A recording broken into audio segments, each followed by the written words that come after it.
Oo, 11.09'a çenir ya. 11.09'a çenir diye mi? Ya işte. Şu arkadaki surattan yedik.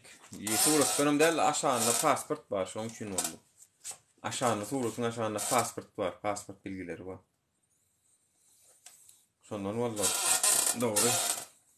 Sen pasport bilgilerini ayırıp koyacak mı hazır? Bilem ok.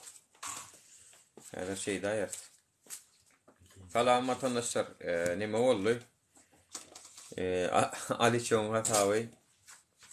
Azıcık nimet. Telefonum zayıf. Nem oldu kapandı. O efir kapandı vatandaşlar. Tamam. Bundan devam ettik. Dur vurmak.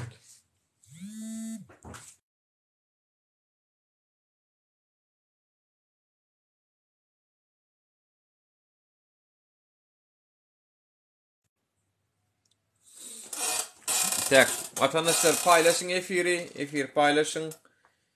Gelsinler təzədən. Nədir hədi mən geliyə olurum. Barmut. Paylaşın efiri vatandaşlar. Türkmenistan'ın İstanbul'daki Başkonsulluğu Merdan Mustakif'in ve başlığı Murat Seyit Muhammedov'un ayıplarına şalinşuğun. Bular halka ilgallırmak yalak nemelere edibilyen olsalar görel vakalı Türkmenistan konsulluğunun ayıplarını açamazdı. Şonu da yani şun kun bir daha deyin. Şun kun şu her bir adamın başına gelen sıkıntı yağda sizin en başınıza gelip bilerdi. Ve sizin arkanızda duruyan yok vatandaşlar. Düşünüyorsunuz mu? Sizin arkanızda duruyor. Siz şu an tədir belki şol olanlara düşmansınız. Pul vermensiniz belki. Yöne vakti gelir. Siz hem şu yanlış yolu düşüp bilersiniz vatandaşlar. Onun için hazır olun.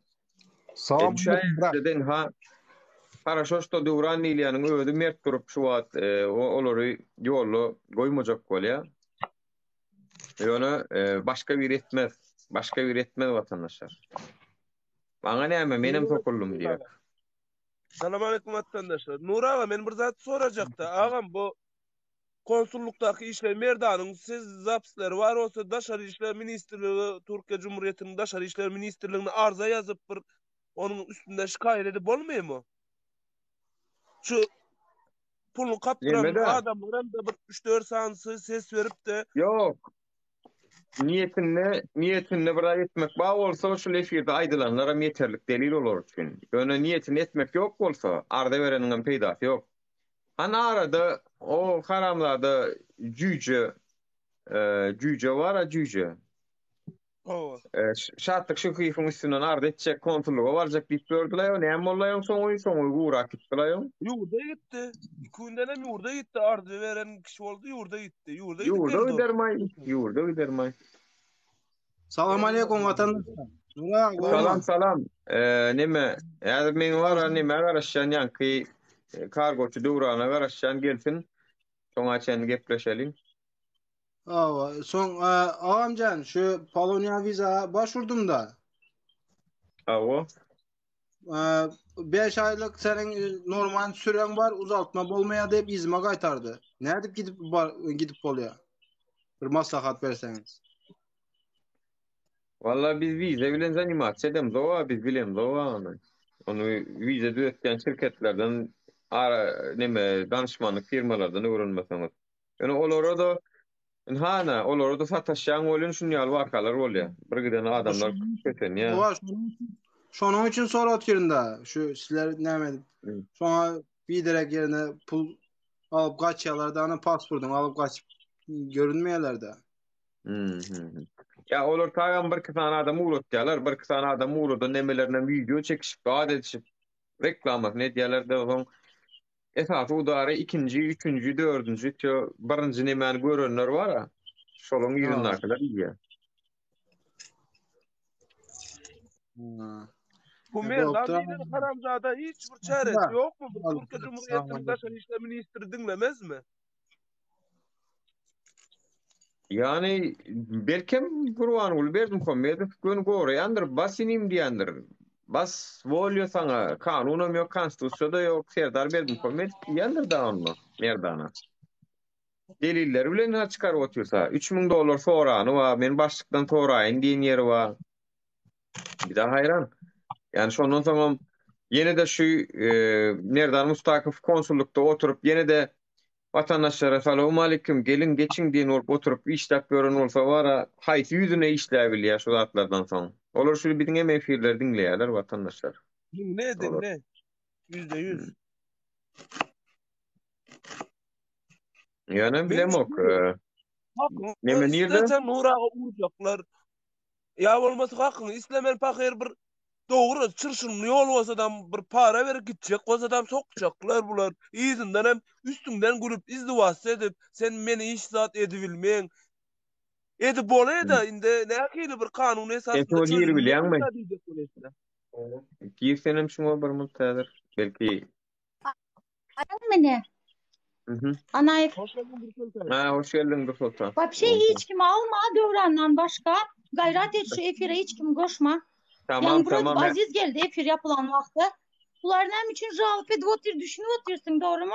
Bunlar hem Ava. mesela sıkıştılar. İnce damarından Ava. tutuldular. Alma hiç kim efire. Benim aşağıdan dinleyeceksene. Gayret et. Ana Dövran Tamam, geldi tamam. ben çıktım. Gel Devran. Benim Nurmurat ruhsat ver onu. Yo benim çıktım bor.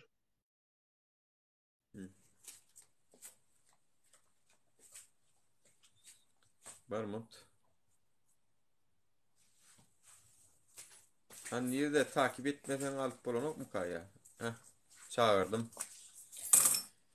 Gel Devran gurrun ver hani. Zaprosi verdim. Şimdi şu anki tema konsulluğun iş yeri özünü hemmedattan arasy edip görkezjek bolýan Gonç diýe. Gonç sen mi kaşo? Yo, o däl o. Anladım. En şu wagt sana zaprosi berdime? Men sesim näet yapmaly bunu? Gonç salam. Yok. Şimdi bitir. Men sana zaprosi berdime, barmadymy neme? Aldın ha? He, no. Yok her senki dallyma. Şu wagt sana zaprosi berdim men. Ýöne sen bu hasabyny men bilemok. Şu wagt 80-89 diýip ýazan user. Gelen okmy? Drone'u täzeden çıkıp täzeden girsene. Şu TikTok'a täzeden gir.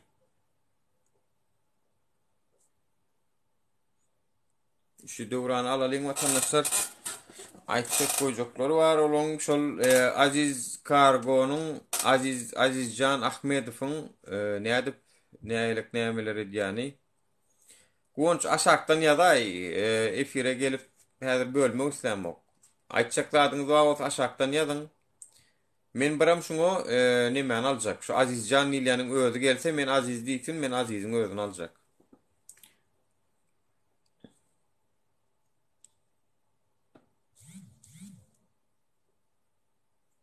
Tak. Nirde kayny bu? Ýanky Devran sen haýsy hasapda sen şu wagt Devran?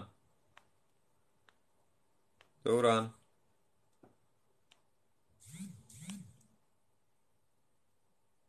Ýa näme bolu diýip ýazýarlar.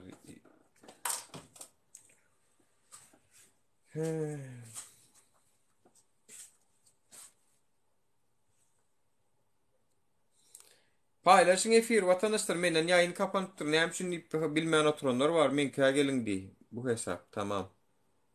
Ben sana bir zaprosi verin hani. Ay yok bunu takip ettin. Ondan bolaymasa. Taşımacılık, seyahat var burada. Serdar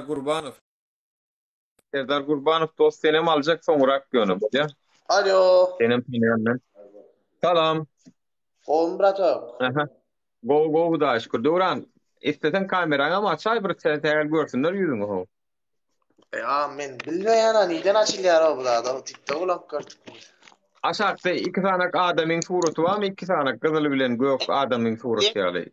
Niyetin soçinayam boş yer açmak yani. Tamam o zaman. Aydın ne? Sen dinle. Aziz koşuldu mu efire? Aziz bile mok gönü yan suratını koyduk golün surat birazcık şikayet edim. Ne bollu yapıllı şoň üçin berden açıp otursa. Aziz koşulsun mu şu efire? Yüzüne açıklattım ama kimler bilen işe ya? Kimin atları, kimin sesleri var elimde? Aziz tanıyanlar uğradın Aziz Can Ahmedov mu şoň adı? Aziz tanıyanlar giyirin o Aziz Böktürk giden adamlar. Giyirin hani dünkün efirde otuydunuz öyle böyle. Hani koşulun şu at görele hani. Kimin hakkı gitti Aziz'e? Aziz meni suçladı otuy. Ama men berde hemmesini biledim kesip atı otuy Nurağa da şayet ne özüm bilýän. O şolar näme etdi? Sen şo taýsyny düşündirsene Aziz bilen imin şu meselede sen Aziz'e berdinmi?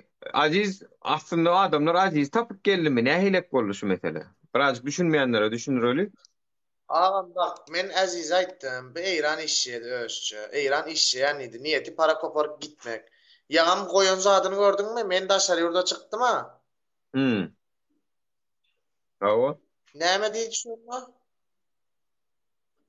adamlar ağlap sokup gör näme diýip neme oýtdyr seni ýamanlap berdir. Ama men sen şaýatsın ýa şunu. Men näçe nömer şutaýdy, näçe adam biledim kesip. O Getir o. men Doğru değil mi? Senin bir oturup yanımda da boş hayal. Hatta menem seni gıssadım. Hani var 3 günden vize çıkmalıydın, vizen çıkan okma deyip senin çoğundan ha çıkıptır biletlerin alıp uğrup başlattın. Hatta bana bir kısan şey biz de aldık bir favorluydu. Toplam biletlerim 4000 TL'den kisemden alıp hem zat belli, fişlerine mal koyuyordu. Aslında şolar Azizcan uğratmalı mı? Aslında şolar Azizcan uğratmalı mı? Hava. Azizcan Ahmedov değil yani. Aynen öyle. Azizcan ne için neden o hem pulu alan olsa orta yollu. Azizcan var şeylerdeyim. Azizcan ortalıkta yok. Bizim halkam gidip şikayet edelim. Bana destek çıkın serana uğratyan idim. Bunlar akıllarım gidip konsulluğa şikayet ettiler beni. Men müşterilerim. Azizcankiler hem aziz ettiler. Konsulama etti. Kim söz verdi? Palan söz verdi. O zaman karışın niye? Dokümentler hazırım çekmecede yatıyor. Hiç işe muğal olanak. Sebebi konsullar oçurda yatıya yoluna çık bozun edecek işi.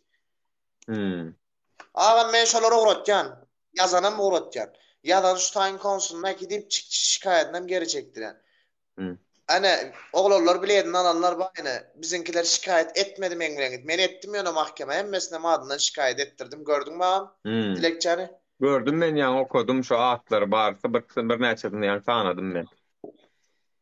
Yani Azizcan'ın ne hemşin üstünden şikayet edilse de Azizcan gezip bir ortalıkta benim onu düşünemek ona mı şikayet ettiler? Azizcan ortalıkta gelen o. Azizcan saç sakalı gidip takırlatıp yatır ağam. Men yana daşarı yurda gittim. Daşarı yurtta işime de otayım. Mecbur et diyenem. Şu işimi toparlaman Türkiye girmek haram. Saç sakalmam kesmeyin deyip sana da söz verdim o nefi. Ödüm şayat. Oo. Yöne şolan ucu 10 sananın biledine mi attım? Biledine attın sen. O sen onu attın bana da bir neçesini uğrattın. Meni de bağ.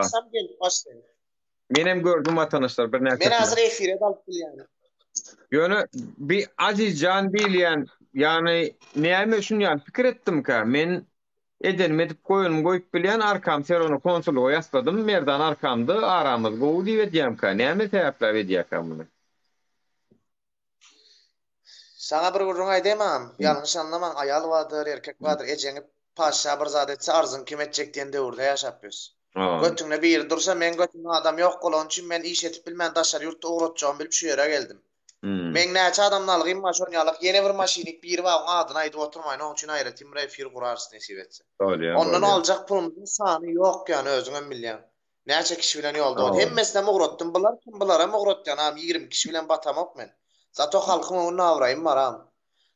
Sen şol beýle kiňem birazjyk söz berdi diýen ýaletdiň. Eger sözünde durmasa biziň maksadymyz watandaşlar adamlaryň şu wagt galan ziýanynyň öwüdüniň ýapylmagy orta ýollu birden bir güne zahmet migrantlary kösenipdir ýatyr otaylar. Şolar kösenmesin şolar. Çünkü eline pulu yok. İnsan puluna çenni şolara berýärler. Men gitjek diýip. Toňam o pulum gidýär bolun. İşleýin nitede. Jaýa tutoýun nitede pul ýok. Näme giriyor? Näme diýilýär? Bir stres, depressiýa giriyor adam. Düşünýärmi watandaşlar? Aga men öýüm tutup Elimde de pul gaýtdym ýok. İstanbuldan gaýtmapam. Men öýüm tutdum. Mene sana men bir gurrun aýdaýym agam sana. Sana doldun däl. Men kwartirada tutup gaýtdym. Hemmesini alın ýaşaň oglanlar ýöne ýaşamak şu ýerde de sebäbi.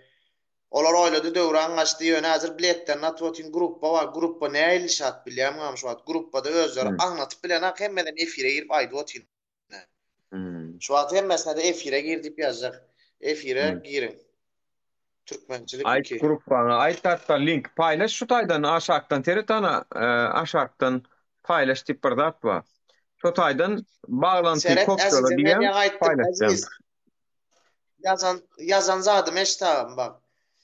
Aziz idim bu dünyanın o dünyası var. Halk dedim, ayarlara dedim, erkeklere dedim, gidip fabrikada dedim. Karaderol 24 saat iş yap pul verdi. Ayarlara bir garrın götünü süpürdü pulunu verdi. Sen ne ettin? Halkın akıniydin, kaçıp bilen ok maşinik dip yazdım. Sonra ona ettim sen neydin bütün sosyal medyada hemme yerde paylaştır yani ettir yani. Ondan sonra oradan sesleri sen de men svetoyum ettin. Men sen svetoyum affedersin Aziz emdiren şu svetoyum ulan koşup seni. Sen şunça halkın hakkını yiyen sen özün kovulayan men yadayım Aziz. Men hiç kime degem ok. Degene de bacım ok. Özün kovulayan. İçeride otuyu görüp otuyor ağam Aziz yani adam. Mutlaka görüp otuyor. Ayttım ama ben 9'dan geçip efir açacağız. Giranlıydım. Men götümde hiç kim yok Nur ağa. Men tek başıma edotun. Men berde ne konsul ne başka hiç kim yok. Ama men götümde illa biri olmasa beyt rahatlıkla Türkiye'de takılamaz. Men sana videolarını uğratdım. Bir san pasport için neçe mat pul aldı. Bir san pasport için $1000 pul aldı. Hani pasport? Näme diýipdir? Merdan şo git al özüň. Men sana verdim o pulu Merdan kuýna berdi. Merdan kim? Merdan tanamayan men. Sen advokat tutup şu Azizi savcılığa da şikayet ettin şeyle başvuru ettin sen üstünden arşikayet ettin. Advokat bilen. Hemmesi bak iki tane adam şikayet ettim. İkisinden hem böktüm, ikisinden hem alıp çıktım. Birinden alıp çıktım. İkinci kaldı ondan hem alıp çıkken ondan sonra yakam arkayına çıkıp köçede gezip bilen. Yöne bular var ağam. Öňem bir sokuldu. Yanlış anlama. Öňem bir sokuldu. Yine bir sokoyun deyip ikinci gezek soktu döwrana pul açık geldi. Men puldan ne? Men şu wagt näil dert çekenimin hiç kim havari yok. Sen bilip otyň men şu nätip birine pul zordan alyp sen hem şaýat. Aytdyň o jaý maşin näme bolsa satyp men şu oğlanlaryň hakyny iýjek gel, hakyny akany galjak gel diýdin.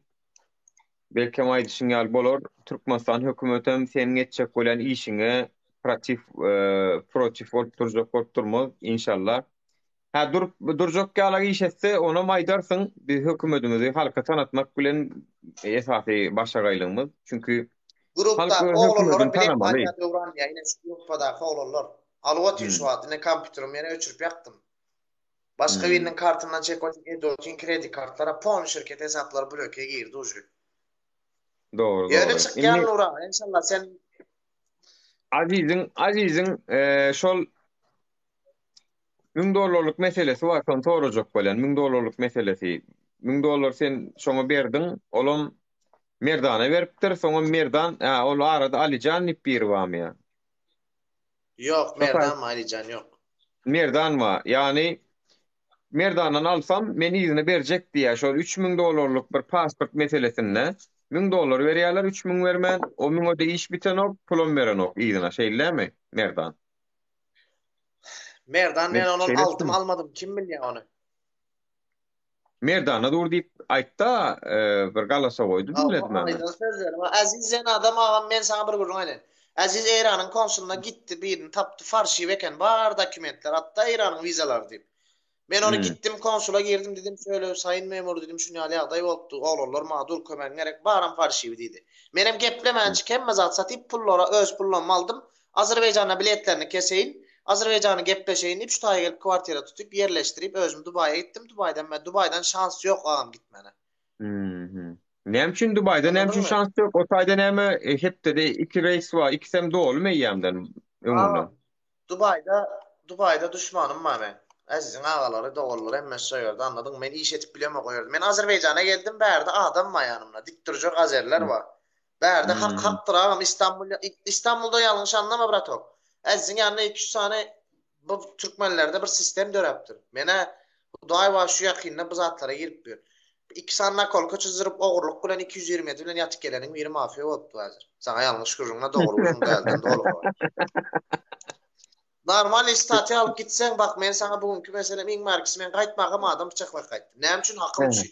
Hakym bermedi etip gaýtdym. Sen bilýäňini bugün uratdym sana. Mahkeme gaýtdy. Indi aziz diýilýän mafiya sıran bolup görenler bilen ýa-da mafiyalar bilen hem iş salyşyp gördi. Ýani hökümetiň konsullugy aziz bilen işleşýär, azize mafiýaly adamlar tutup iki tapar türmäge oturup gelen tehel bir zat bilen oturup gelenleri ýa-da mafiýa bolup görenler bilen iş salyşyp şolary ýalam arşykaýet bildirenler gorkuzmak bilen hem batagalyk. Onu tehdit nemesem bar o. Şeýlemi? Bir insan algymady. $5.000 maňa diýim $7.000 pul geçirmeldi men halk üçin ýadyňdamy? Maňa diýip pul geçirmädi. Maňa 3 sana gowaň mafiýa diýip beremir Kürtlerine pul berip goýberýär. Ondan hem sen puluňy şoňa berdim. Maňa näme oňa bereňden o? Men sana berdim ha puluňy ber diýip berem ha dogrudan 1 million TL alacağım var o 1 million TL. Akla sığdırıp bilecekmi Türk'te ben 4 yıl işledim 4 yıl özüm için hem o il için iş yaptım aziz bilen falan için. Sana doğru urmaydı haynam yanlış anlama. Seyredin Döwran bugün biri şoňal mafiýa diýenimizde biri bize yorum ýazypdyr da gaýrat edip mafiýa adyny oňal zatlary bulama mafiýa normal halkyň ýanynda durýandyr halkyň elindäki pulny alýan däldir diýdi. Ýani şunu aýtmak isleri şeýle bir gurrun aşağılık bir adamdır diýdi bilýärmi? Insaf bolan mafiýa diýen zat Türkiýede mafiýa ýok. Türkiýede mafiyaçılık Sedat Peker'den sonra bitti emme bilýär. O köçede geçip gören alkaş, uyuşturucu çen torbacılar, 2 tane Kürt, 2 tane Adanalı, meni özüm emrekinem gördüm bilýän ya. Emme mafiya bolup gitdi. O lewaplylar, baktım daş ozdular. Pol mafiya men özüýomlaram.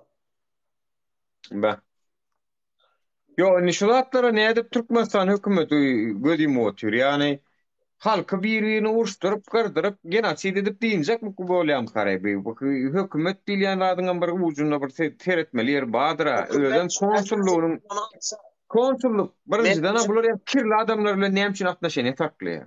Konsulluk ne edip kirli adamlar bilen, gryazny adamlar bilen atnaşany taklýar. Ana berilmeli soro. Sen hökümetiň resmisi bolup, ne edip sen kirli halkyň hakyny ýip gören, maşeny, kezap, dolandyrjy adamlar bilen iş salýşýar. We oňa da deliller hem düň görkezdim size. Ýene bir tapar görkezaýynmy watandaşlar size? Görkezam, Aziziň hem suratyny çykarap şol maşyny. Men sana uğrattım ki. Aziz eşdäm bolsaň sana men bir zat ýazdym. Heleň ýanyna näme etjek? Ýazdym sana sen erkek bolsaň maňa konum gat men 2 özüm barjak Türkiýe girjek özüm. Türkiýe barjak 2 özüm. Ýöne sen şu konumy atma, adresiň at we görüntüden zıvan o etme. Men 2 özüm barıp sana etjek işim halkyň öňüne video çekip etjek. Soňundan hem özüm milisiýa jaňa edip özüm masyl gitjek. Ýöne sen erkek bol at. Ha watandaşlar seredin şunu okan. Okabilýärmi şunu? Ýa-da muny beýle etken. Ama okap beräýsen ay görün onu. Rani men okap beräýin. Tamam, sen okap beräýin görme. Seret. Sen araba kullanıyorum lütfen mesaj atın dönüş yapacağım diyor saat 11.06'da. 7. ayın 22'sine vatandaşlar. Yani İyul ayının 22'sine saat 0.24'te seni can edecek deyiptir. Son can etmenler. 11.06'da maşin ulunup barayan mesaj at. Maşin ulunup barayan mesaj atın dönüş yapacağım deyiptir. Sonra 16.24'te Salam alik Azidiye. Azidiye niyanka Azizcan Ahmedov bolýa.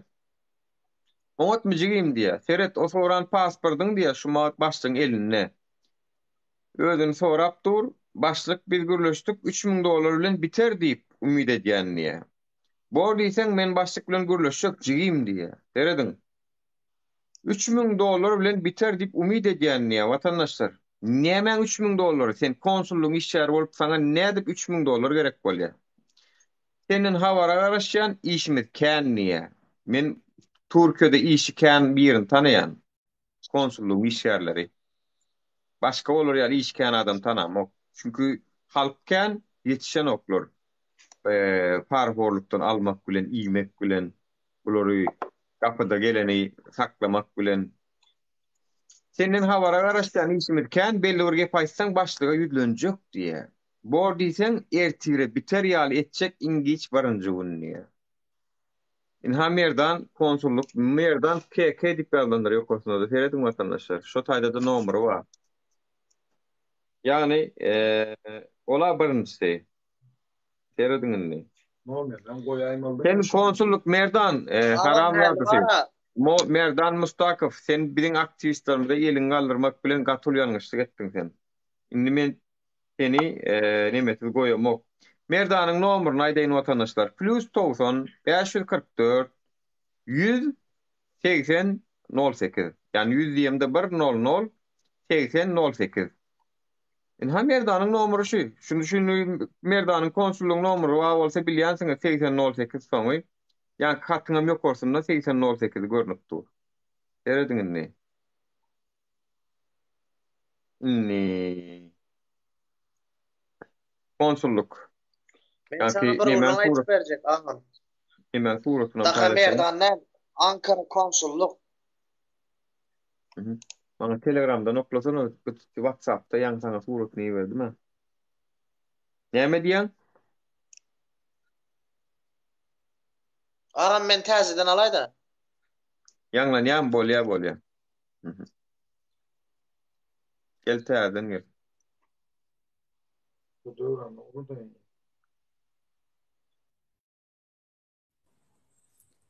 Manuro tawa. Ha vatandaşlar. Yanki her kim sokup näme oýup berenem şol oglan. Azizcan Ahmedov diye adyny hem pasport danlaryna çennem bar vatandaşlar menne inni. Al şonu. Azizcan Ahmedov şol oglan näme üçin eger hakykatdan hem şeýle däl bolsaň efire gelip yüzleşip bilen o hakykatlar bilen. Diýmek Geldi döwran. Yok, Azizcan Anay diýen. seret berde bilen mi konkretni işsat aydan okdöwran nämeden gorkup otyr. Konsulsa bilen işleyen diýip aldym mundan pulu. Näme wada berip aldy bu Aziz? Hemme zady halkyň öňünde açyklasınlar. Ortada az pul yok, az adam yok. Instagram'da bir yazıptır 38 adam. Häzir senin elinde 18 adam bar. Eýem 56 adam boldu. Как положено aýdyp bersin. Kim bilen işleşen diýip näme wada berip aldy bu pullary? Olam şeýle ýöne be Seretdir Sultan. Häzir bularyň elindäki oglanlary bu näme de bolsa öwrüni ýanyny çekip ýalňyşlary baram bolsa ýogum bolsa ýapyp otyr. Yani mağdurlary öz hasabyna onu pul berse de orta ýolda çözüp otyr. Yani şoň üçin ama Aziz bundan pul alan wagty nime dep aldy? Kanaka bağlantıları barmış. Kim bilen işleşemiş? Şo zatlary aýdyp berendire. Bu nime üçin aýtmagy? Awo aýdýar ýa aýtda konsullukda men tanışym bar. Konsullukda nimem bar diýdi diýe. Çödýän men Eýranyň üstünden gitmek ýoluny çödýän. Eýranyň işleşikler konsulsla bilen. Neçe adam berdiler? Şo zatlaryň hemmesini podrobny sonra. Seredin. Eýranyň üstü bilen hem gitjek bolsaňyz konsulluk diýe peça durmasa diýe Eýran konsulluk wize beren ok diýe vatandaşlar. Konsulluk şoňa dabro bermeleken. Yani Türkmenistan hökümeti Eýranyň üstünden git, Dubaýyň üstünden git, Azerbaýjanyň üstünden git tapa diýär. Şo taýyň konsullugy sana dabro bermese sen gidip bilen ok. Şo wizany alyp bilen ok diýe. Şo taýdan diýenem düşündir gelseň neme. Şonu men çödýän konsullukda tanışym bar diýip şolda şeýerine ulanyp çünkü her öýden bar bilýär adamdan bolmasa konsulluga baryp öýden alyp öýden gidibilýär. Ol gerek ya. Azizden oğlanın tanışı var eken ağam şey dedim ağa. Menden tanışı üçüyle pul aldı şu. Aziz diýen oğlanın tanışı nereden eken tanışı konsullukdur ha. Konsulluğun öňüne ertdi men o giýje saat 2'de ýerdüydüm tanışyň bilen tanıştyrsa men görjeksen diýdim maşinçilik etme diýip maşinle maňa video çöküp sen garaşyp dur. Senden gorkýar bular sen zady ama bilýär kılın. Bana şey diýip men atmaska sokup soskany emdirip En sonunda da şey pulu yok. Bitti konsullukta tanışıp oğlanın merdan ne işe yüzüne de ayttan izinden aydan ses kayıtları var menne. Merdan bana SMS yazdı diyen. O var men hemme zat belli zat men kimden var? Kuluna kulluk etmeni öğrenmedim. Bu yokorku user 516 siz kim? Ama ayırsan aile işine adamı. User 516'ını çıkarayın onunla men.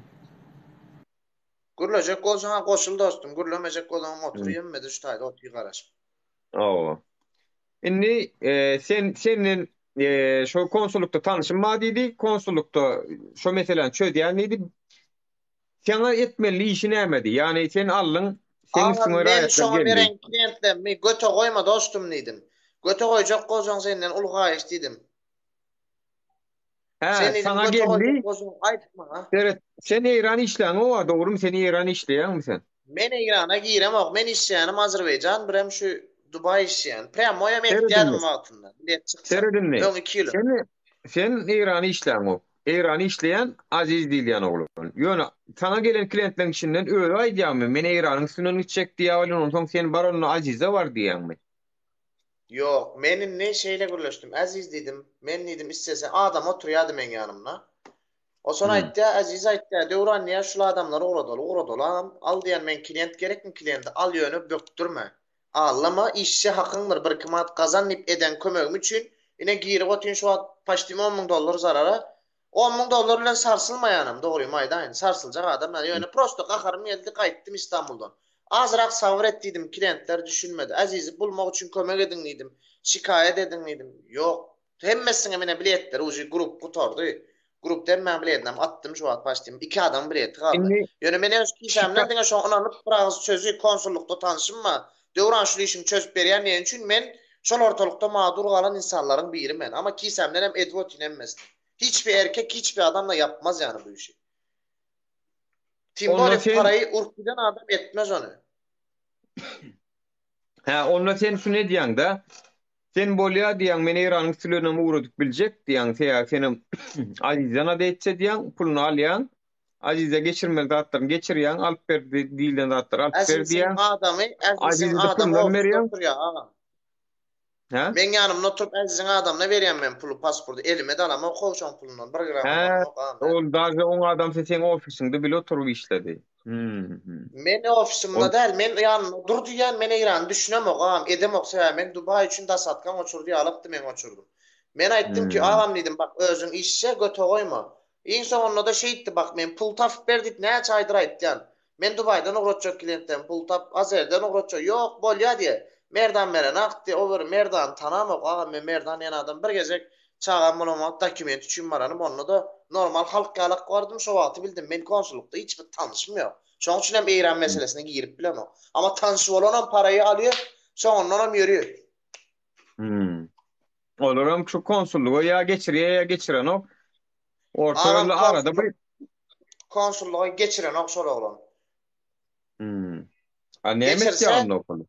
Men meselem bak yine men şu an bırak sözüm için 18 adamım 20 adamım bäre çekip oturan mı olsa? Men şu zady edip oturan için diňe halkyň önünde sözüm var diýip. Bırak sözüm var. Näýli sözüm var? Bak şeýle aýdaýyn. Men şonu guratyp berýän men aldım. Aziz olar Aziz tananok men tanaya Döwran Amanow diýe. Se Azizin kile adam oturup Azizin adamla berip goýurarmy ýanyna oturan adamlar var o. Ýöne olar men tanaya menem sözüm tutulmak üçin şoň üçin elimden geldiğini edýetdim. Ama yine dediğin devam edeyim men işi goýjak däl. Meni alıp akitip bassyllar on meşil. Yani ben doğru şu adamlar temizle ben İstanbul'a girem. Sen hem bilýän onu. Doğru. Abi işini şeyle olya da bu işler Döwran menen ha sözünde durdy. Men şunu nemetjek diýsen ofisine salyp berip görýärler. Olaryň teň ýanyna öyle. Onuň sen Aziz bilen işleşýärmi? Aýjaren bilen işleşýärmi? Ýene kim bilen işleşýär bilen işi ýok da olam. Onuň senden sorýar elbetde saňa beren bolsa, sen ofisiňe öýlen bolsa. Sen ofisindäki oň iş ýeri bolsun, başga gelip bolsun, ol dogry. Orta ýolda Azizem görünmän oturan Döwranjan götüň berdi, günüň berdi we bitip gidýär da, gysgaça şo bolýar da. Azizin aýtdyň epi klientlere jaň edip, Döwran uradan akmy sizi Azizin adam jaň edip. Sen men uratjagym bilýär. Soňundan meni urotjan adam azale öz adamlarynyň 300-500 pulunu berýär, da satka çykarýar, uçurýar. Etdiýär, şoňundan ortalykdan gaçman edi. Ama illa bulurum.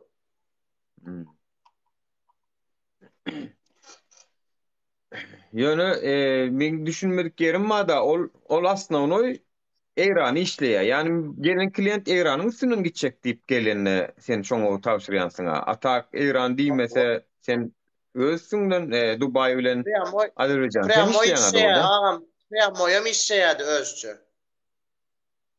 Premoy gün İstanbul Türkmenistany. İstanbul Türkmenistana moňorýan nikgürlüýärdi. Mene urut göreme gozady gir. Meni urutjak bolsam men sana dogry ururum hadi. Barýan aeroportda. Adam mıqrada oturtyan pasaçyny getirtyan pul malyan götüne dep ben nagil açyk iş yani. Kimseden hem gorkym ýok. İşse konsulluk işse başgasy men işlep gördüm premoy. 20-sine çelli premoy urutdum. Barýan madur galdymy getir pasportu alýan urutdyk gaýtdan. Pasaçysyna çelli özüm girýän hiç kimem sokamak. Aeroportda gören badyr, tananmadyr halkyň içinde.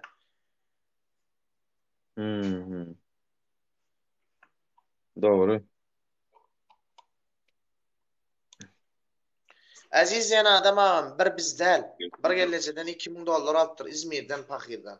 Premoy getirip berýän gyzjagadan diýip. O geleje o gün ofisiniň öňünde Türk äri bilen tutupdyr. Türk äri diýip bilemek manitasy boýunça onu bilemek da meni ilgilendirme. Şoň bilen tutupdyr Aziz gije 2-de gelýär ofisine. Şeýdip Aziz bu ofisden dokumentler al. Aziz maşinik, Eýran maşinik diýip koydum muňa men. Bu oğlan var ha, sana gerçek aynen $35.000 para yedi. Gerçekten. Şu oğlan ha, Aziz Dilyan. Başka da, senin başka da bir, senin $10.000 tutar. Senin başka da bir adam var ha, doğru değil mi? Bir mın dağım can. Bir oğlan girdi, Aziz'in efin, Aziz'e garanti veren oğlan neydi bakı? Hani Aziz neydi bakı? Görüyansın sen şu efiri. Söylediğin vatandaşlar bir sorağa başlayırdı. Konsulstva Türkmenistan'a İstanbul'dan uçacak adamların adını vermese, Senamaycan konsulstva bilen hiç hili bağlantım yok diyen adını vermesi hiç kim uçan yok. Özüm liçin aeroporda gidenim de şuna şayet buldum. Sen neyle adamların pasportunu alıp uğradı yani Türkmenistan'a da konsulstva bilen bağlantın bulmasa. Men konsulluk bilen iş yapmak. Konsula işim düşenok. Men konsulya alak berde. O konsulstva berde çözemen berde çözdüremem. Hayiş edip da satkadan alan yerlenme. $350 normal bilet satyalar. $750 business class satya. Halk şonu almaya. Sana al onu adam al ya. Baryan dava 750'ni koyup alıp berýän biledim. Getirmem aeroportda satılıpdy. Git 750 şundan reis. Benim bilişim konsulstva hiç kimem satan o. Konsulstva ad vermesi hiç kimem aeroporttan giden ok. Men öz gözüm bilen gördüm aeroportda baranımda. 60 tane adam uçtu. 60 tane adam uçtu. Dur Sultan da satkadan al. Men öz ova dostlarım gitti da satkadan birbirinden bar bağlantınız yöne berde bara doğru atları berip doğru düşündüreniz o halka. Doğran, dün da doğrudur. Dün ýa birazcık soňky döwür götün doğru tutur atdyrýaly. Konsulluk mecbur bilemok aňardan barlyk gelimi ýa-da buyruk gelimi. Paka Serdar Berdimuhammedow edip paka gelmedi. Biz basýardyk.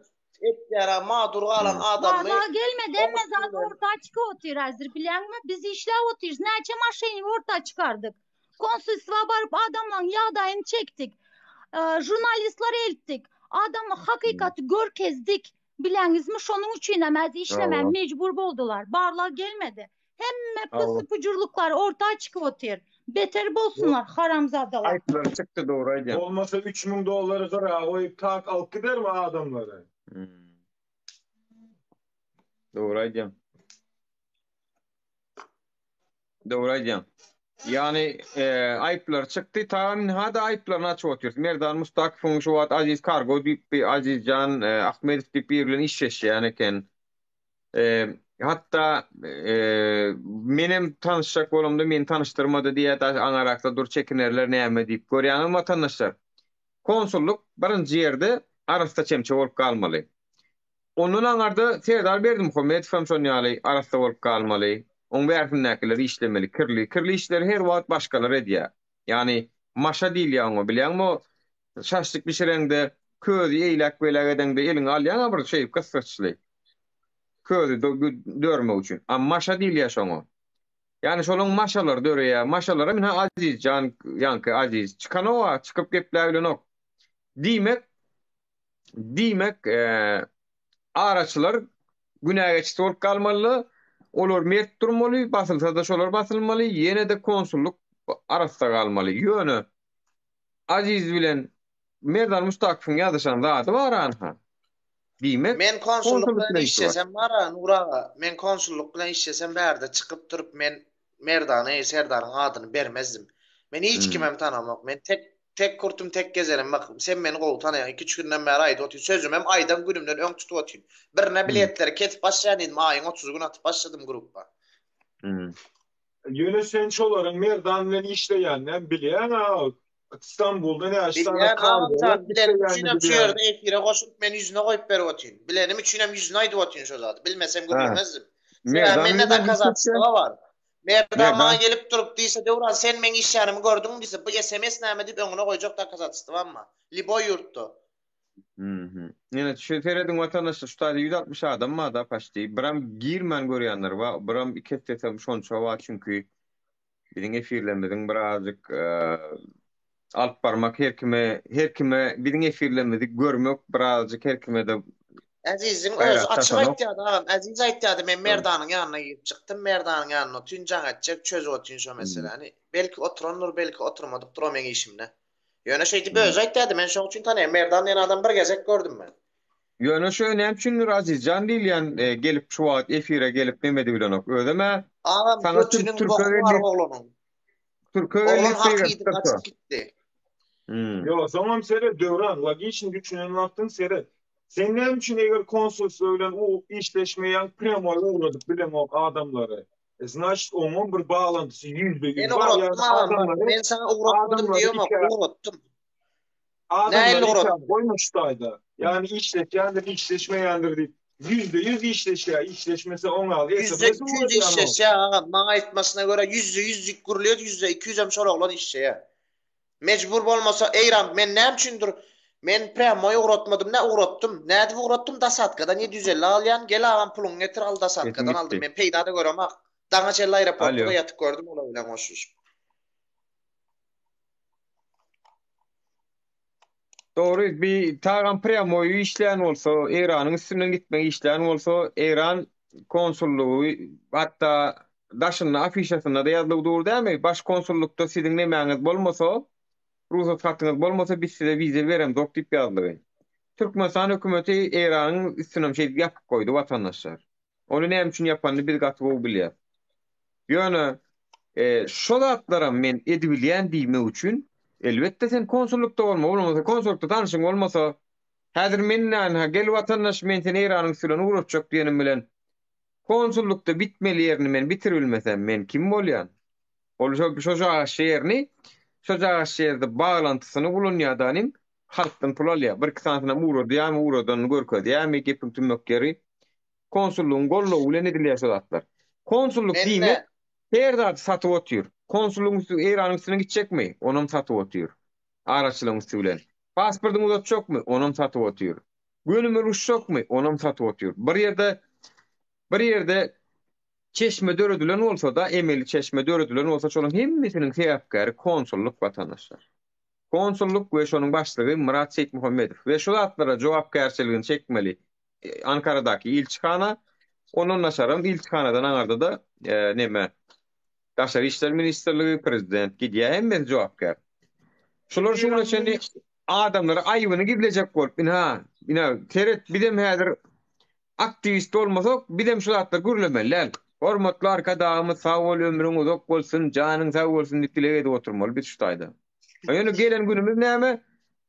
Bir giden adam ýolly köçede galdy, eline pulsuz galdy. Bir giden oglan, bir şoň hersiniň maşgalasy bar, şoň her biriniň aýaly bar, çagasy bar.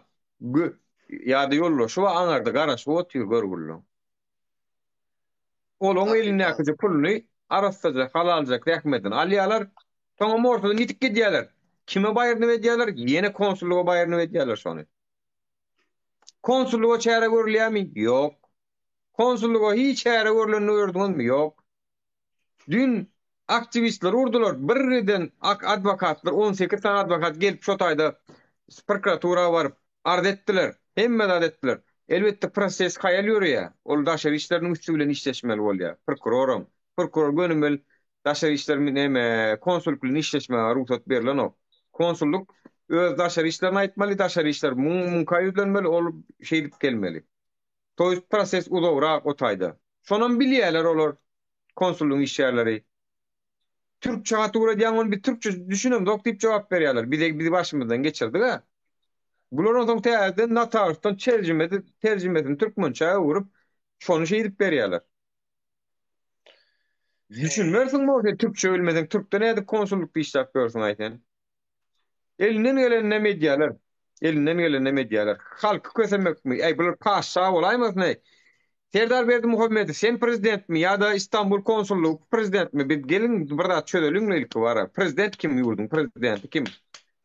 Hasap ber, eger şonu hasap berilmeýän bolsaň o güýjüňiz ýeten oganda siziň. Prezidentlik wedipäňiň güýjü ýeten ok. Siz İstanbul konsullugyna güýjüňiz ýetmeýän bolsa. Ýa-da siz bilýärsiň şonu ediň diýäňiz. Maňa da birazjy kitame ber diýäňizmi? Hormatly arkadaş. Aldy ýa-da. Prezidentimiz Serdar Berdimuhammedow. Ýa-da şu orta ýolla men düşünemok. Näme üçin şu zatdan soň hiççilik şulara çäre bermediler.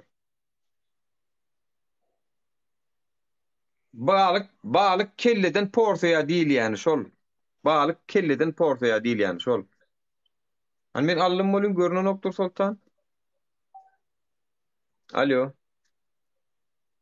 Alliya bolyn. İnternet bağlanıp ýa. Ha.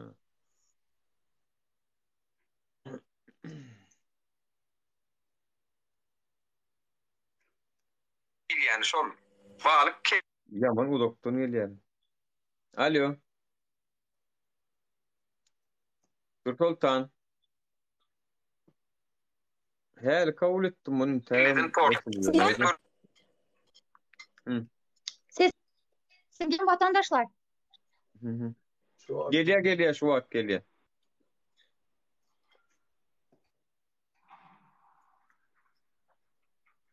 Alo. Kesildi ýene sesim. Sesim gelýärmi? Ne gelýär? Şu dövrandan sonra sana dövranın üstüne kim bardı? Oğrular bardıydı, berde mafyalar bardıydı. Aziz'in izinde kim olar? Ablam menem tanama kom getirip böyle 200 sene oğlan ho aýtdym 2 sanına kolka bir gezegem 220 edip oturup çykan oğlanlar o bir normal istatya bilen otursa da gynanjakda. Ne tanışa adamlar üstüne olurdu. Adın kim bilir? Pul berýär däl, Aziz'in arkasynda Aziz'in eline pul wadygyny bilip pulunu ýerler. Aziz pul berjek däl, oňarça mowt etdirjek. Aziz aýdy kardeşimizsin gel. $1000 berip durar şo mafiýa diýen. Maňa gelip aýtdy, "Döwran idi, iýsene makyň wa şol oglan idi." Ýöne diýdi, "Biz $1000 aldyk, bitti, işimiz bitti" diýdi. Peki Türkmenistanlı mı olanlar? Biri Türkmen galany Kürtmi? Ýeşdime men şo bara bir Türkmen Kürt şunu tutup urup zat edip Türkmenlenmedi, urup şey edip bermedip görler diýip şo ýanky dawa meselesinde bar şikayet etmesin diýip urup gorkudup şonu ýazatlarym edip görler gerek. Öýüne de girýär garibanlaryň puluna. Ady barmy şol olanın? Kim edýänmiş? Rüstem biri var, birem garlymy şo kaç. Birden hataba. Nura sende pasportlar bolmalar gar. Kimni şoň ady? Dur, men wagtda telefon. Nurali. Ana şolar menem tutup 4-5 san Kürdi Adanalıları rehin ettirjek boldy, oňlarym işe barmady. Şonu ettirjek bolan Nuralymy? Nural diýen adam gariban ezya. Esasy Rüstem bilen Nuraly Azizem ilkiden Azizden hem açyk pul olan. Olar $300'dan gepleşen galiba. Azizem galan pul cebine koyuyor. Anladın mı? Be mafya da özde. Pulgadan ya halktan, pulgadan ya vatandaşlar. Adnama aýtjak Gürkan Duman adım Adanalı. Azizde dipeleyi var. Duman danışmanlık, dip danışmanlık. Şol Hemen izin özçe şo näme mesele çözen adammış. Kürtmüş mü, Türkmüş mü, Adanalımış mı? Benim şola bilen biraz sıkıntılarım oldu. Mahkeme durumuna çelli gittik. Olaram men peşin bırakmadım. Rüstem'in zaten boyunda şu tayında iz var. Sağ tarafında. Beyleki hem sol tarafında var. Bardak koyup girdi o kaçıp gitti o ikisi. Prosta tak. Yine men kargo uğratyan doğru mu dinle beni. Men kargo uğratacak kol kargo çağıryan şolar çağıryan birine nomini. Sen elinde $2000 pul gördüm. Gişik geliyor şu Adanalı'dan sen tehdit edip pulunu alıp gidiyor. Ayal maşkalalı eden ayallar bana sağ olsun aytıp yanıma geldiler. Şonu uran üçün, şoları bıçaklacak olan üçün, boyundan bardağı geçiren üçün gelip tanrı yalkasına eden ayallar yüzüne de koyup bilyen. Maksim, bu tayda inha Duran'ın özü gepla otur. Eger men şu sana davet attım, ikinciye de makkad ettin. Seni men sessiz alyan, lütfü. Sessiz alıp görürüm. Yani şartlık tökmetlüğünüz gerek gel. O dil bir öylere biten de attır diye de ağzın öyle gepmesen gepla oturmalı. Ne onursuz. Men işimi yine de devam etken. Yerim yurdum İstanbul'da da yerim açıktı. Şu yerde de bak Azerbaycan'a uğratmanı gidemek içeri. Azerbaycan'a şu mağdurları uğratyan video çektiren. Yine bizi Dövran Amanov uğrattı. Aziz bizim pulumuzuydu. Hakkımızıydı. Hemmez adam koyyan. Yine Aziz'e şikayetçi Türkmenistan'a vardırmam. Adalet Ministrliğe çellem yazdırtıp bilen şoları sebep hiç kim kömek eden yok. Hükümet kömek etse de biledim muht ederdi mağdurlar. Hatta $285 bilet alıp uçururdu bir yere uçana hazır. Hemmesem yati. 4 sana hemen oyum ne yati. Ben özüme tutuk kaldım. Vizalarım çıkar şu. Atıp başlayacak şu efirden sonra nesip oldu bırakıp işim var. Biletler için farklar da oldu.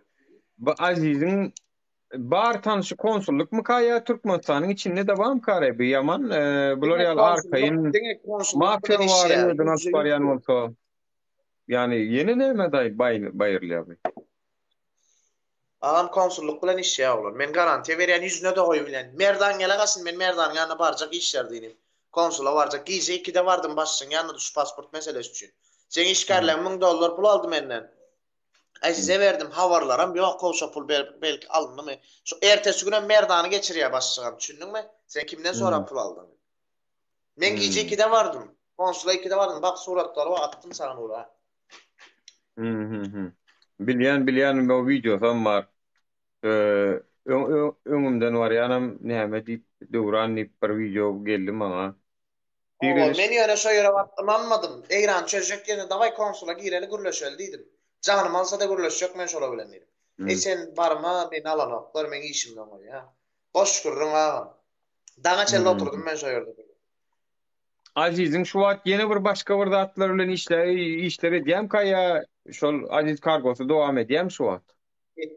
Et ya. Hiç wagt ağam bak süýjü imäni açap Aziz kargo nerede yerleşýär? Dudullu'da yerleşen Aziz kargo vatandaşlar hali inni Türkmenistan hükümetine habar barsa baranlar vatandaşlar şu kargonun üstü bilen uğraşacak hükümete diýen gelip biler men size aýdaýyn. Çünkü ada bir gedek gara kireye naşan kargon uje Türkmenistan hükümetinden asta ýoş ýygyny ýetýär.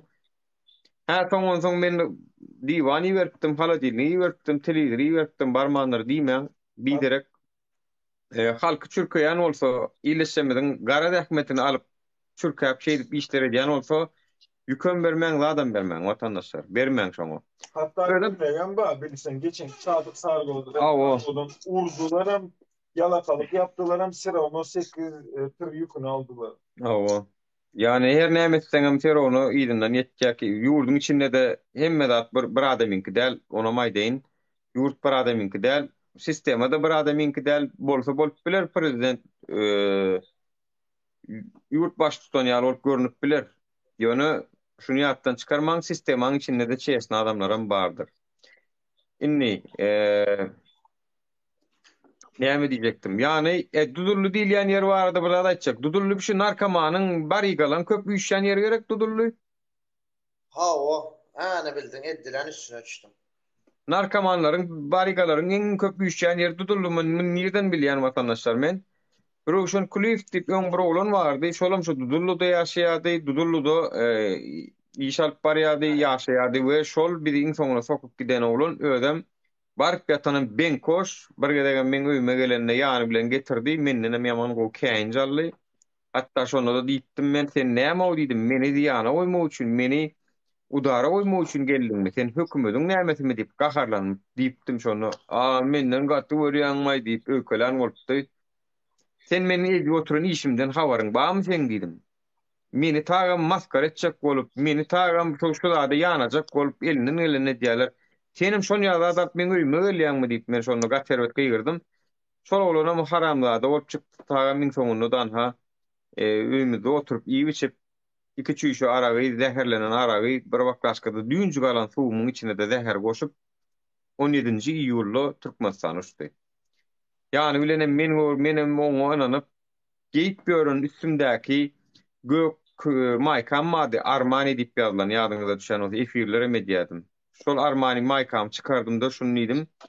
Menin gelinim diýdim, şoň ýygy bilen bile barsyn ýuwulmadyk gelsin diýdi. Şunam şunu ertip pakete salyp berdim. Param da maşny mobilni telefon wady, şonu öýdäki telefon bu işlenok diýip bolun. İkisine meltmedem, barmadam, maşenik soňuna da ýitip gitdi. Diýjek adam Türkmenistan hökümeti şu atlaryň öňüne alaýyny talyp bilýär. Ýok, göni bir näme bir öz erkine taşlanan raýatlar. Adamlarym näme? Çiýsi demen bir gedek işleşmesen, tanamasan, bilmesen, ýani işin biten ok, her kimden çekinip otursaňa. Gözüňün birine bermeli bolýa, o bereniňe mena şu ýar maşenik bollu gutordy. Şu wagt şu sokulan oglanyň agla ölewi watandaşlar jüýsünde iýmene nahar pulum ýok şulam. Inson puluna çen berdiler, hatta öýüne ödenne çağajyklaryna başy gel şekeratçyk, pekaratçyk alyp gideýini de şolam ýok. Galanjyklaryna soldular. Bir zagyzadym ma bilýän, men diýinem aýtdym öňkü.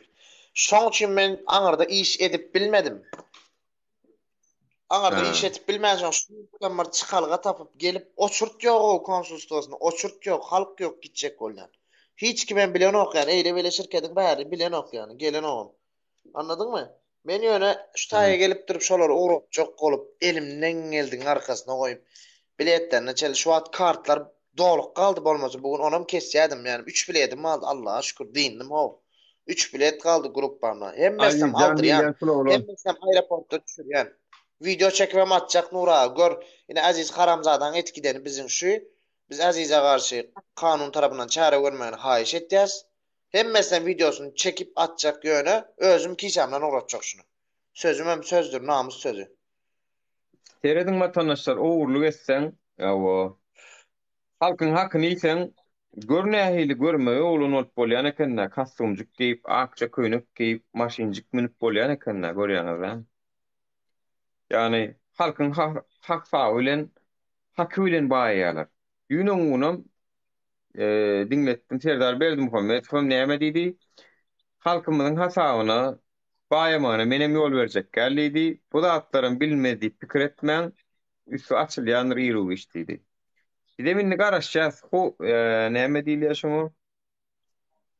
Sawyrsızlyk bilen garaşýas. Şu İstanbul konsullugynyň haçan başlar kabular, şu delilleriň üstü bilen. Haçan bular şu Azizcan diýilýäni tapyp, şulara sorag edip. Yani merdan tüňäni, ýa-ni merdan mustaq diýilýäni, haçan bular sorag edip başlarlar. Munyň başlygy Murat Seyit Muhammedow, muny haçan başlygy sorag edip başlarlar. Men sözüňi böldüm haýyn etdiler, terörist elan etdiler. Bulan özleri nämenni owry. Bir däraýyn aklanlyk, hiççilik. Dawalarym ýok, adam ýok, adwokatlar alagadan töhmet diýdiler de ýapdylar temany. Aýny bu deliller bar abi taýda. Men elimde merdan maňa ulaşsyn. Niden men merdana şu wagt ýazjak WhatsApp'dan. Merdanyň edýän işi men ilgilendiren ok. Men Aziz tanayan, men Merdan. Aziz ýene olany ýa Merdan pompalar, ýa da başga hökümet pompalar illa gitjek olan, illa tutuljak. Yani Aziz şu ýerde konsulluk goşmaly däldi. Özü edip bilen ok şonu, ama bileýdi, bile de yansın bari. Men etjek niýetim. Men hiç kimi günälämem. Menine ýanyp otýan $10,000 pul ötüşýän. Ýeke özüm $10,000 ötüşýän. Olar gelmeli, idirmeli, içirmeli kvartirada tutmalı, biletini, vizasını almalı, öňünden Azizden çykmaly. başka sokulan bana vatandaşlar. Gelin an gaydın sana. Daxuya Sen biri o şeyle min tak senin biri sen şu aziz sebepli ne çoğulunma seninle. 20 adam ni pasapla ver, ikisini avucu aldır, burottum ben prema yurottum. 20 adam. Dasatka çıkarttım, 750 Senin dolar. başka 750 yeni dolara ne adam da var. pasapla aldım. Devran, Geç sene motor. Devran, seni şu kıynandıran okmuyor. Mesela Dur Sultan yekeceğim en sütayda bu. Seni şu kıynandıran okmuyor. Yani şey dedim da, neme Aziz kim bilen işleşse, şon bilen işleşsin. Men neme kim şu merdan bilen işim yok diyen. Seni şu kıynandırma ya mı giyce kellen yastığa koyan vaktin adamların şunca bir minut ta istemem bir minut. Seret diplomatlar Türkmenistan'ın vatandaşlarını 300 dolara gidecek vatandaşlarını 3000 dolar alya şonu tapmana mecbur ediyor ve bir topar şunyalı zatlar orta çıkıyor deyip seni kıynandırma ya men. Meni kıynandır ya, sana men sözün ölecek dinlinnam. Kıynandır ya yönü, bu zatları biz ele berip çıkmasak hiçbir sen men aydanım bilen hiç kimem çıkan oğam. Senem bilyen menem bilyen. Doğru değil mi? Yöne en azından dile getirmek o değil mi? Men ne da kazatsın. Derman bir minut. Devran seret. Sen aydan konsul goşmalı deldi. Sen hazır çekinip gurla otursun. Yöne men sana bir zat aydayın. Ya şun uluma kiçimi bilemok yöne konsul arada bolmasa şu zatları etmeye cesaret emedik bilmez bular. Şu zatlara bulaşmazam. Sen hazır köp zadı bilen yöne aytma gurku otursun. Düşündüğünü aytmasana men mezat ortaya çıkıp otur. Ortağa çıkıp men sana bir uzun aydan men Allah'ın kuluna kulluk etmeni öğrenmedim. Men Allah'a kulluk etdiyen. Bana pohkoy. Yöne men sana aydan men ne da kazatsızdı var. Nurağa sen ne de var. Men yöne elime delili anık alyansam birine karşı çıkman hakkım yok. Elime deliller, yetersiz deliller var şu an. Konsul var. Men yöne yeterli delilleri alyan. Merdan'ın yazıçanlar var da sen elinde çolum delilden sen için o. Aldım verdim yere gerek bana. Bana aldım verdim yere gerek. Başka yere gerek de ben şu pulu aldım diyen yere gerek bana. Hemmesinin emeli var. Konsul var zatlara yol vermese hiç kime ne Dubai'nin üstü bilen, ne İran'ın üstü bilen, ne İstanbul'un üstü bilen iyi verip bilmeyen. Ben gözüm bilen gördüm barıp. Gözüm bilen gördüm. Adını yazmasa adamların. Gözüm bilen emmezada şayet buldum. Hiç kim Türkmenistan'a hiç kim goy verip bilen yok. Ne için? Yöneke rayatlarımız barıp İran'ın konsolosluğundan vize alıp bilen yok. Ne için? Yöneke rayatlarımız barıp Azerbaycan'dan, Dubai'den vize alıp öyle gidip bilen yok. Ne için? Hükman araçlar var. Sebebi konsolosluğu var. Konsolosluğu aralıkta. Şu zatlara yol verdiler in başından. Düşündünüz mü vatandaşlar? Hazır konsolosluğa Naprimer adamlar barıp İran'dan bilet alacak boluptur. İran'a vize alıp İran'ın üstü bilen Türkmenistan'a gidecek boluptur. Yani gidip bilmediler. Ben size geçen efireden de aydıp verdim. Hormat vatandaşlar. Bir kafede oturun.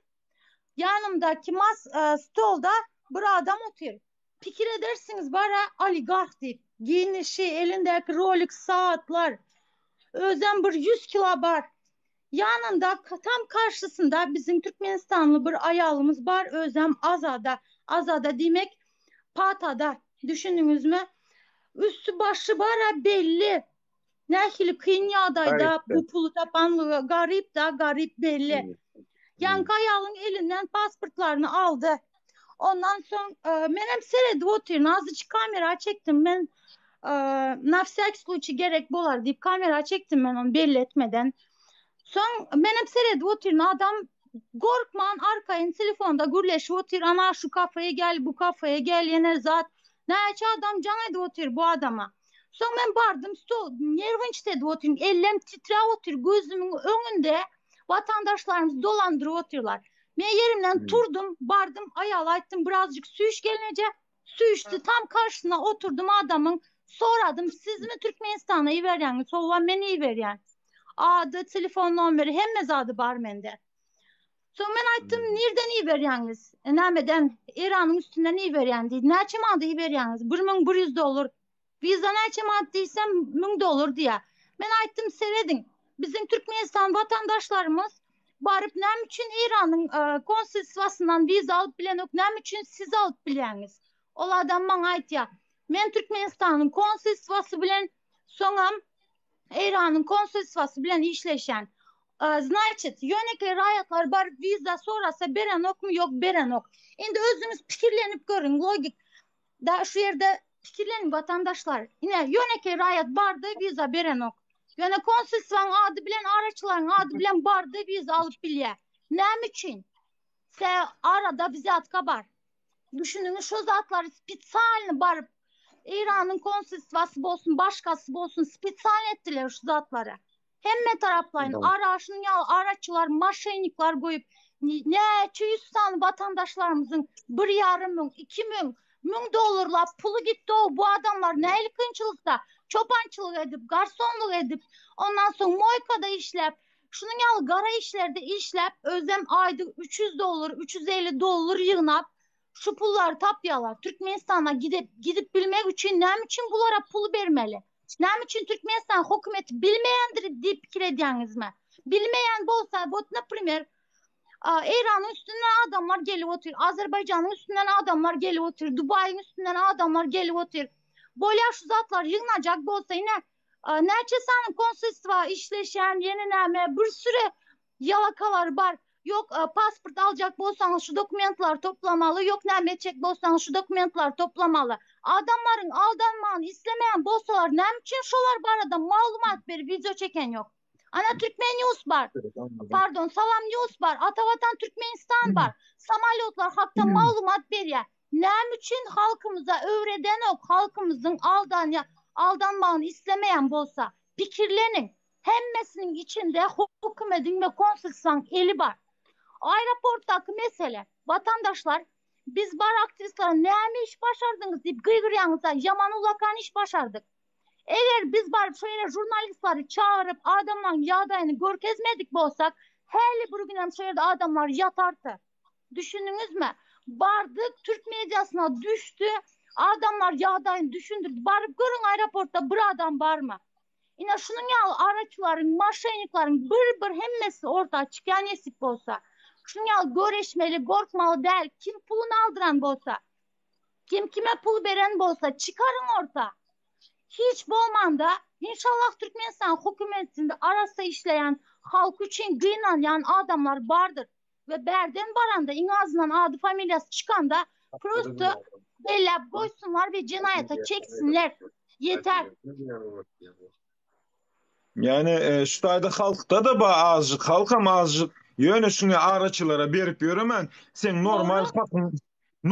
normal hakın barken sen araçlar ne emecek o normaline bolyan ekene barıp hakını talep edip interview bersen aeroporta ayaklansın konsolosluğa hukman yani birleri barıp sizin için canını ortaya koymak değil.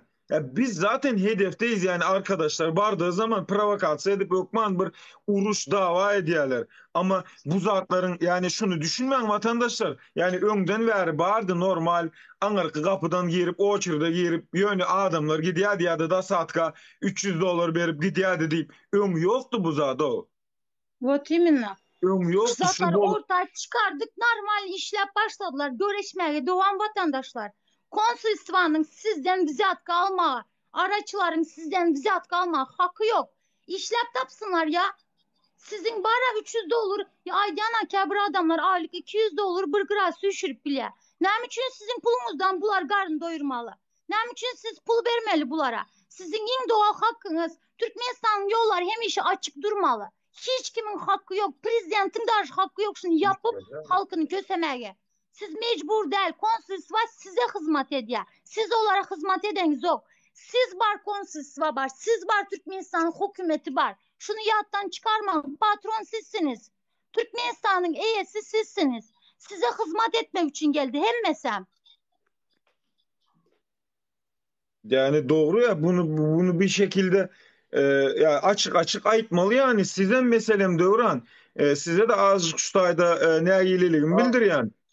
Yani siz şunu meselem ayıp bileniz o. Yani hakikaten aziz. Ya kim bilen işleşmeli? O kadar araça ne gerek var? Siz var bir yerde, Aziz var, yeni de bir Ağam, araç var men diyeli. sana bir uzun Onun için aýdaýyn. merdana var yani olsa. Kim bir yerde ne mi kazanıyor o? Ya siz şunu prekrasno biliyorsunuz. Kimin Şol dinle adamın dostum. birebir. Aydın. Şimdi bir zat var. Merdan zaten sana şeýle aýdaýyn. Merdan Serdanyň eli bolmasa men sana bir uzun aýdaýyn. Men işleşsem, men konsullukda adamym bolsa sen efiriňe girip olar kötlämek. Aziziň eli ba, Aziziň arkasyna konsulstwadaky Merdan ýeni ba bolmasa mende elimde deliller var Aziziň ýazan. Ve şoňa garşam ulanyp biljek issenlik adalatyň öňüne çykmana da taýyn. Nuragaň telefonuna bak, telefonuna deliller ba ýöne yeterince dolu däl. Men aýdyp durun Aziziň arkasynda Merdan bolmasa on ýar rahat İstanbulda takılmaýa. Men arkamda Yo, konsulstwan iş adam bolmady üçin daşary ýurtdan uradyp. Ýoksa men hem telefon ýoklardy Azizi geldi. Aslında men size bir zat aýdasym gelýär, seredin. Meni o bidiýet etmek gereken men aklı başındaky adam. Men prosedurany bilýän, nähilik nirde işleýär. Men paşty bir dünýä, yer ýüzüniň ýarysyny aýlanyp çykdym we dünýäde ya birçok kitaplar okandyryn ve hiçbirinde tarihte de muňal zatlar bilen garşylaşmadym. Yani bu bolup geçýän zatlar bir yani birinci nomerden ruhsat alınmasa edilmeýär vatandaşlar. Yani sizem azıcık uyanın yani men näme edýän o? Yani $1300 berip 6 ay işlemekten 6 ay boşa hova gittirmekten ömrüňe şundan gorkýaňyzmy? Barıp men sen uğratmaly o. Bermen hakym näme bolsa diýmekden gorkýaňyzmy? Aziziň ýaklaşyk 28 adamam öýünde ýaty. Her kim öýünde işte adam eden okşan şikayet etdim, meni özüm etdim, men adından ettirdim. Avukat tutup ama bizinkiler hem giden ok, korkýarlar, ağam dik duracaksın. Nämesinden korkýan? Dogry däme? Evet. Şu yerdeki adam hem şu an etmedin lan ok men hem get bir aydan ok şu an Aziz Kargo'dan benim abim vardı. Yani men uğradan ok deyip. Vatandaşlar gelin Aziz Kargo bilen bilýän. Ine soň erti bir gün yine çykýaňyz, yine jan edýäňiz Dur Sultan meňem Azizden planym ba ýa-da Döwran men sen aýdanyňa goşulýan ýa-da Nur Muhammed Annaýew ýa yine birleri ortadan çykyp goşulýaňyz o vatandaşlar. Nur 1 minut aljak bärde başga bir zat gidip dur şu wagt. Şu pursatdan peýdalanaly hemme çyk. Tolkun hoş geldiňiz. Hoş bulduk. Selamun aleyküm. Wa aleykümselam. Unutma. Tamam işletmiyorum. Nura unutma. Yaxşı, normalny.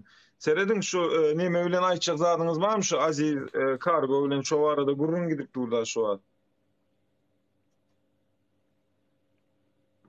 Edil Aziz hakdary aýtjak zadym ýok ýöne amma diýjek zadym mı? Aziz bilen kim işleşýän hem bolsa işleşýän adamlar gelip men şuňa algyň mazat diýim. Şon diýmene de gorkýar. Habaryň barmy şondan? Hawa. Erkekler bolýarlar. Erkekliğe mine şuňa getirýär. Şonu bar sebäbi şola. İşleşýän gatken işlep oturan şondan algysy ba adamyň özüm oturýar efirde. Ýöne gelip men şondan algyň ba diýmez. Diýmezem ýatna da sebäbi gorkýar. Bir tarapynda da erkekligi bar. O erkekligem nire sen pelle kana sen. Şeýdem köten örler. Onta min soňunda iş bitip boljak dat bolar on sam çykurarlar. Men eýle, men beýle, ol eýle, bu beýle boldy diýip. Dogry däme? Gatı doğru aýdýan. Vatandaşlar yaman kän adam engele salýaňyz o gaýrat edin o muňa etmäň o bir şu wagt ýazyp dur. Одиночный волк diýe.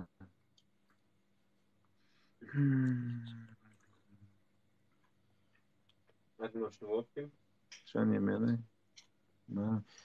Seredin vatandaşlar yani birazcık çıkıp aktivin olup yine şundan alıptır, men şunu bilýän diýmek yani ya bu zatlar bu pursatlar gaýdyp elinize gelmeýär o. Meselem şuňaly gıynalyp gören vatandaşlarymyzyň bir wagtlar baryp konsulstwa baryp Ayda. Men alan adamdan jogap berýän. Yok, Seret, Döwran o arada aýdam. Seret, men genel olarak aýdýan. wopşym aýdýan meselem şol konsulsluğa barıp özüniň hakyny talap eden wagty sana gerek galýadymy, sana şonça pul berip ýa-da sen aziza ortada yalan duruma düşmek galýadymy, galmaýa-da men şu arada gurrun edýän. Ýani senden şüphem ýok zaten gurrlaşýaňyz Naif bilen men dinleýän, görýän käbir zatlar hatda sen bilen men gurrlaşýan. Men o arada aýdamok, men wopşym aýdýan. Doğrudur am. Azizin götünde kim madığı belli zat. Hökümet arasına bölünme üçün yürütür sistem var. Şoňa ora gurulýar. Şo da şu aýlanyp gelsin diýär da. Aeroporta baranda gidilen o. Awa. Çeres kawayla işi bitip dur. Agam görmediňmi videolarda? Konsulluk öğretti şonu. Araçlarım dörülen sol.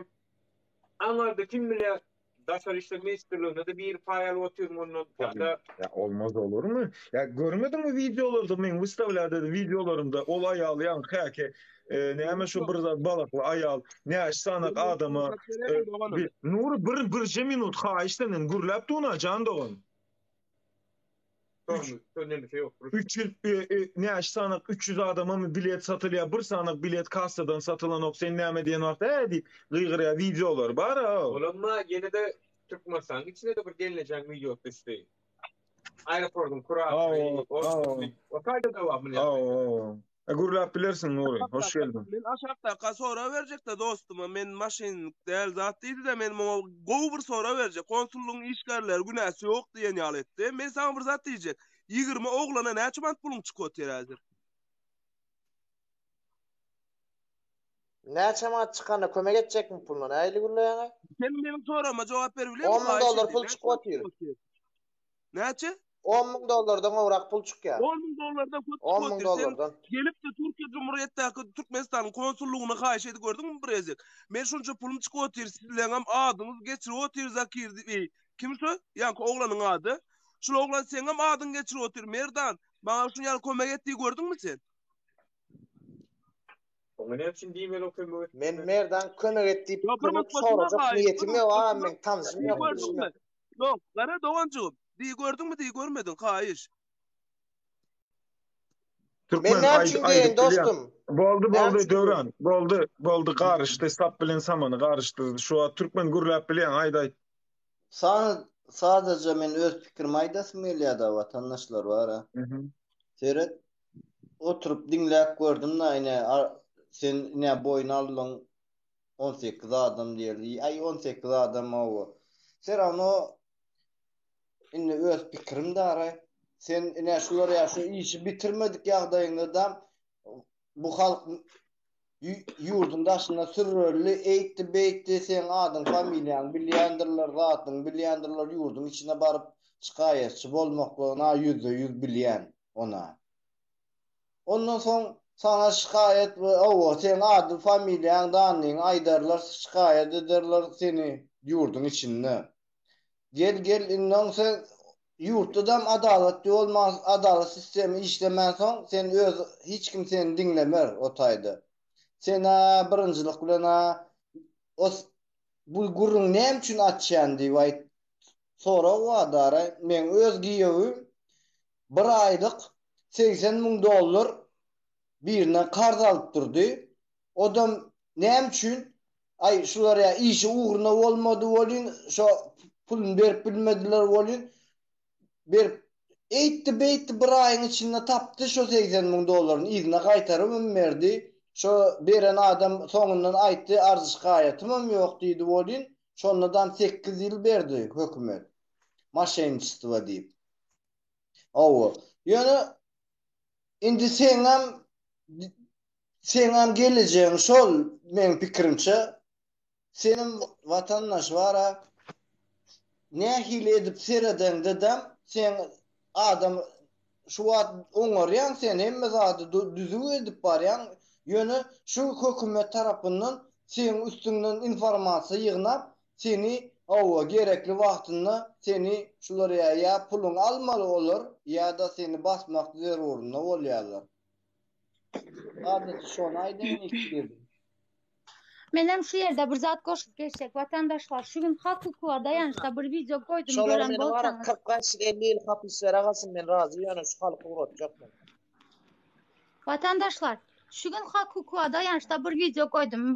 Bir misal verecek. Ne Özbekistan'da korrupsiya agentliğinin başlığı çıkıp açıklama ediyor. Ne mi diye? Bir anketa geçirýärler. Korrupsiya 1600 näçe adam gatnaşýar we 35% pul bermegi korrupsiya diýip hasap eden ok adamlaryň 35%. Soň şu ýerde belläp geçe senator diye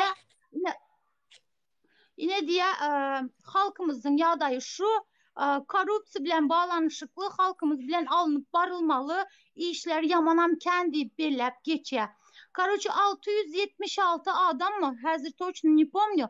676 sanı bank işgärini cenayete çekýärler. Ve senatryň belläp geçmegine göre bilim pudağı birinci, soňam banklar. İki sistemada slişkim köp korrupsiya bar ve Özbekistan hökümeti meselem 2020 ýylda korrupsiya bilen näme bar, bir gurama bar. Hemme yurtlara seredýär ve şu yurtlaryň istatistikasyny çykarýar. Haýsy ýurtda näçe prosent Transparency International. Вот. Şu ýerde reytingini berýär, düşündürýär. Her ýyl çykýar şu. Şu ýerde görkezilipdir. 2020 ýylda Özbekistan 181 döwletiň arasynda 156-njy orunda eken. Pikir edip görüň vatandaşlar. Pardon, 2016 ýylda 156-njy ýerde eken. Soň короче näçe gelýär? 146'a gelýär. Ondan hem soň seredim 2020'de 146'a gelýär we 2022'de 6 näme öňe geçýär we 140-njy ýere gelýär. Nähili bileňizmi? Naprimер, mediada bizde Vatan habarlary bara. Şonuň ýaly kanallarda kim korrupsiya eden bolsa görkezip korrupsiya bilen bağlanışykly alyp barýan göreşlerini görkezip halka düşündürüş geçip otyr, aýdyp otyr. Yurdun iqtisadiýetine korrupsiýanyň nähili zarar berýändigini düşündürip otyr. Näme üçin Türkmenistan hökümetinde şonuň ýaly korrupsiýa garşy göreşen agentlikler ýok meselem. Ýa-da Türkmenistan hökümeti näme üçin habar beriş seriştelerinde şu korrupsiýa eden adamlary görkezen ok. Olar ýalandan 4-5 sany adam görkezýärler. Ýadyňyzda bolsa yol bilen bağlanışykly ellerine naruşnik giyizip Vatan habarlarında çıkardılar. Aslında o görkezmelik. Allah, aslında o görkezmelik. Indi men size ýene şu ýerde bir zat belläp geçecek. Seredin. Özbekistan 181-182 yurdun içinde hazır 2021 ýyldaky istatistikasy 2022 mi? 140 bolsa bizim Türkmenistanımız 169-njy ýerde özüňiz hasaplap görüň näçe ýyzda biz. Näçe ýyzda. Nu siravno hazır näil göreş alınıp baryp otyr. Bütün media kanallar şu barada aýdyp otyr, cenayete çekilip otyr. Şu agentligiň başlygyna arkaýyn hat ýazyp bilýär. Ýönekey raýat şoňa ýüz tutup birebir görüşüp bilýär. Eger Türkmenistan hökümeti şu zatlara garşy bolsa we şu zatlar ýygnajak bolsa, primer alyp bilýär. Goňşy ýurdumuz uzağa gidem ýok, men Ýewropany aýdam ýok ýa-da Turkiýany aýdam ýok. Men goňşy ýurdumuz aýdyp otyryn. Olam nämede Orta Asyada olam Sowetler Birliginden ayrıldı. Türkmenistan bilen deň ayrıldı. Şolam ýaş döwlet, 30 ýyllyk döwlet. Ine başaryp otyrlara. 156-njy ýerden 140'a geldiler. Ýöne biziň ýurdumuz näil ýyzda 169-njy ýerde. Näme üçin? Seredin şunam göz ardı etmeň, olaryň nüfusy 35-36 milyon, bizinki 5 milyon, 6 milyon. Yani ondan şonun bilen yine de siravny aşağı düşmäniň başarýar. Şo kadar nüfus bizden 6-7 kat. Yani olaň belki hökümetde işleyen iş ýeriniň sany 5 milyon bar. Yani biziň raýatlamyň sanysa.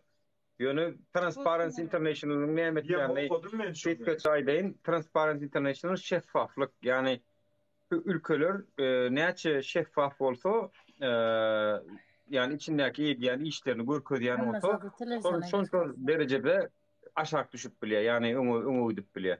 Bilinki bolun ýapyk, daja World Bank we Dünya Banky öz istatistik nemelerinden Türkmenistan ayrıda çıkardı. Çünkü dedi ıtıvarlı malumat gelen ok dedi Türkmenistan'dan.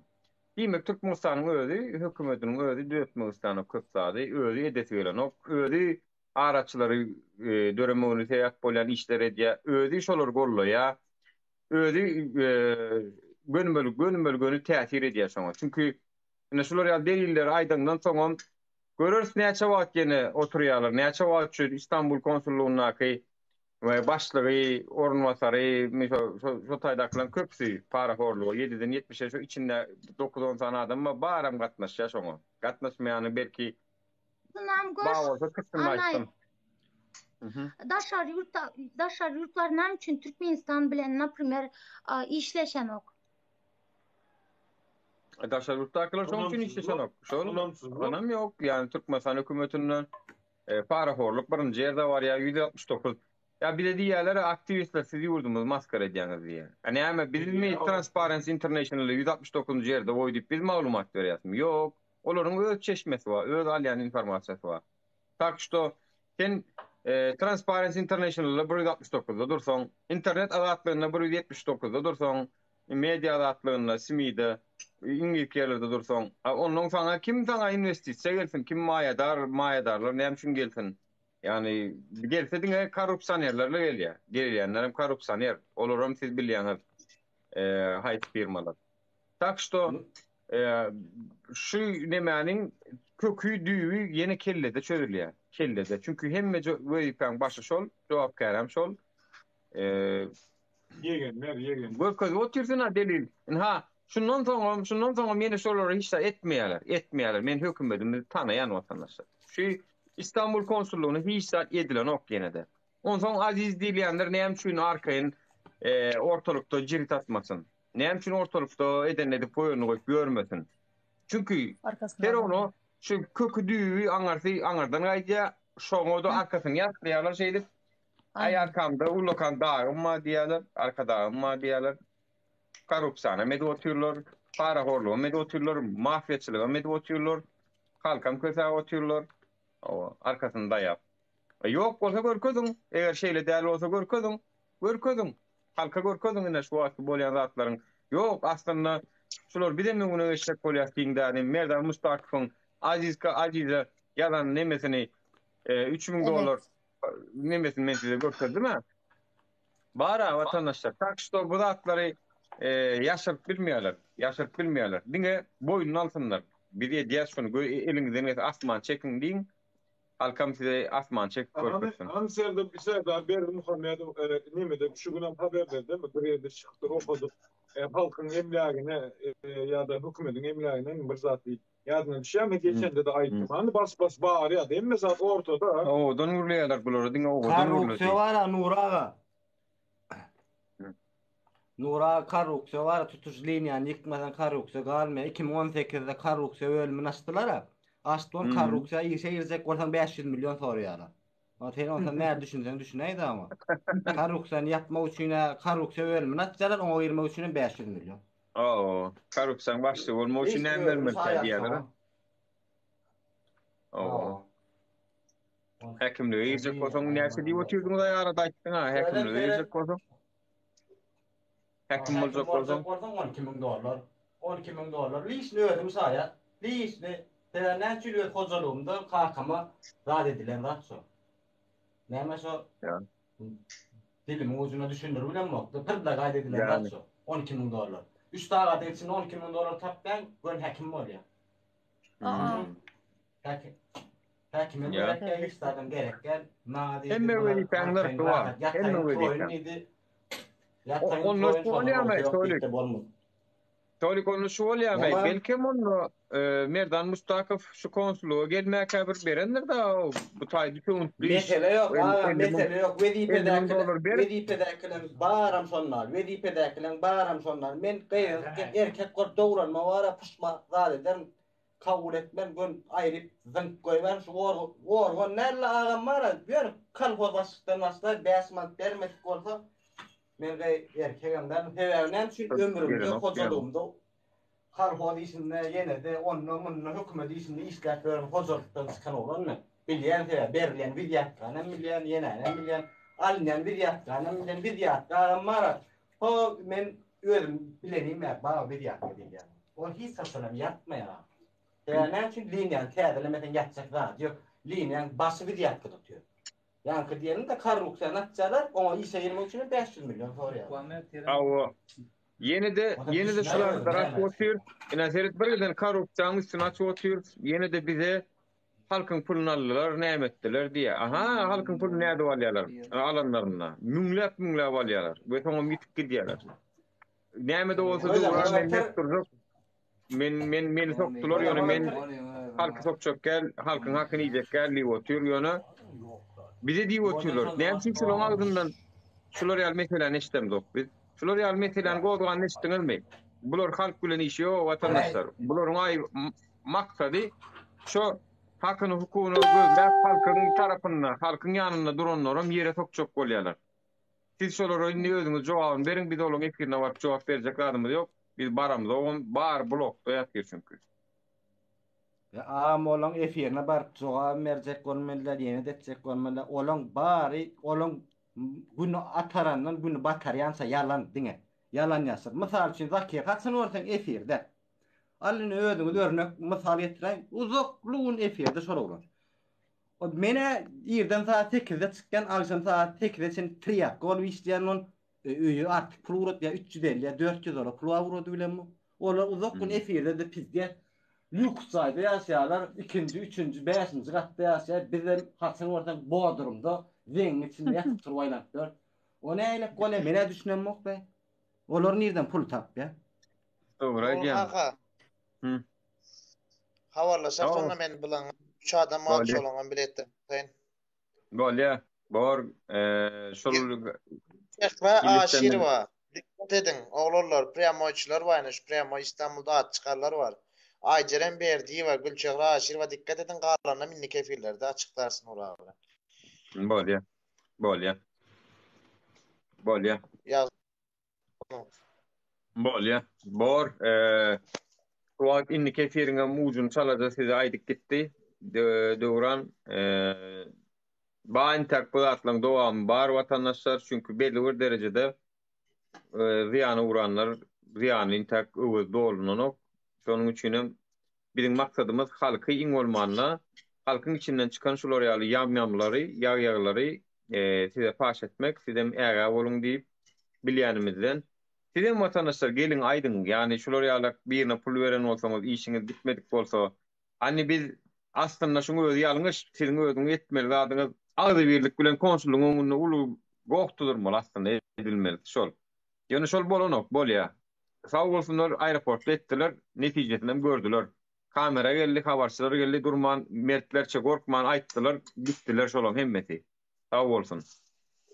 Şolar kösenmänjik gitdiler. Diýmek kösenmejek bolup kösenýär watandaşlar. Ýani geplemän, aýtman, ay borlay diýmek bilen, türkmençilik etmek bilen kösenýär. Men size aýdaýyn.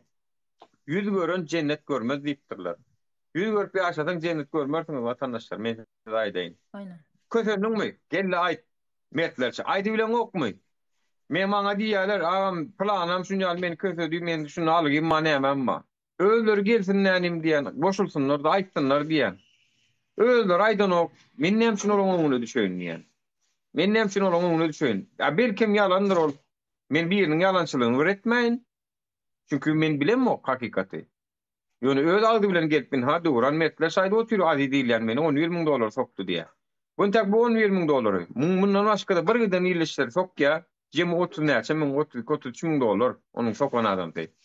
Yani olam çaklayanımız yani ýaňy $50.000 da baranlar diýdi. Siz $50.000 kazanmak üçin näçe wagt işlemeli o? Yani $3.000 gurulun aydın, $1.000 gurulun aydın. Türkiýe şertlerinde. Şoň üçin şonça ziýana galybam, ýene de gurulmekden çekinýän bolsaňyz, aýtmakdan çekinýän bolsaňyz, onu birigem size kömek edip bilemez o watandaşlar, bilen sagam.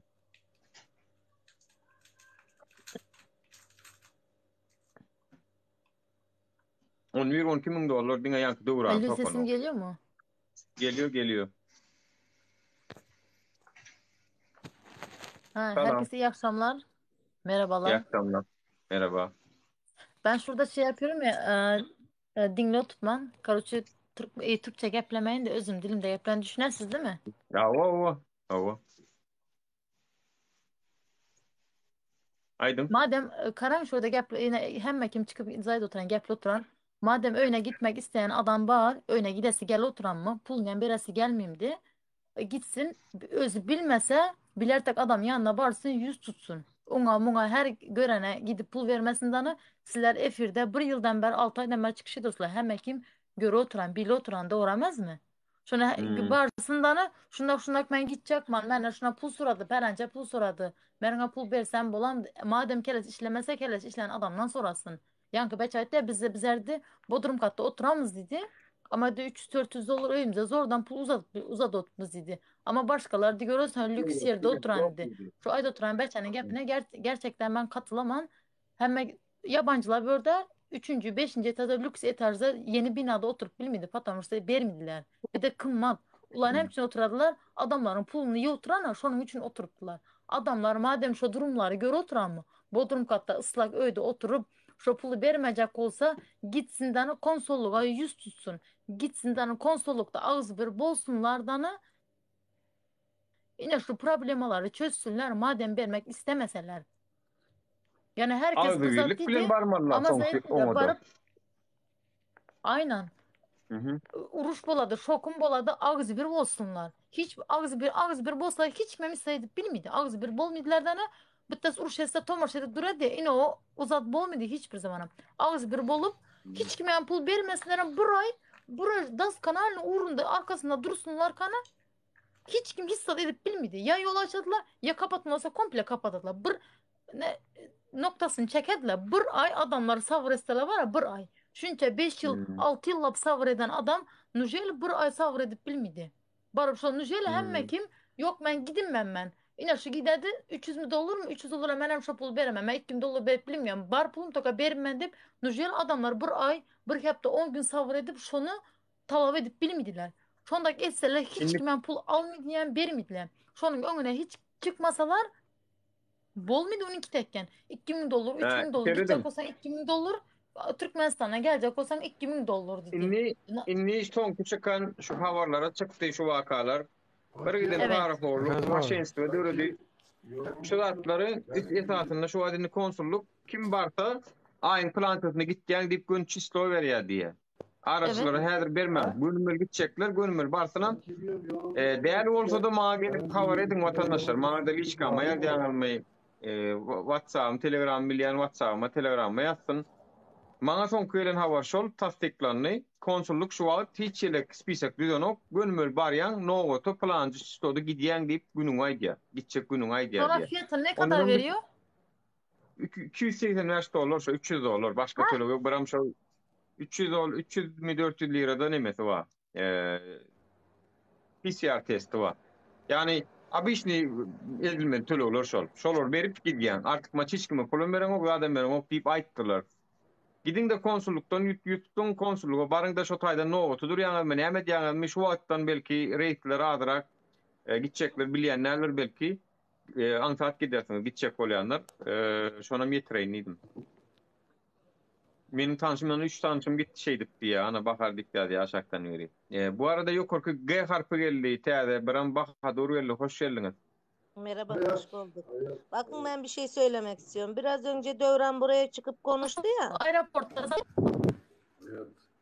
Dövran buraya Görüyor 285 dolar. Bahadır bir mutkaraş. Bilet alıyor. Bir mutkaraş Bahadır. Aydın ge gözül mü ağzına? Ucuzmuş. Evet. Ya ucuz ha. Bunlar saldırdı ya sizin avukatlarınız saldırdı ya. Ya Türk Men mikrofonu yaptım çünkü bir de eştene oydu yani var ha. Aydıyorum. Dövran buraya çıkıp konuştu. Bakın ilk önce benim akrabam Dövran'a para verdi. Hangi aya? Mesela 1. Temmuz'a Dubai'ye göndereceğim dedi. Ama 1'inden 4'üne geçirdi. 4'ünden 8'ine geçirdi. Bu arada gönderemedi Dövran. Ondan sonra pasaportunu parasını ben ortada durup onun Akrabamın telefonunu da açmıyor, parasını da vermiyor. $1000 para almıştı. Hay dedi, zamanı geçti dedi. Bileti dedi iade edemiyoruz falan, öyle böyle yalan konuştu. Dövran, Aziz hepsi bir sofradan ekmek yiyor bunlar. Yalan. Ondan sonra da bu akrabamın parasını ben avukat üstü bilen aldım. Konuştum, aldım onun parasını. Ondan sonra bu akrabam bir şeyi Aziz'in bir bacanağının üstü bilen bu Eyran üstünden ayın 10'una para vermiş. $800. 10 gün geçti. Ondan sonra ben dedim Aziz'e kendim aradım. Aziz böyle böyle 10 gün geçti dedim. Konsulda tanıdığım var falan öyle demiş. Ben dedim tamam, ben yarın gelirim. Akraban Sen bana adına dedim, diye aşağıda dinle otur. Dur diye akraban adına diye. akrabamın adı Dövran mı? Dövran soru ya o. Gelsin Dövran. Dövran beni iyi tanıyor. Akraban adına ayda men ha istiyoran karıştırıp oturmak Aziz'in yanına gıdaldım ben. Men merkezdeki Dövran. Ha, biz bilmiyorum. Dövran, Aziz, Bahadur. Akraban adı familyasına ait yalnızsın mı? Dur. Adı familyasını açıkla, davaya açıklaşaldı ikimiz. Şu an Adına ayda ama. isim verme diyor. O Azerbaycan üzerinden gitti. O yüzden isim verme diyor bana. Adımı falan isim verme diyor. O yüzden ben isim vermek istemiyorum. Sana sadece bir bak dur bir saniye bekle. Bir saniye bekle. Bir saniye bekle. Dur. Yok. Benim akrabam o değil. Bak. Bir saniye bekle kardeşim. Benim akrabam sen Lebap'tan diyorsun. Oradan değil benim akrabam. Marı velayetinden. Ben ondan sonra Aziz'e parasını verdi. O bacanağının üstünden. Aziz nikah koy konsula da götürmemiş pasaportu. Paranı da götürmemiş. Kaç gün ondan sonra oraya gitse arabasından para bilen pasaportu deri vermiş. Baksana. O nerede tanıdığı, nerede şimdi senin tanımanı men üstünden aydı otur, bana akraban adını açıklap verecek. Sen akraban adını ayt, men seni tanımak, sen men tanıman gururun etken, davay açıklaşaldı da ikimiz. Tamam, ben bilmiyorum. Adını aydı akraban. Sen bilmedik adamın üstüne ne el tökme datyan. Bak akrabamın ismi. Davay açıklaşaldı, o 2 adamın geldi adam otur. Ruslan akrabamın ismi. Ruslan. Hayır Ruslan. Aziz'den olan dur. Sen Aziz'e verenlersin. Bana veremezsin. Kim Ruslan? Ruslan akrabamın şu an Azerbaycan üzerinden gitti. Ablacığım Ruslan ne adam ben tanımak bana can hadi biliyor musun? Sen bana WhatsApp'tan yazsana abla numaram yaz yan aşağına. Tamam ben sana yazayım. Sen bunu açıklaşalım. Yine tanımayan Ruslan. Dur. Açıklaşalım Ruslan'ı. Tamam. Bak. Davayla numaram yazdım cana da geleceğim bana. Yönü can etkin. Nerede ikisinin arkasında beydi tökmet gerekler. Can et açıklaşalım. Kimin hakkını yediyse o çıkar erkekse çıkar. Aziz bilen beraber çalışmıyor musun?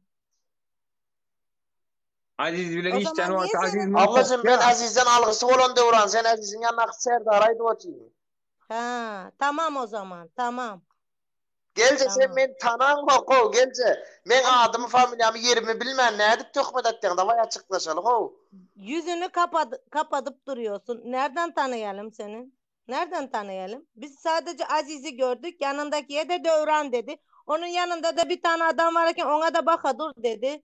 Hangisini? Nereden bilelim? Biz onun ismini belki Serdar diyorsun. Bize Dövran diyorlar. Nereden bilelim? Biz bilmiyoruz ya. Bu mesela Aziz'in burada paylaşıyorlar. Oraya yanına gittiğinde %100 baktığında bu resimdeki bilen o ikisi aynı değil. O ince boylu. Gördün. Şeyle bir düzgün var iken menin bulurdu öğrendim. Sen pulu Aziz'e versen Aziz cevapkar bolýar.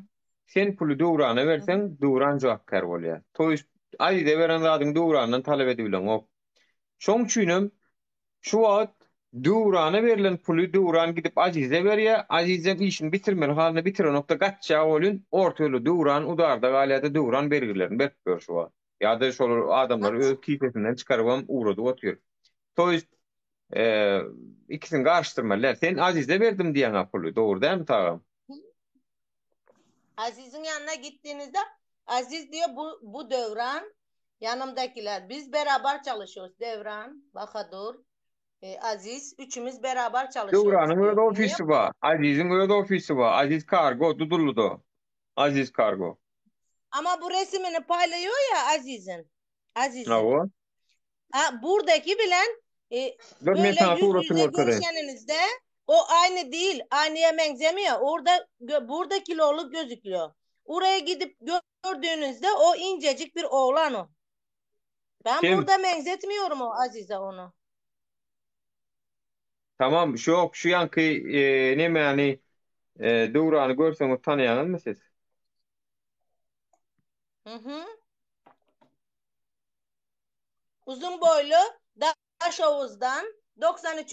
yıl Devran.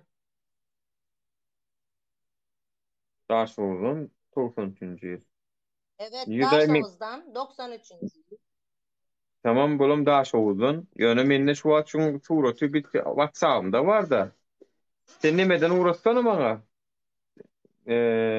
Devran. Suratımı. Bilmiyorum. İşte bunlar hepsi kendi Türkmenlerimizi kendileri böyle şey yapıyor. Dozağa kuruyorlar. Düşürüyorlar. Gerek yok. Ama biz hiçbir yerde paramızı yedirmedik. Hepsinden de paramızı aldık.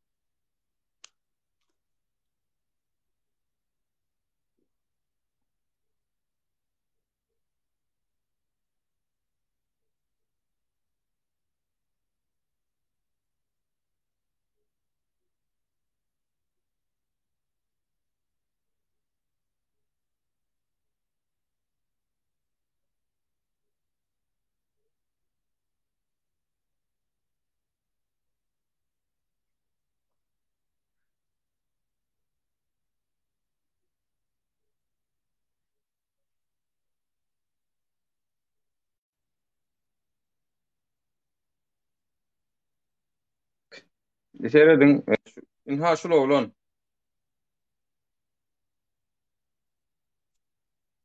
Şul oğlan mı? 2000. yıl be. Gelince. İnha. Hani nerede bir? Gelince nereye gitti?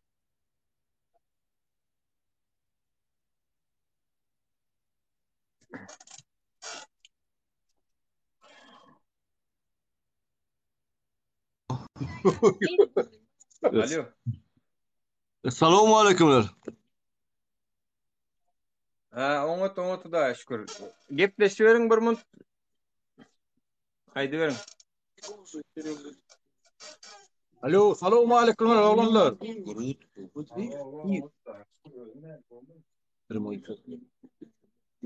Burada mıyna mole.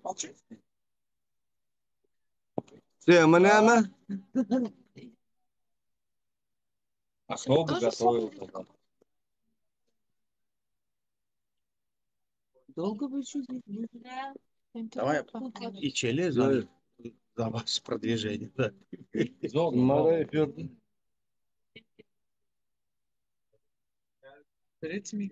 Nuri nereye gittin ha Nuri? Alo. Sesini geliyor mu? Я Кайна.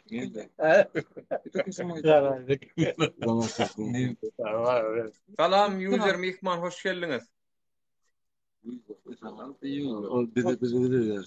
Bize diyorlar 1 Şubat Nuri kovmaya diyorlar neyle? Taplar rahatlar. Onu da şükür. 1 Şubat Stay'da oğlanları bilen otur. Germanya'dan oğlanları yerler. O da atlan yerler. Fransa'dan, Moskova'dan oğlanlar. Salam ediyorlar.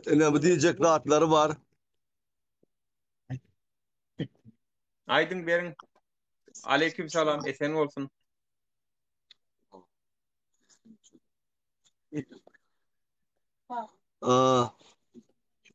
Salam Ne hoş mi diyeceğim? geldiniz. Bunlar var ya. Oğlanlar ne tip olsa Türkmenistan'ın opçi duşur oturur Вот, näme men Türkmençe diýär, Türkmen, Orsça diýär, o Türkmençe diýip bilmeden, Orsça diýär. Да. Не, Валюм, его одеть не получится. Нужда Надо нас накинуть на заставила плечо и раскидать всё. по всему миру.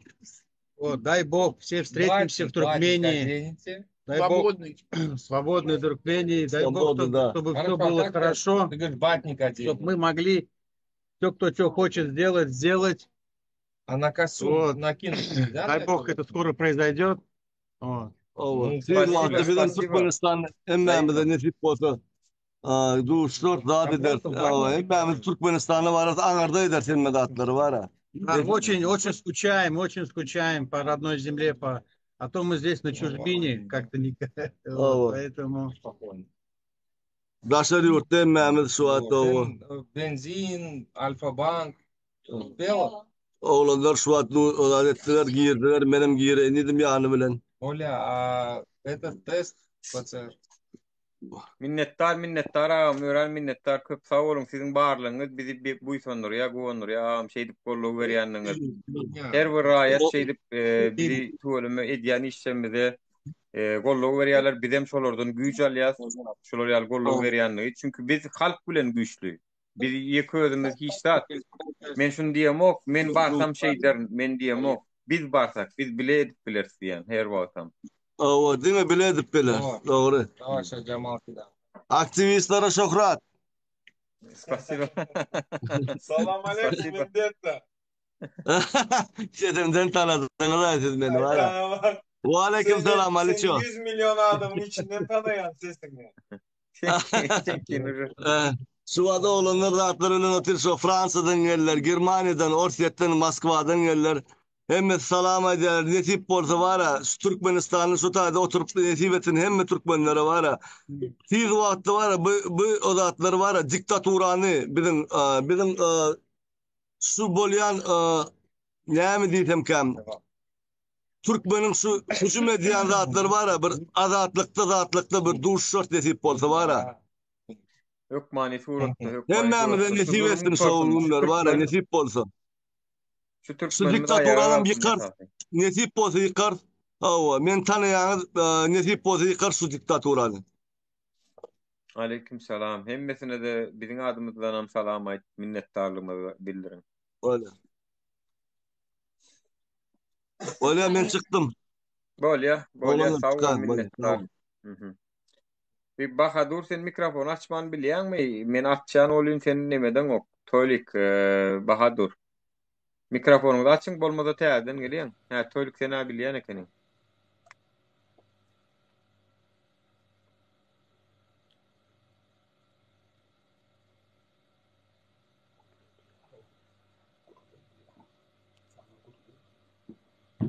Alo. Sesim var ya mı? Gelýär. Ava nesip bolsa bolarlar. Mara yan biraz wagt gerek. Adamlara gerek biraz wagt. Her kim gork ya. Bahadur mikrofonuňy aç Bahadur. Aşakda mikrofonuň suraty bardyr ýa-da gazaly bilen gök iki adamjyň suraty bardyr. Şoňa bas.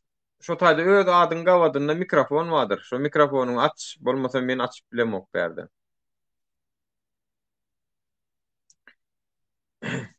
Bolmasa da çıkaraýyn. Bahadur, täzeden gelýär bolmasa bilmeýän bolsam. Täzeden gel zaproş etdi. Vatandaşlar görüşmek ýaly aýdyljak zatlar Türkmenistan korrupsiýa bilen baglanyşykly, işsizlik bilen baglanyşykly, ykdysadyýetdäki kemçilikler bilen baglanyşykly, saglyk ulgamynda da birden kemçiliklerimiz bar. Bilýänsiňiz, köp operasiýalar Türkmenistanda amala aşyrylanok, şoň üçin daşar ýurtlara Hindistana, Türkiýe gelýärler. Daýgançylykda birden mesele bar. Senagatda da bar birden kemçilikler. Hemme zatda bar. Daşy 2022-nji ýylda geçip gör. Ýekeci operator Svyaz bar, Altynasar bar, ýekeci. Ümerkisi. Olam göterenok, owulsuny. Böwden bir 5 milyon halk. Yani garşylyk bolmasa ösüş bolmaýar diýilýär, ana şo bolýar. Garşylyk ýok, ösüşem ýok. Çünki Türkmenistanda ne opozisiýa barmy? Apozisiya dörese biz vara şu zatları yurdun içinde etçe. Yani yurdun içinde de gıynansagan bize şu zatlara ruhsat beren oklar. Gıynansagan. Bize ruhsat beren oklar. Geplecek bolyanam, hakkını olacak bolyanam. Maşenstva bilen yok pul kardalıptır diye iki tanak bir alkaş tapyalar da yüzüne koyduryalar da hani olorum basyalar. Mana Murat Düşen şehit basıldı. İki tanak yalançı tökmötçü bilen basıldı. Salam, Ali, hoş geldiniz. selamun aleyküm. Salam, goğmusunuz. Aleyküm selam. Açık mı yollar? Näme? Anayıp görýär. Ha? Yollar açıldı mı? Gyzyň suraty bilen düşünmedim. Kim bilir? Hava giydim surası var yani oğlun. Yollar açılan ok yöne yollar şol konsulluğa barsan gönümel gitcek günün aydiyalar. Şo 280 $, bilen PCR'in bahasy bilen hem gidibilýäňiz diýýärler. Häzir şonu ýaly informasiýa geldik. Konsulluğa barıp görüň. 300 ayratyn PCR. Emme hem gidermen näjip bolsa. Ýa-o. Gitmek isteyen olsanız barın. Yani elbette Türkmenistan'ın beýdipsiri konsulluğun üstü bilen spisege tutup alıp gitmenin öýdi bir kanun. Onun ýerügiç hasar soralar, ýerügiç ediler. Käşke agdy bir bolsadyk, käşke bir ýer çağıramyzda hemme kişi üçsüdi dänim näýeligimiz bildirsedik, şu edýäňiz ýalňyş bolly, biz siziň sistemaňyzda boýun boljak geldi bilýäňiz, şo hukugyňyz bar eliňizde şonu edeňiz. Diýme onu her kim aýratyn kösenýär häzirlikçe. Her kim aýratynlykda kösenip otur. Kösenýärlerin derdi bir bolup birikseler meseleler açılıptır, yollar açılıptır deyip swobodna gidip bilýän bolany okmuş onu biljek bolamyň. Yok, swobodna açyk däl. Oňa Türkmenistan diýil ýa, oňa tak ýene ýüdülgerek. Ni hijem bolmaýar onu ýazat. Swobodna gitmek, swobodna gelmek diýen zat hijem bolmaýar. Şu hökümet otursa bolmaýar vatandaşlar. Näme etmeli onu? Anayıp. Aydın. Näme etmeli?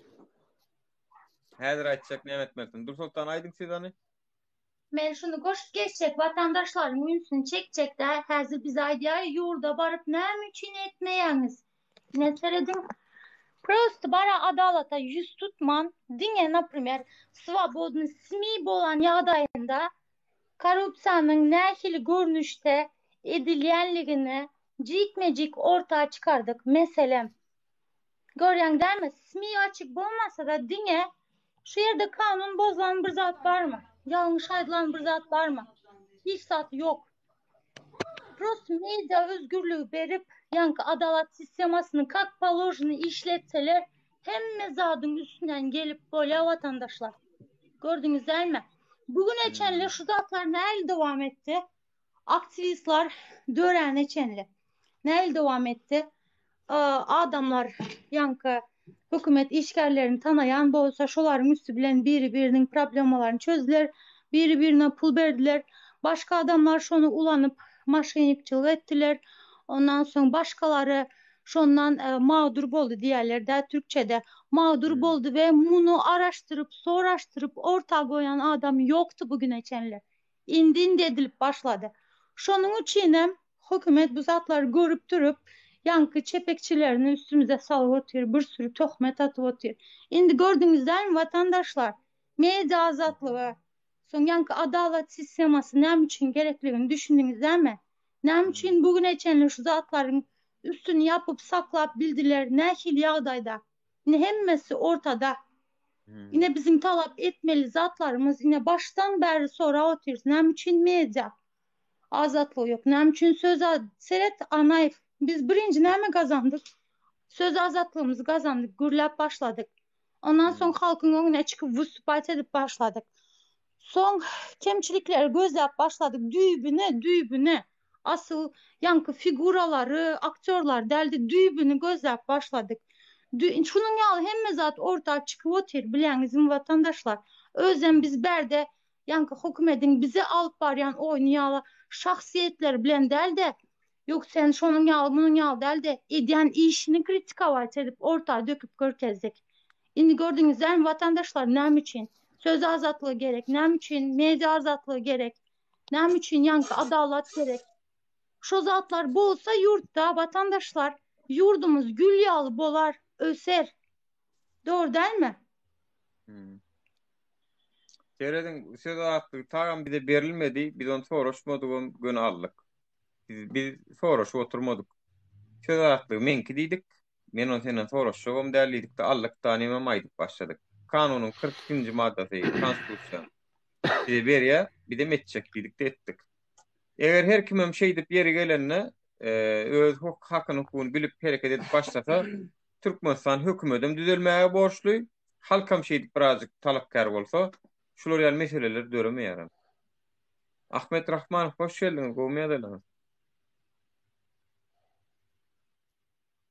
Aleykümler.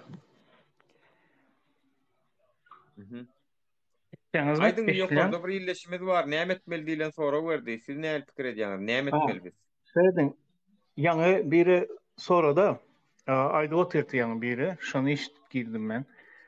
Şu yollar açılıp oturmuş, uçaklar açılıp oturmuş. Dostlar yalan bular hemmesi. Söyledin hazır da Türkiye'ye gelmeni viza bilen etjek bolup berdiler. Hiçbir ülke viza bilen girenok Türkiye. Türkmenistanlıları viza bilen geler ýaly etjek bolýarlar. Siz näme garaşýaňyz bu hazırki hökümetden? Näme sebäpden vizaly boljak? Näme sebäbi näme? Durýança hiç adam ütkenmeýär. Umydyňyzy goýun. Yok, ütkenmeýär. Ka wagt bir zat ütketse de gorkusundan gözümüze çöp atmak üçin. Zat ütkenmek çıkacak bolsaň, aňarda bir turistik agentstwadan Türkiýe viza alıp, vizada pul töläp, şey dip gelýärler şu wagt. Dogry şu. Vizasız çıkaranok diýip ana aşakda aýa diýip mirýad otur. Sizin habaryňyz ýok ýa-na ýokurky adyňyzy aýdaýyn bir ýalla kamaýdym. Men telefonum ýoklaşma adam bir tanzymka gaýrat et biraz göräýin diýelim. Telefon ýok. Adym Döwlet. Döwlet sizin habaryňyz barmy Türkmenistandan çykmak üçin şu wagt viza tölenýändiginde? Ýok, telefonum ýok menim. Ýok, öwreniň siz vizaly etdiler aňardan. Elinde bilediň bar Türkiýe, Istanbul'a bar gidibereden oklar. Vizaňa mamy diýe Istanbul'a gitmek üçin. Dogry. Tuma limited sen aljak adam ýok, sen balkonyna garaşy ber. Sen öň baýkara ady bilen çykyş edýädiň 200'lü sen. Bir ýerde Nura men burada destim aýtsyňmy şol?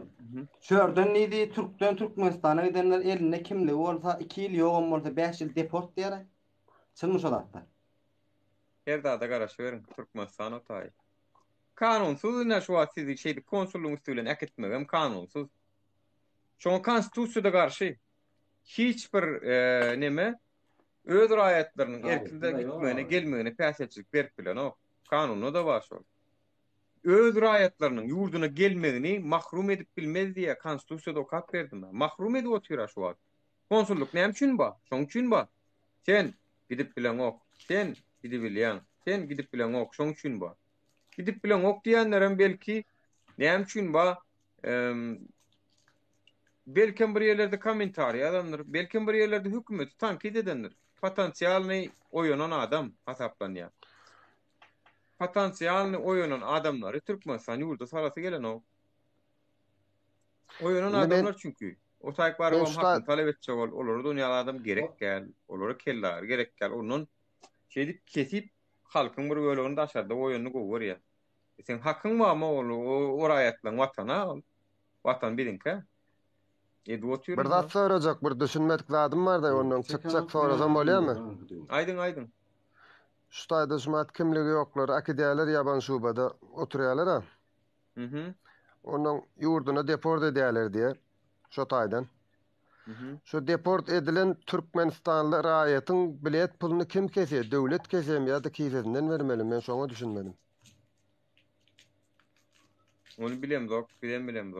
Yani aňarda bolsalar, belki. İçinizde bilen wagtda şonu bilesim geldi da meňem kimligiň bir istadım ýok. Belki bir gün saklansa menem ýola şeýip uğratjaklarmy ýa özüňi kesmelimi? Ay sen pulum ýok diýdi oturuber, belki özler apýanlar da şeýse. Düzgün oyuncu hökümetten alýarlar däme mozady deportun kulary deport berden mindirip goýanlaryny adamda ýöne pastortun gelýär. Tölew ýok bolsaň hökümet töleýär däme deportun adyny biledini. Yok onu pastadan bile satın alırlar aslında. Tölew Ay yok pulu yoktan meselen pulu yok. Näli satın alınacak ama? Bilemedim. Sonra devlet tölemelik yani. Yerde bir yastır pulu yok diysen lagerda yatyan diye. Pulun iyidinle diýenler da lagerda yatan yerine. Türkmenstanak maşgalanlan gepleş bile durasınlar seni uğratacak diýenler. Her kim plan kes gitti aňyrdan gelli berden uğratdylar deport boldy diýip günden milyon san video paýlaşýarlar ýöne şu deport bolup gidip barýanyň bilet pulunu kim kesýär şonu hiç kim paýlaşan göremek. Deport barýany şu atlara aýda mene deport bolup samolýoda minirlene meşdem okbam şol. Ay gidenlerden jaňlaşyp soraýas içiňizde deport bar. Anay bugün jaň edip aýtdylar maňa bar eken deport bolup samolýoda iýerilen adamlar ýeke häzir az bolsa da Türkmenistan'a uğradylyp oturdy diýip aýtdylar bilmedim doğrumy ýokmy. Bar eken. Ýöne şolaryň biledini kim kesýär? Şonu biledim. Son men emesdim.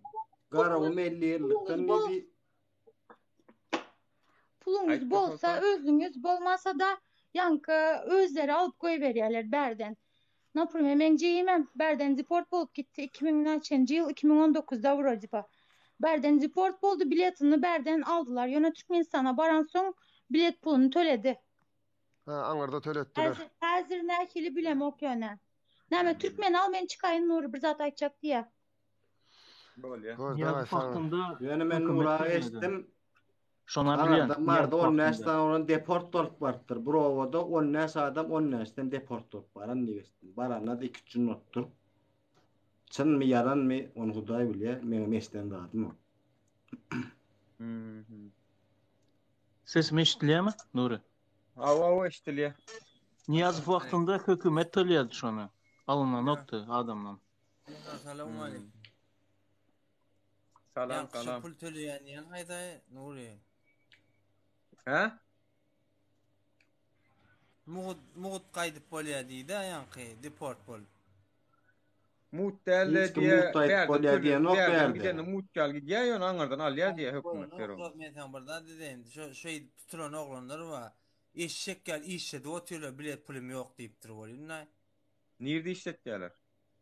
Ek uğra diye ýere bolsa tapaw diýok ejenski bu eline gan giydirip goýýar diýe. Türk'tü işletdiler Türkmenistan'da mı? O Türk'tü şu pul bilet pulun gadamy üçin ýok tamam öňden tölesinler aňardan bank Türkmenistana tölesinler diýe. Hemme de göt şat bilen. Edi bilseler edýärler de. Daga näme bu ejenski mugut hiç mäkitmeýär hökümet äkidermiz ölüňi äkiden o. Ölüňi äkiden o bolsun ölüňi.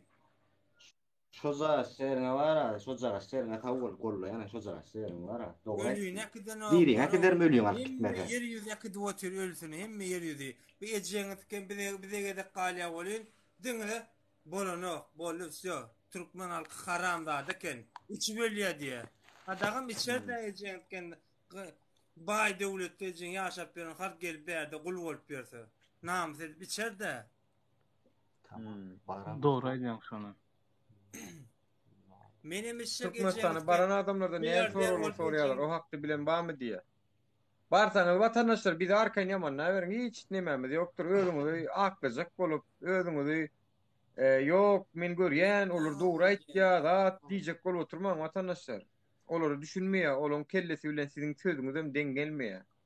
Ýani urubynyňyz hem bir däl olar bilen. Şoň üçin aýo bir de görüm, o bilem, o tanam, o diýinde bilemokdan oturuberiň watandaşlar. Hiç mesele ýok. Tanamok, bilemok. Daşy ýigren ýanny. Hiç mesele ýok. Özleri ýaly mikir bolun. Olara ikili oyun oynayarlar, telewizorda bir zat edýärler, arkadan başga bir zat edýärler. Tak što Yo yan kazan. olara biraz düşündürjek bolup oturma. Nädiklik bolýar, näme bilýärlerde gelip oynan bolýarlarda bilýän Nuri. Bilýärler. Assalamu alaykum. Ejeňizki aňartyna geçip oturyň gelip oynan bolýarlar bäri halky. Şu şurada oturanlar oynan bolýar. Baya.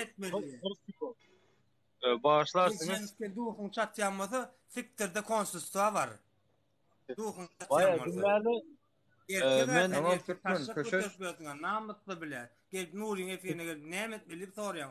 Bu tonşsuz dogonuňyz kel. Ölüň. Seredali Türkmen. Men şunu aýdaýyn. 2008'de Doğrudan erkek bolup gelip birine nämet bilip soramak namat sen o dogonuňyz kel. Sen erkek aro. Öz ýoluň özüň alyp çykda gitdi. Bir saňa bilet ýol görkezilip otyr. Hakykat ödür. Git dogonuňyz ken şta öljek mül görkezediňiz. Näme gelip näme etmeli? Padyop kosok ýaro ejeňiz kenler o köp biljek bolýar o.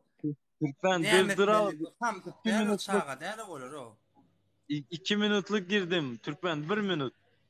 Bir açak zadım bardı da yani Berat sonra da kim söyleyedi? My baby. 2008'de men yaban şuba düştüm. 2008'de 2007'de gelip 2008'de gittim. Şu wagt Niyazowyň goýan karary bardy. Şu 60 milyon boldu. Ön Türkmenistan töläp alyp gitýär yaban şuba düşenlere. 2008 wagty may aýlarynda o karar yatırıldı polnusty. Şu 2008'in başlarında yatırıldı. Şundan soň her kim öz pulu bilen gitýärdi. Owa. Ýöne men häle moj dusya aýdandyrlar, myş bardyr. Ýöne men al eşidemok alyp gitdi aňyrda töleýe даже inanamam. Почему? Потому что durum ortada. Pulunu beri oturanları alıp giden oklar. Munyalı makinasiyada oturan men pikirimçe şonam eden oklar bara. Düşünäňiz mi? Rossiyada 70 adam yatantı.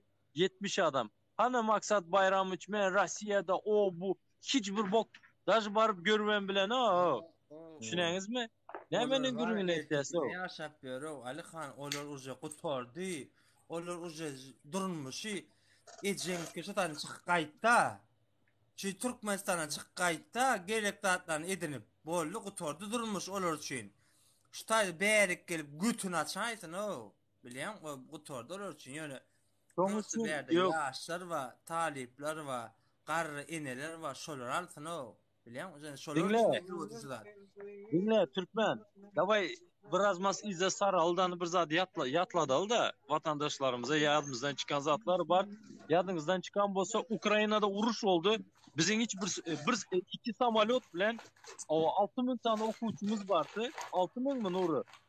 Ve yadımda yok. Ne Alişer? Neçan okuwçumuz var. Ali Berat. Ali. Dur 1 minut. 1 minut. Aydıp olayın. Näçen bir min okuwçumuz bardy. 2 samolyot bilen owa habarlara berdi, gutordy. Öldümü, galdym. Biziň hasabymyz ýok. Kim nirde öldü, nirde galypdy bellisi ýok. Şoň üçin vatandaşlar, açyk gepim, bir zat biljek bolsaňyz, diňe konsulstwa çözmeli şolar, işi şolaryň şo ettirmeli. David ettirmeli. Потому что hakkın senin yok. Dubai'da kaçıp gidiyor yok. Ладно, mujiki, спасибо alanlarınız için. Давай, Анишка, брат, давай. Давай, спасибо. Bir soru koyacak koyan, oğlanın mujiklerini mi otuyor? Gelip soru koyarlar da. Türkmen, bir minut. Avolitet aydan näme diýjek bolýar? Ali şu. Yo aydan Türkmencan sen ayt men aydan. Sen sözüm kesmeyin. Nemecan, bayam ayt tor. Gelýärlerde var ya meselim soru koyarlar. Nur näme etmeli? Ey, erkek mene gel nur näme etmeli? Özüme kiçilik goýdy. Nurum özüň ýan adam dogry dämi? Sana nur diye. Ine şunu aýdy otyr. Şuraya haramdadalar var. Bu sana aýdy otyr. Ondan metre sana näme etjek o, näme etmeli? O bir oraya sonra bermen öde bir kiçilik o erkege. Ya Ahmet ne doğru men kibrato? Sen окружениеңде azıcık ütkeşik понятиялар. Ya уже жизньна himme zat yasna nämetmelip sonra gerek gel. Bilýärmi? Diňe period goşulmaly, gollamaly berde. Goşulmaly Nämetmeli o. zat yok Ahmet. No. Ya yana Etme, Nuri etme. situasyonu Bu kendirak men bilýän görjekdim, için näme diýjek yani bolýar. soramam günah däldir. Yok. Baya. Soramak günah Ne däldir. foradan geçti nur näçi yıl ver uje gurun etkelýär. Indi ýöne gelen Salam bolup nämetmeli. O gelen bolup nämetmeli uje wagt İşte ben çekýärler, oyun oýnýarlar. Bilýän uje gerek gel o zatlar Ahmet. Ova onu men sen düşünýän. O täze gelen adamlar, bu zatlar bilmeýän adamlar var ha, Çok Brent'te. şey diyen adamla gelýär ha, gelmäli. Nämetmeli o var siktirip suwa düşüp gelmeli. Bolly, in gowlar şol. Alo, ses geliyor Março. İtýän adamlar itersin öýtsen. Olam Yok. bolmaýar da baya. Yok. O düşünýän adamlar oraya sorak bermeýärem. Göni sizinki dogry hakykat ýol aýdýan, hakykat aýdýan geler erkek adam. A gelmeýän gelen bolarda näme boş gürleýän, näme etmelini bir şorya soraklar beri guraya. Uje ýasna bilýärmi? Düşünjesi bar adam oraya sorak bermeýär. Türk'e gellinmi, ortada gittinmi? Значит, sen tıryap kaçada görülen ok. Значит, sen tıryap gort gellin bärik. Çöle uçun. Beýaşmandy üçin. Baya bir zat sorap bilýärmi sana? Sorasam bolýar. Baya. Ses geliyor mi? Aa, geliyor. Durun tek bir zat soracak. Baya. Sen Hitrovka'dan mı, Gökçe'den mi? Gökçe. Seret, men dostum vardı. Edil sen yal gürleşýärdi. Yana o yerinin düşüncesi bilen başka yerlerin düşüncesi azıcık ütkeşikrak bolýar. Baya, şonam düşün. Yo. Bolýan internet. Şuma sen Türkiýe gellin, dogrymy Ahmet? Sen gellin ýaşap görsiň, Türkiýe sistemasyny gördüň, durmuşyny gördüň, adamyň özgörüşini gördüň. Sen ýene gelip Türkmeniň arasına gelip nämetmeli soraýan. Sana abidna dämi şol? Nämetmeli soramak. İşte erkek az şu an. Türkmen erkek az. Türkmen erkekler yok. Böyle. Dinleyen iki mesele o da oldu da bir şol uğrat yarlar $300 300 TL'de test için veriyorlar. Yani baranın kaviyerine deport bakıyorlar. Ne bakıyorlar? Kimliğini yok, deport bakıyorlar. Düşman birbirine, düşman mollar birbirine, halk birbirine düşman. Hayır. Yankı berden uğradılayan var ha. Kimliksizler yığın yapsan uğradıyalar ha. Son bil pulunu kim töleýär diýip soradylar da biri. Berden pulum yok diýip bil pulunu baran soň alýarlar o. Alýarlar.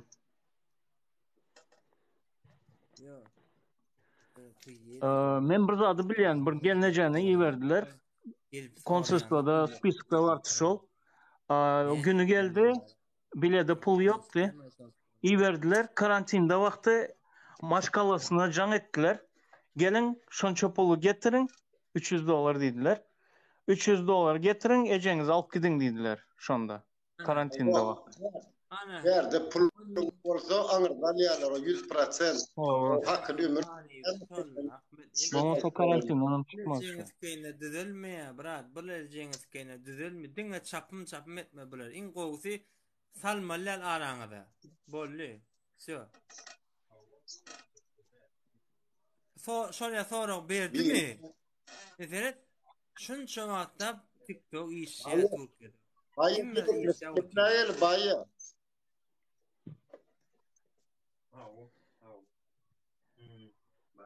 Vatandaşlar, efir yapayın men, потому что sesinizem gowy gelen ok, eşiteme oga men hiç gaýsyňyz ol. Ya täzeden çykarpyn men täzeden almak bolýar. Gullar kayn bak şafyň imana. Gullar şam. Ha? Alço yap yamas kanastana yap yamas kanas. Ya 1 minut.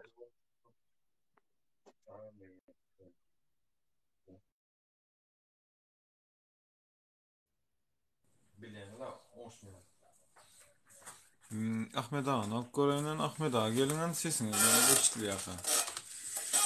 Saçım şun yazda kalkaman nire koyun. Şun ya saçım tosip var ya. Ha, normal eşitliyor mu?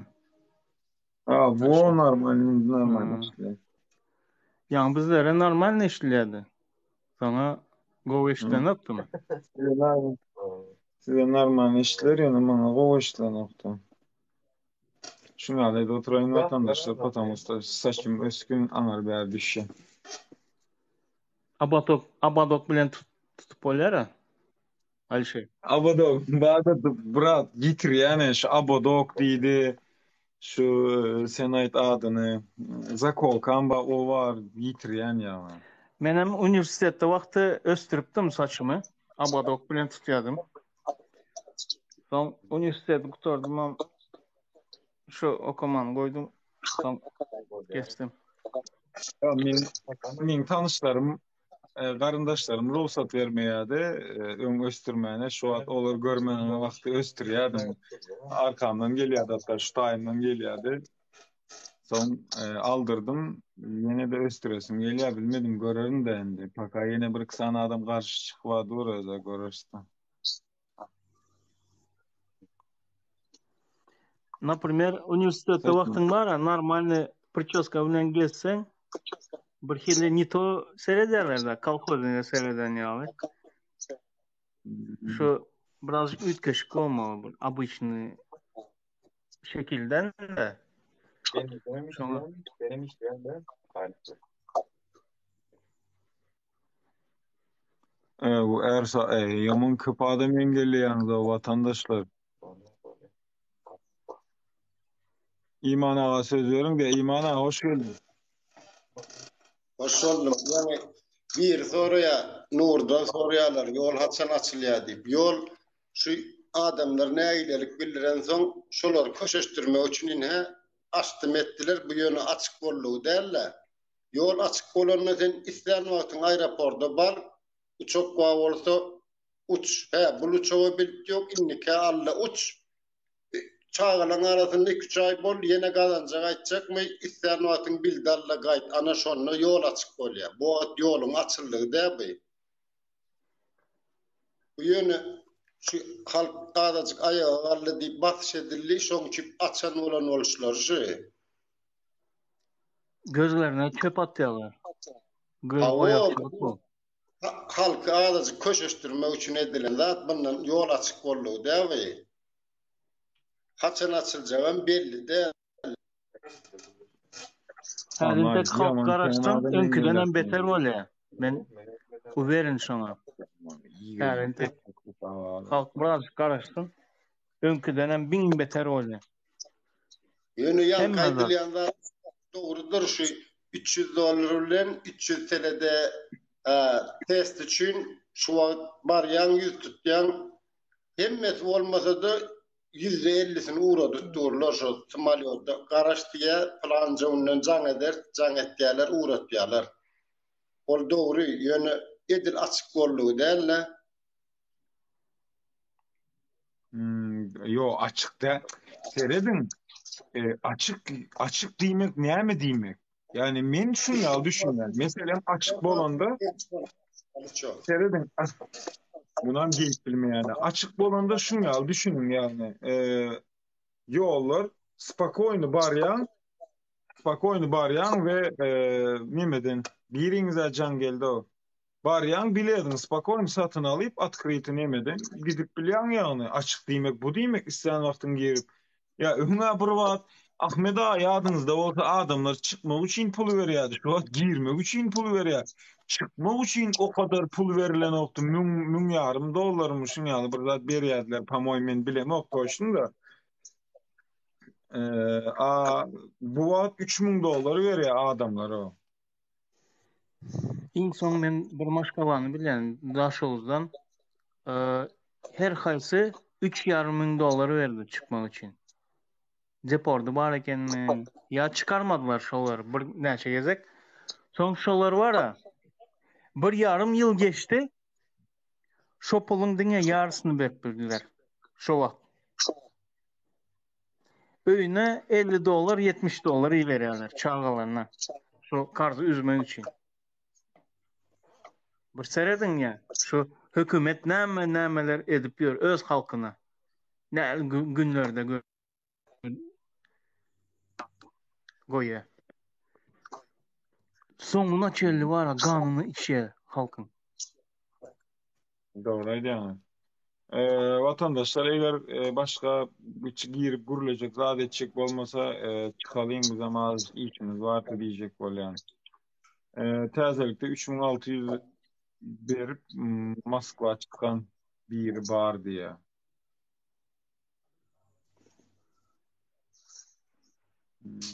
Az alıptırlar diye Türkmenistan'da näme üçün yurt daşına gezelince qaytmak gadagan diye.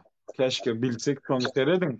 Yani bizim sizin ýaly vatandaş biz bizden öwrenýäs. Bizden birlerinden öwrenmek için şolun içinde işläp gaýdan biri daşına çıkan bolmaly. Kovulan bolmaly. Şoňa haksızlyk edilen bolmaly. Palibom ki yani haksızlık ediliyor, потому что sen haksızlık adamlara haksızlık edenler bilen birsin. Bize hem şondan öwrenýär, simi yok yani nolo çıkıp bular erteden akşama çen muň alet robot ýala gürleýär, oňa seretme o bar yalan o. Bugün şol Dursultan Taganowa bir zat paýlaşdy yani. Şonu giňişleýin bir azjyk okaýyn, gyzyklanayyn diýip girdim. Ananın o bütün Türkmen yani bir zat vatan diye miras diye yine bolor olmaz bir zatlar var. Hemmesinde şu yankı Türkmenistan'ın hormatlı prezidenti yine nämesi dinle şolar öýärä. Niýerini görsenim şu ýigrenenin öňüne diýip ýalak lüboy nämäni açan habary tak öňüme çykýar. Lüboyny açan tak öňüme çykýar. Zaten meniň suratlaryny bärde öýde saklayan ýigrenjiň muňa seret al. Yüzü başını yen yüzünü otlayısın. Bärde görmeýän ýöne bir habar üçin gir yani öyle öňünden çykýar da.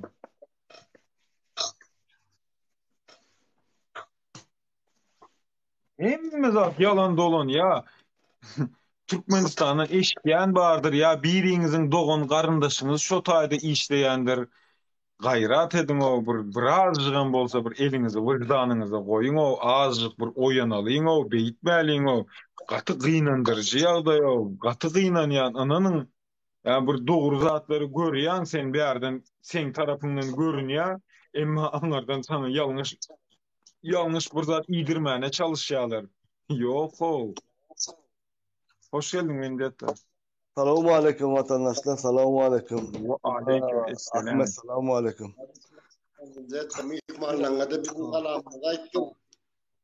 Men şunmara statistikany gördüm dara. Antalya'da bir günün içinde 1243 reis bir günün içinde geldim. Indi sanasak bara şu Türkmenistan'da 7 reis diýeli, 5 reis hepde uçyan bolsa 50 hepde şonu 250 300 500 diýeli reis diýeli 350 reis diýeli. Şondan kenler. Seredin Antalya'da, Türkiye'de bir günne uçya sonça samalot Türkmenistan'a 2 ýylyň içinde uçyan samalotlar. 2 ýylyň içinde uçyan samalotlar Antalya'da bir günne uçya. Şunu yine seyrettim. Türk hava yolları, bilet satışları sentyabr ayına açılacak diyen vakti. Yok. 1. oktyabrdan var. 1. oktyabrdan. her sapar birinci aktyabra golaylar, birincini ayağı var diýerler. Şoň üçin watandaşlar her ýerde aýdýan. Bizim pasportlarymız 24-nji ýylyň 31-nji dekabr çella ullanylmaz bolsa, hiç açarım şoňa çella reisler açylmar. Frankfurt açar, Dubai açar. Olam Frankfurtda açdy, näme açdy? Tereden ödüňiz. Frankfurtda Germaniýa diýen zat, o zat bermeli, Schengen wizasy bermeli. Aşgabatda sorak görün, kime Schengen wiza berildi? Näme gerek o ýollar bize? Ondan başga zat tereden. Frankfurt kaçan haýsy gün uçýanlygyny, şowun Kazandan samolyot gele Orsetden. Значит, ortlary getirip Frankfurtda uçurýarlar edýärler. Bolly başga zat ýok. Bir düşünäň watandaşlar, düşünäň. Hiç açan reislere maşylmala, diňe charter olam ruhsat berseler. Bolly başga alajymyz ýok. Hiç bilim. Şoňa açyk bolly. Dubai bilen Frankfurt diňe öz behwitler üçin açylan halk üçin näler? Özüniň diskotekaly, noçnoy klublary we kazinolary we berde. İman ağa, menen bizim bir sady bir watandaşlarymyz bar, ynanýa var, ýollar açyldy dip. Watandaşlar bir gaýrat edin o, bir ynanmaň ony, besedin ony. 2,5 ýyl ynanyp geçdi ony, besedin ony.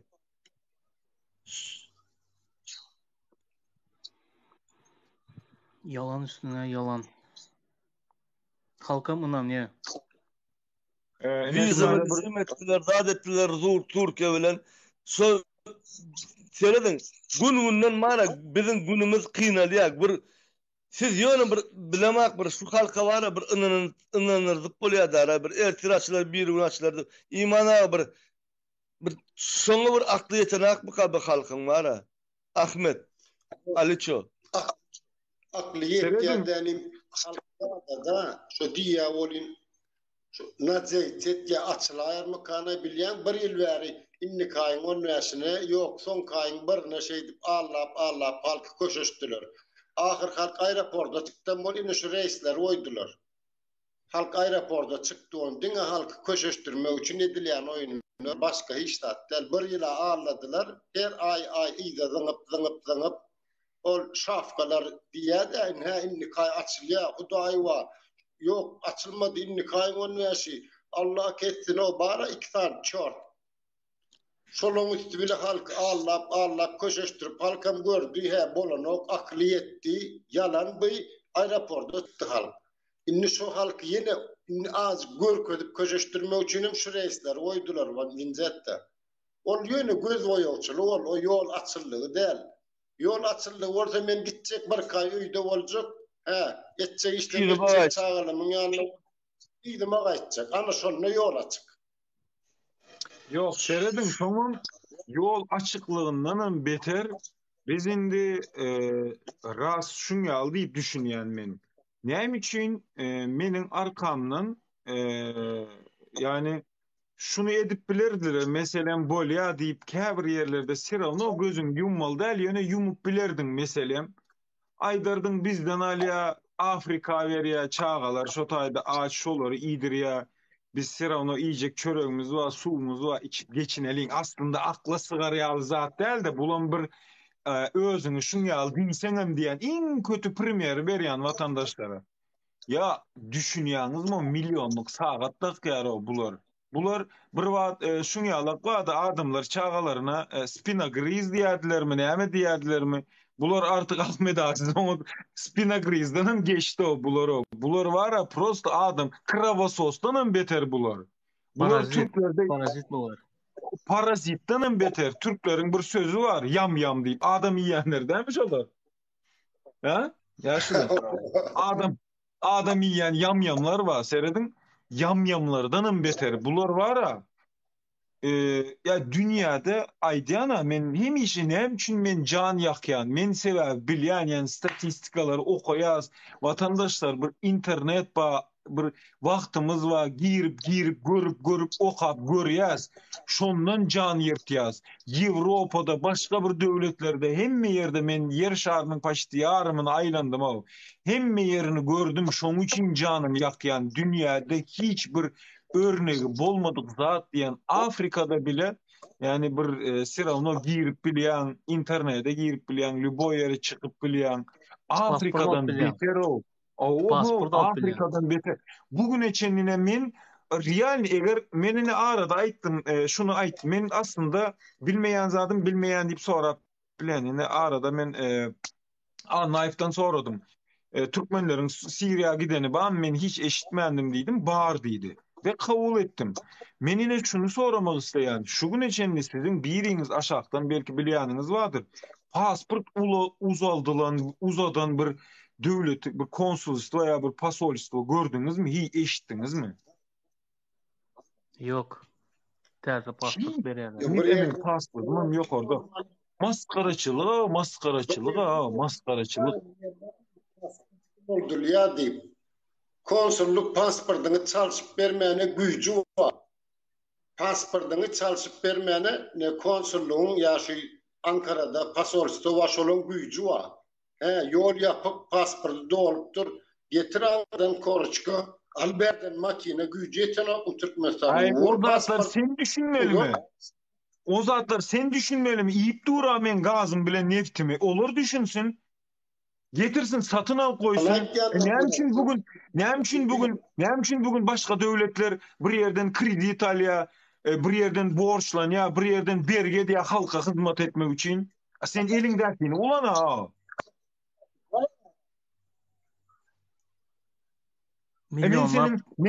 Men senin pasport makinanı düşünecek olsam, men senin berden erteden akşama çeni çıkıp senin haberini yapacak olsam, sen näme gerek? Git gümün çekte.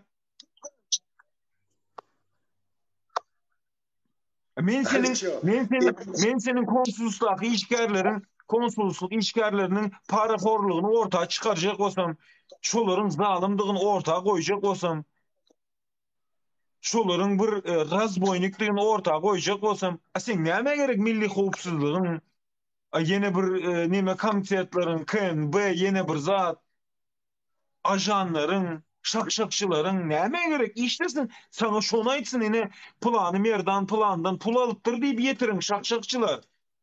Bärde o Aliço'nun onusu kemmiş de, munusu kemmiş de. Siz var ya şu şutaydak aklımın, 100'den 1 size köp bolýa, ya milyondan 1'ine boğarım sizi. Milyondan 1'ine boğarım. Benimle böyle iki sözü diýjekler, iki harfı bir araya getiremeyip de benim karşıma çıkıp veya da benim arkamdan şakşakçılık yapıp şıltık atmayın. Birinci men ýanyma.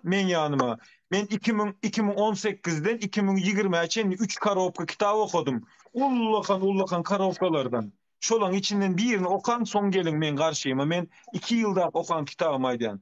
Bäri çıkıp diliniz papu neme ýalak etmäňde. Vay üstü kirliymiş. Ulan ya size bir şey söyleyeyim mi? Sana bir şey söyleyeyim ya. Sana yemin ediyorum benim 2010'da giydiğim markayı sen daha görmemişsindir. Sen markanın ne olduğunu biliyor musun? Çarşı pazarına giyiyorsun 10 TL'ye. Bana çıkıp burada artistik yapmaya çalışıyorsun. Kimle gepleşen? Abi o zaman beni konuşacağına gitsin işte burada var yayınlar. Ara beni istediğiniz arayabilirsiniz size tüm hatta burada internette TikTok'ta yayınlamadığım haber şeyleri vereyim size malumatları vereyim. Alın götürün. Madem onların şakşakçılığını yapıyorsunuz gidin ulaştır Serdar'a ya da bir şulara seyrediyen bir edara ulaştırmak için ala dedin. Bar mende deliller. Men yalan geplemeyen bar istemediğiniz kadar var. Ömürlük türme basar yağlı var. Var mısınız? Yoksunuz. O zaman niye çıkıp burada millete şakşakçılık yapıyorsunuz, şıltık atıyorsunuz? Cesaretiniz varsa madem, bak ben doğruluk taraf diye bir iki tane şey var yani. Bizim vatandaş yani ne yazık ki. Çıkıp burada konuşmayı biliyorsan vereyim sana. Al sen doğrusun. Git olayı yetirmesi gereken makamları yetir. Ona buna ben $100 pasaport alıyorum. Onun bunun parasını alıyorum diyeceğine.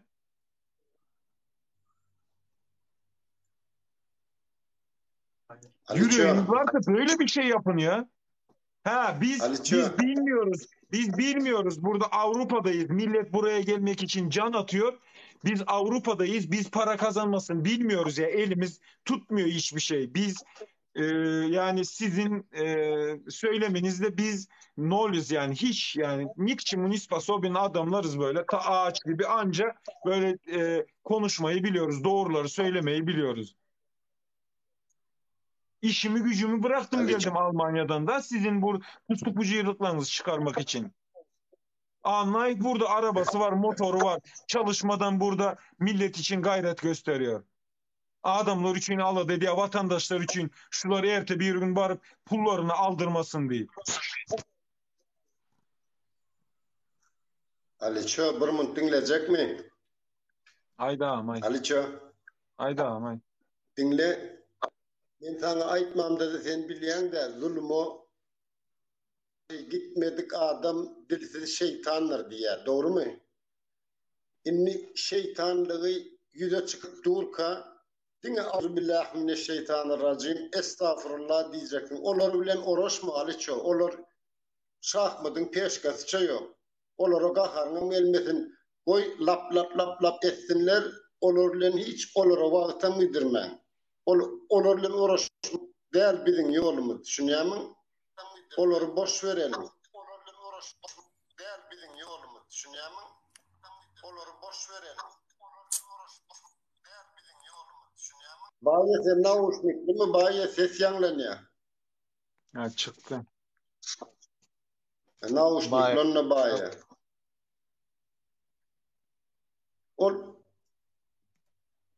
Nedir bir yola çıkan son olur dinleşi ünsün çekme için halkı anlama için halk döner olan kim kimliğini bilir birinin sırtını açıp görürler. Baye kovmuyor. Baye gayradet sevilmeyecek onun yetlerde. Käbirleri vadara içinde bilýän gelip necih soralar berýär de bilýän olum bir aýyp o. Şunça ýyllap bile it bolup ýörsen gelip diýe nämedir nämetmeli sorak berýär ona şoň öz utanç ol bilýän erkek üçin. Ene şonu aýtjak bolýanlara dogry düşünüň o. Ters düşünmeýän o. Nädir bu sen şu gelýän ana. Nur bir aýdy otyr düşünür otyr gelip diye bilgeşin sokya şpil koklaya nur bir nämetmeli. Şu madeçen aklın işimi bolsa indi işimi ýar şol adamy kay. Şu madeçeni.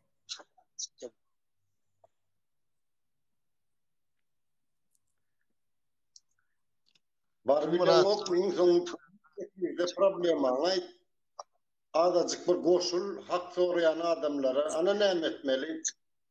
Ana, seret goşurşma poşurşma yok. Yani men näme diýip otyrum? Janagym sen onu diýen dogry. Gelip ýazýarlar ya giýerler efire oppa oturýarlar. O diýe. Men ýa bir sana dinledim de bilýärmi? Şeýde. O indi näme etmeli? Görýärmi şu berýän soragyna seret? O indi näme etmeli? Ullu kan adam ödem.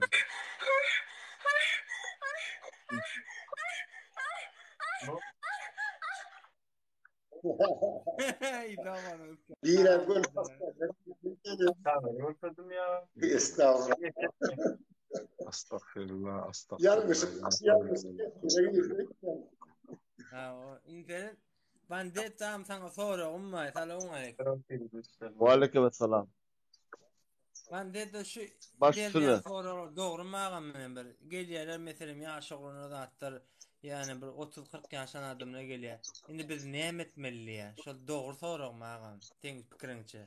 Şu durmuşda. Yine bir minut. Seret Türkmen. Yok, bir mi gurleşen şu mu ben de gurleşen Aliço. Bir mi gurleşen brat ondan soň aýda ýönüki. İşte biri var da hayalden ver yaz men iyi oturdu. Hiç de bilmeýäs ya. Gel näme esasında bizim hiç de edip bilmeyeceğimizi ortağa koy. Sen yeni başladın takla uğraşmıyorsun sen orada. Maya? Baye. Aydı ver. Baye ene seret dinle. Seret. Mesela ikimi gurleş otet efirde vandetta. Mesela metrelle. Gelýärler 2 yarım ýyl bir gurrunda geç otyr. Görýärler yer ýüzi Türkiye'dakiler görüp otuyorlar. Bir gün 500 göre, bir gün 300 göre, bir gün 200 göre geliyor. Indi mesela şuma Nuri efir alıp var ya. O açıklığa otuyor. Bu haramda alanları açıklığa otuyor. Ondan bir tane geliyor yukarıda otuyor. Yankı yaşlı diyenler men dinle oturuyor. Geliyor şey diye ona. O diye. O da diye. Nur Muhammed bir nemet melli ya ullukan adam. Nur diye. Davay diye doğru hareket ediyor. O yaşlı adam olsa var ya, şu yaş o da yaşı geçti, zaten şu adı şöyle devam etmelerini bilmeyen olsa, o ya da cahil ya da doğrudan bilen devam etmelerini bizden sonra ya. Düşündüm internet din o derler o da vandetta köp adam girip çıkıyor. Köp adam giriyor. Köplerini fine diyse bileyim geliyorlar. Davay o oturuyor. O sizinki ne doğru öyle bir şey demek gerek mi var ha? Gerek gel. Şu adı şöyle nimetlerini bilmeyen olsa ondan mene düşünmez ondan eylek yaşlı olup devam eder. Sağ ol. Ana men şu an düşünüyorum. İşte gelip şeyle sonra beriyan haram zadalar qowlukda gelen o. Şonu düşünürjek onu. Dinlep oturman. Tiryap olur. Hadi gelsin de bana bir sonra versin gelsin de şoryalı. Bir gelsin de sonra versin ama cevap verecek şuna. Al bir al şobrat. Al mesela finak görül. Baye bir zat aytayım bolsa çıkacak da. Çıkacak belli. Bana çıkma. Dinle kayir yazıyara. Biz başarmaz diyara. Biz başarmaz diyen adam başarmaz. Biz başarırız diyen adam başaracaktır. Biz ağzını değerleyen adam Allah'a çağır ya. Biz ağzını ağrı açın düzülüyor. Kamçılayan yalan aşağı. Sonra düzülüyor bunları. Başka düzülmüyor bunlar. Dine şey etmeli bunlar. Çapım etmeli diyeceğiniz. Geliyorlarda benki doğru mu? O. Sen doğru. Nerede? Utanın o. Erkekler utanın o. Beyitmen o. Beyitmen o. Erkek adınız var o. Beyitmen o. Evet biz başarır sipiyat diyorlar.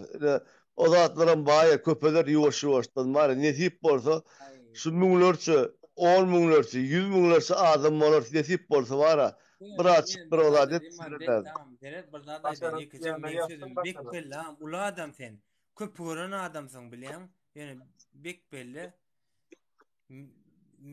Mün adam çıksa çıkar qalan ejеңizken. Yimir qavatrana basarana görürsen. Şu maddenin batırıp geliyor. Ana şu derece. Beyden çıkma da yurdun içinden çıkar. Ne görürsün? Baye yekece muttursan bir sonra umma. Ne suat gürle oturtun da vindette öyle gürleşen doğru mu? Tamam. Ne feret sen suat vindette öyle gürleşen de ne medidin? Aynı mü adam çıkar ejeng plan edeyin. Şonu kime diyen sen? Vindette diyen. Çıkmadıkları diyen. Çıkmadık taşşakçıları diyen abi. Gürle bilyen şu hapa söyledin. Gayrat etçiyim. Ayırdım. 107 adam var edip bilce olaylar çıkıyor. Yönü ejeng plan edeyin. Ejeng plan edeyin. Türkmene ho. Gafar geliyor gafar. Eğer bir adamın izinden bir vat giyen olsalar, o kanalizasyalı, o eylek bağışlan pidriyalı, demek şol adam öngde var ya. Son arkasından. Arkadaşlar neyen bolyasın o ağalar biz sizden göreldi almana etmeyin o gayrat edin o hayiş sizden o. Eğer bir adamı kütüleyen olsalar demek şol adam yok orada ediyor. Son kütüleyenler. Niye küfür ediyoruz abicim yani ne gerek var ya boş ver. Ben o adına aytcan o çıkıp gepleyer o Türkiye'deki ayarlar jele planida o saatlik şeyhif diýilen o adı yankımen diyen sözüm. O adı saatlik değil. Ha, o berde o arıdak var ya şakşakçısı pulunu çıkaryan. Nazar Bey. O çıtaydı. Aliço şurada Toşka var. Alayda menniye. Öyle istediği verenek özünüze alsana sonra alayda menniyen var ha. Toşka var.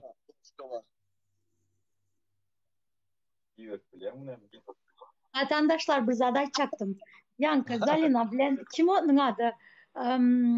Cemşit mi Sapar geldim. Sapar geldim. Maşenik $1000 satın alıptır. Bulan bakasken güm adam da hiç olmasa aramızda pul toplam alar zekeye gider.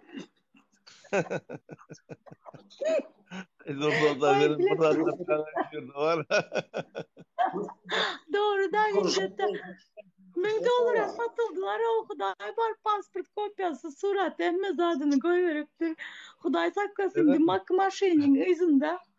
Ha, tuğla. Давайте, ребята, pul toplam Sağlarım hayatım diye. Men bereyin ya şopulluya berecek diye. Ay gülesim Bana boşlayan. Benim bir $10-20 iyi verecek. Ay, özlerem bana diyorlar pul soltan de bugün içenle birinden pul sonra birine bir zatla onun yazat etmedim yana bular $1000 satıldı. Hükümete gülesim geliyor. Yoktu mu pulunuz? Makkı maşeni ya $1000 satıldı bu çöpekçileriniz. Başistler bilin. Şu başistler var ya şu hükümeti men şu da öňlerde da aýdýan şu vatandaşlara tereden olar çepekçi değil, olar başistler. Şu hükümeti, şu başist rejimi olat doğrayan, şonu oladı dilini alýan, şolary olat öňe sürýän, şolar başistler hemmesi var ha. Şonu diýjek. Indi bir gön şonu diýjek şolara. Bir nokot alayda Viktoriyan altana dinlerle nokot vardır değil mi? Şu adyan yeni yazdı. Alayda çöz. Pinzeta. Pinzeta. Ara ya $500 eken de bilemiz mi? Birine 500 diğerine $500 eken köp gımmatal eken bular. Böyle sevdalar pazarlık payı var değil mi? Bence ey Hudayım. Pazarlık payı olsa biraz aşağı düşüreli ya. O kadar hak etmiyorlar diyor musunuz? Evet. Bin daha fazla olur artık olur ya. Onlar olmaz ya. Vendetta seyredin. Vendetta. O dinleyen. Ne el yadaylanız anlatmayın. Arman işlerle. Var. Amatçılık mı?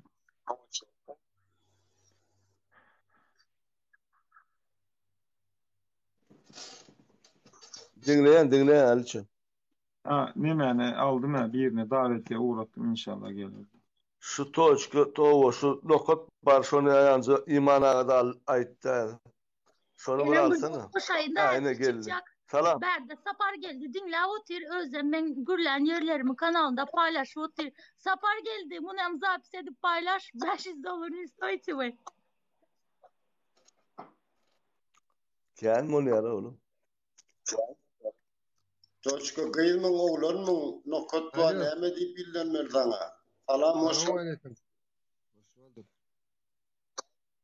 Ve aleykümselam. Kim ayağı yan sevgin oturun? Neyme diyen sen? Son sonra mı o için geldiniz mi? Ay yok sevgin ya da neymen esasında sevgin ya. Ay oğlum ne de düşünün yani bir neçe yıldan beri dışarı yurtta düşünüyoruz. Men karşıyım. Sonra çek koyalım. Nokot. Ha? Sevgin ben. Geçelim mene. Yok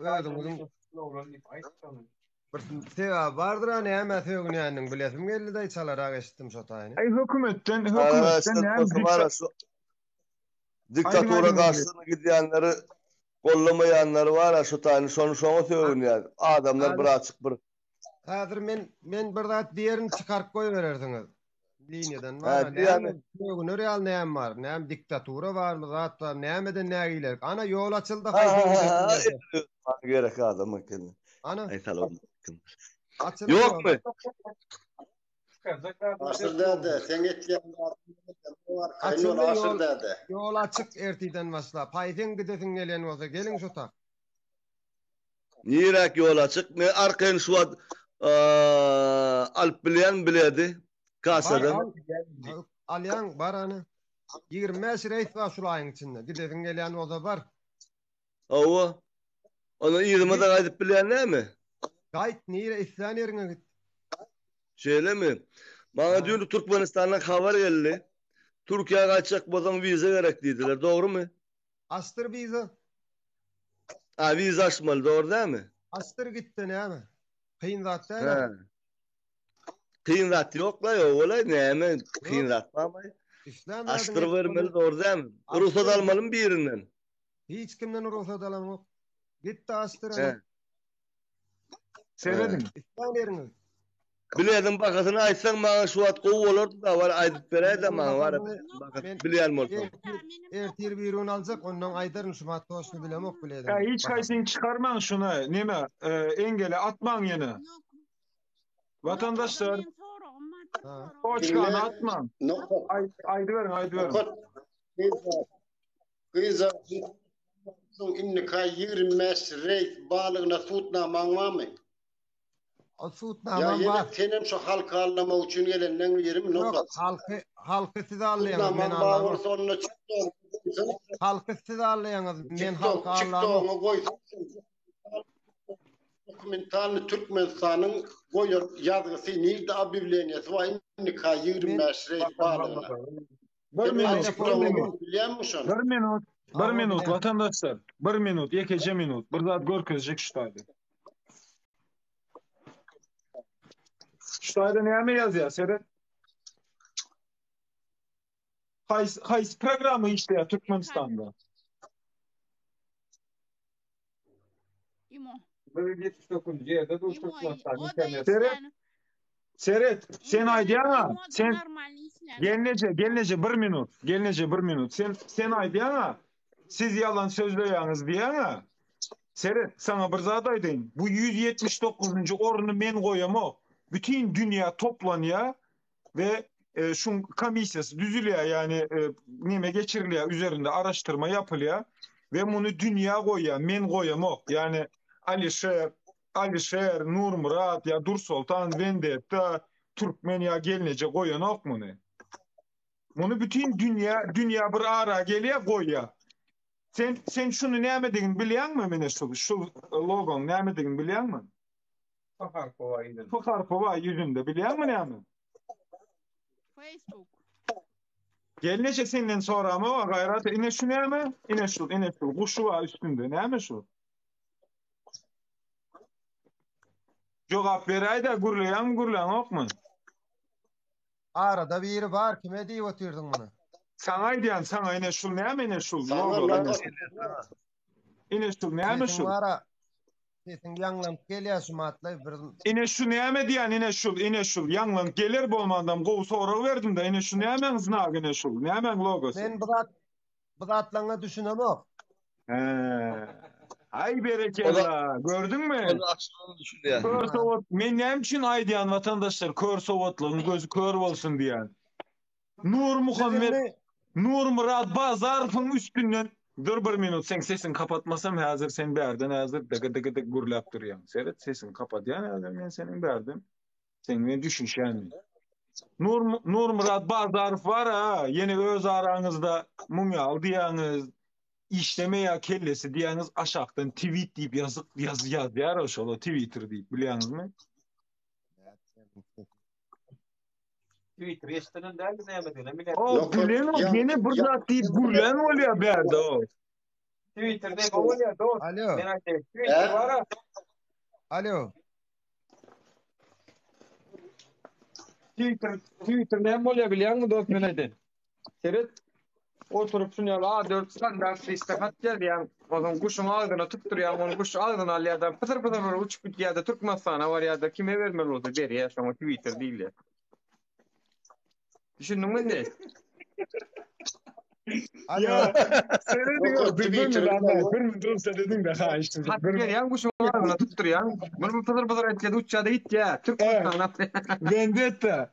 Seyredin o ne hilik adamları bilen hükümetin şakşakçıları deyip uğraşarsa utanç verir. Yüzüm kızardı. Onların yüzüm şu an kızgın. Ali sen çıkardın mı ya? Çıktı mı? Men çıkaramak öz çıkya benim hoşuna soralım. Tweet bilen olasın Twitter. Ile gördün mü İman ağa gördün değil mi sen? Sen yolların açıklığını nereden bilecek?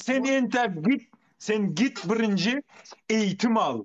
Eline şuna kitap değil seyret ine şu B, E, Y, N, I ine şu Y seyret.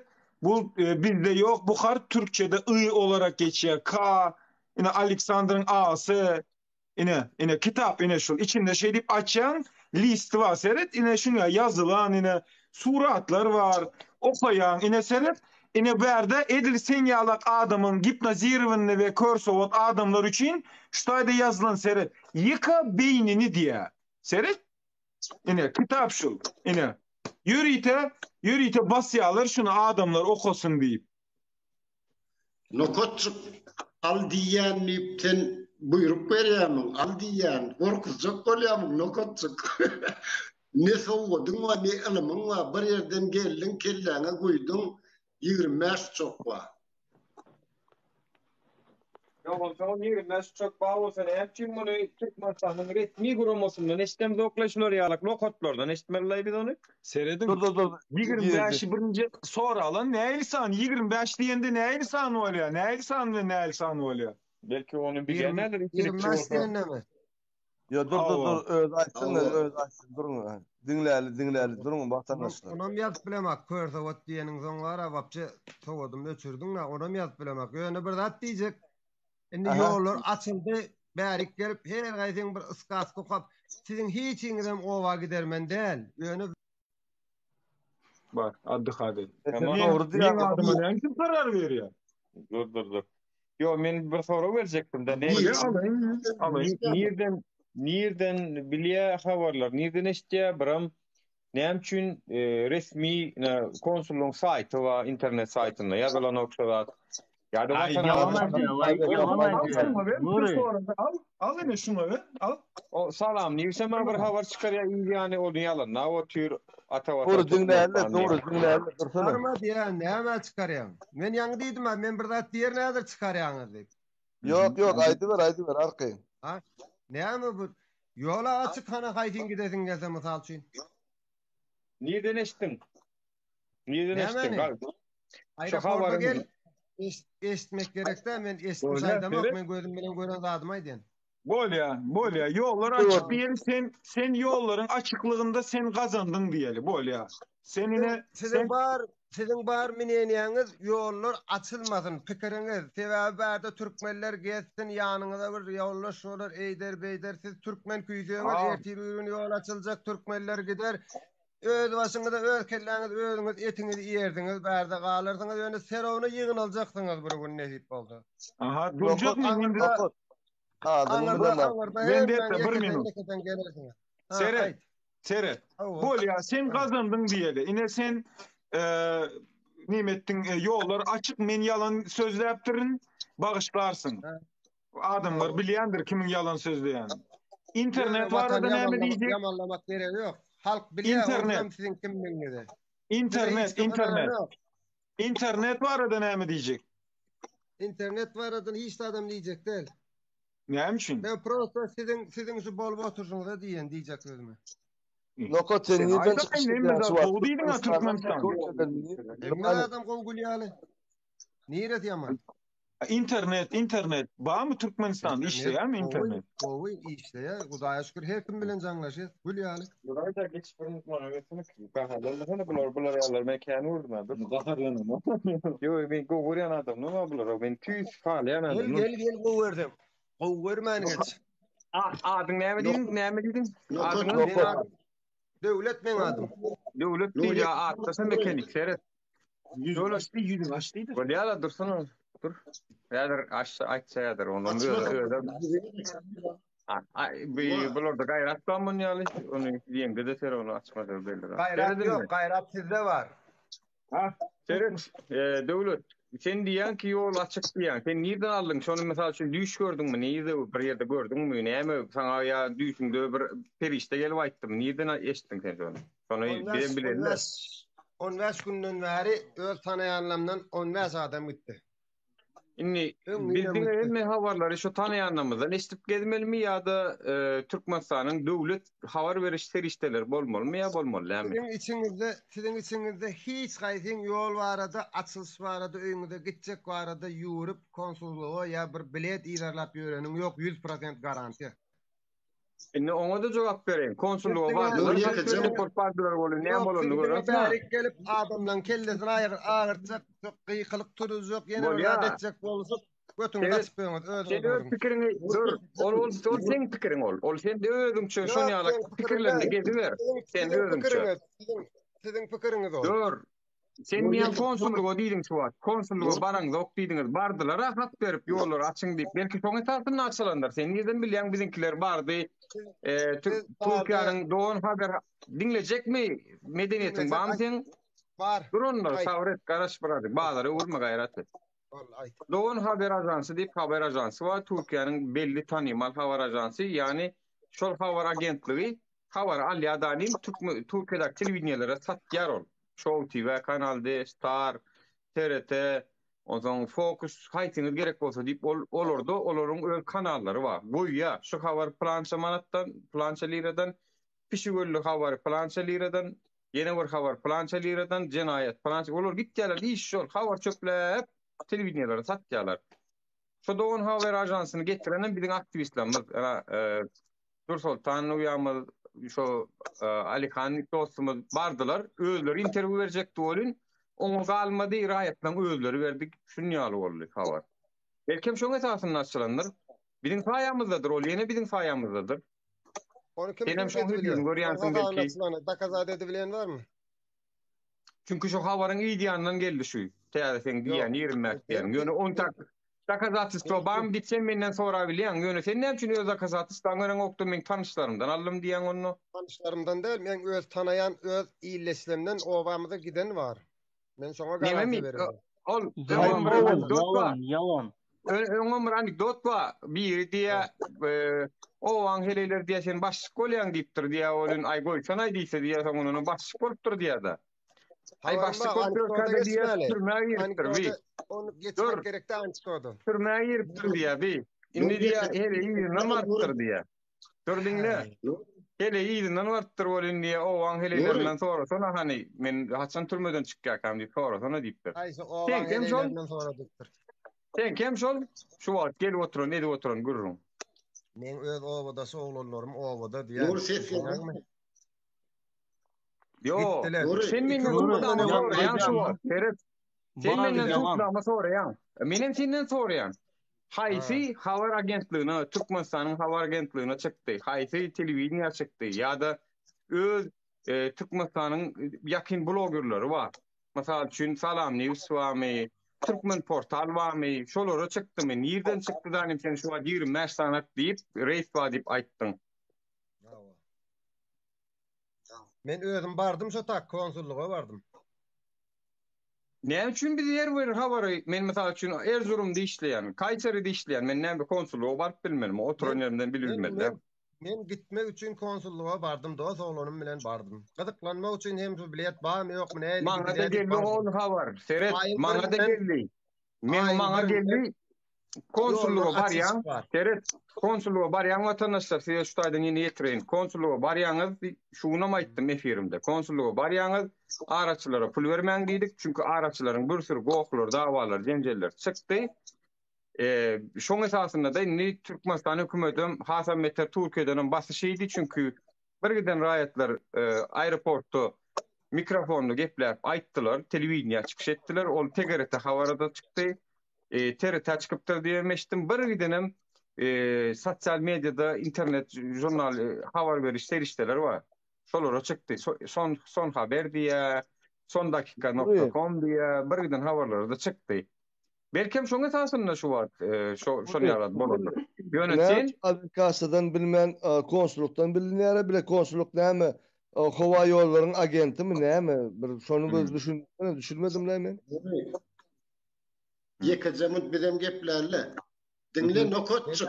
Sen şu an da Sivist'den hiç de öye gitmez. Oy diyeli senin doğru olsun. Öye gidesi gelen ok diyeli. Emma öye gidesi geleyenler için görüşüyorlar. Sen alı konsulluğa varman aeroporda varıp bildalk gitme için görüşülüyor. Eğer sen düşüneceğin oyunca bunlar gitmez diyen de gidecekler için açılsın. Inni yine yankı 25 uçağın akmak olmasan Türkmenistan'a aitmalı. Sentyabr ayında 25 tane uçak var. Yine bir daha daydayın akmak olmasan 25 uçak şulay olurdu. Studentler geldi arkayın. Sentyabr'da derler.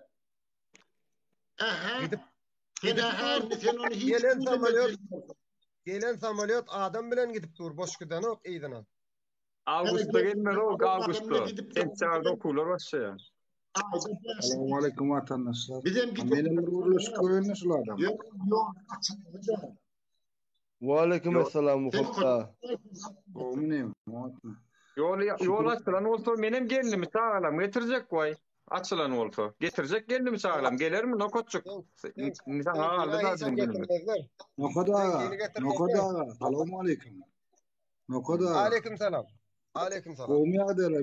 Men birazcık bir kralşyk görenli sen bilen ruhsat bolsa. Türkmenistan'dan gaýdylar. Türkmenistan'a gaýdylarna konsullukdan gaýdyrdyňyz diýip gorçak gaýtdyňyzmy, näme etdiňizmi? Konsulluk etmeli işi raýaty uratmalymy ýa ýurtdaşynaky bolan raýatlaryň başyna gelen bir dokumentli işi ýa bir situasiýalar bolany ýardam etmelimi ýa saýlap seçip pul alyp uratmalymy? Şoňa jogap bersene sen ýa şo. Nokat bolan oturjak kenandan sorag bilen. Yardım edip otyr yardım. Aha. Niye yardım etti? He, yardım edeyim. Näme edýär? Talap yardım edýär, pulmak yardım edýär. He. Kanun esasında näle yardım berilmeli bolsa şo yardım berip otyr şolar. Az gözetim giňer sene az gatrak çörek diýişlen adama min diýen on birazjyk azyň çüýrenden aýsana ho men 25 ýaşly ejek bolan görnüp duran ady gidilecek bolmasan o bütün halk sen garşyňa düşündirjek göre ýeki ödüňi ýa duýlu çorwydyň näme etdiň ýa atym jaýdy çaýyşdyň näme boldy o ýeki ödüňi tutduram oklay han men ertiňle konsulluğa ötjek ýa şuly men eňle konsulluğa ötjek bu problem amma han şu konsulluğunu etmeli işi edip başarýam şonu. Men boýnalama we den işiň etip bereýin diýip. Ýok, sen şaýat bol men barjak. Gidi bilýänmi? Men näme şaýat bolmaly? Ha şu düret, sen tanamok. Men gören adymy aýdyp otyr. Bardım. Men tanajak bolma, menem sen tanajak bolma. Iki bol konsulluğu tanajak bol konsulluğun abyasyny bildi de o bol. Mene bilýän abyasyny. Konsulluğu tanımak için men gerek däl ýa şuly. Ay borlay. Sen düşünýän haýamyzda. Terep düşünýän. Şu oturanlara. Sağ bolsun aýt. Şu biziň haýamyzda o eger açylýan bolsa açylar. Haýamyzda. Bolmasa var. Bormont Nury şu pasport ulatmada şulan saýasynda boldy dawa bolup bir kişi bolan taýýar. Ine aeroportda goýulyşdyryň şu derarly bolýar o konsullugyň işgärleri öňüne düşüp başa bolup öldüne wyga bar gelýän ýurtdaşyna halkyň üstüne bir agyr nähil situasiýalar gelen soň bolýar bilýärmi? Aňardan höküm güýçlenen soň edýärler ştatlar. Setini çıkarmanı öğren bilen ne etmeyecekler yurttaşına Türkmenler en yaşlı akıllı düşünceli olsana. Siz hemmäňiz akıllı, sizin hemmäňiz düşünjäňiz gowy, sizin üstüňizden ýol açyldy. Belki ertir Türkmenistana hemmäňiz baransaň ur ýol baş işgärem bolarsyňyz nesip bolsa görersiňiz. Näme? Kanunu levelli motoyk bolmanam. Elbette götüne de dikkat gerek bolsa sen ýallar bilen bilen. Bu zatları aňyrda etmeli, ýurdun daşynda çykyp iki tiýiň aňyrdan netmeli, için netmeli. Sen ýalna amartlar waka men sen ýalna amartlar waka intakları. Dinle. Liboy yerinde durur men namartel. Dinle. Situasyon iyi de başladı. Şu situasyon iyi de başladı. Neçinci yılda başladı bilýän mi? Näme sebäpden başladı? Ýurdun içine diýen, ýurdun içinde mene hakym gıdyrem mokdum. İýlen bilen mok, ýöne giýene bardım. Ýatyza aýar bol bilen alan hakymy. Durun ne delil örköjek size? Atandırın öňümdäki Döwran. Döwran atandırın seslerim. Dinle. Hazır. Döwranyň içinde bolan öňümdäki Döwrandyr. Konsuldan çıktım, pasportlarımı verdim. Beýleki pasportları ondan başlap prinsipa bir oturdu da seni yanına çağırıp tura. Şoň üçin prinsipa gidip oturdu ya. Yine konsulsuwa. Özüňem görensin, gelensin bäri zaten tanaýansın. Seret başlyk diýip prinsipa gidip oturmaýan diýär. Şoň üçin hem aldyk diýär, ýöne faka bermedi diýip durda. Şoň üçin hem birazcık garaşadı dost.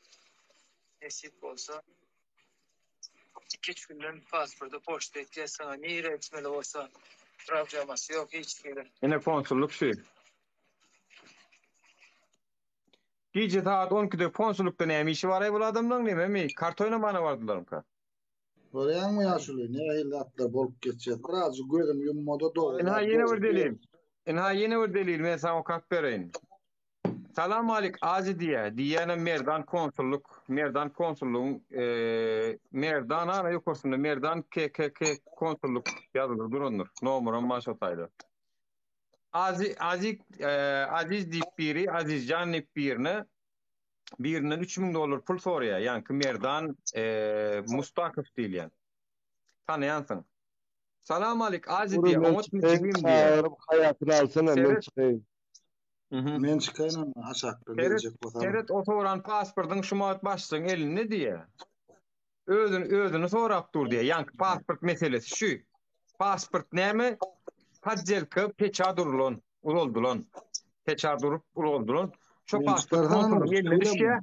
Indi şu konsulluk şu padjelka peça edilenler geçen televizyonda çıktı. Basıllam olur. Onu yasanlar. Yani şu pasportun eyesi aram çıkayıyordun bir mut. Çıkıp olan. Değil mi ya? Oldu. Ana çıkardım.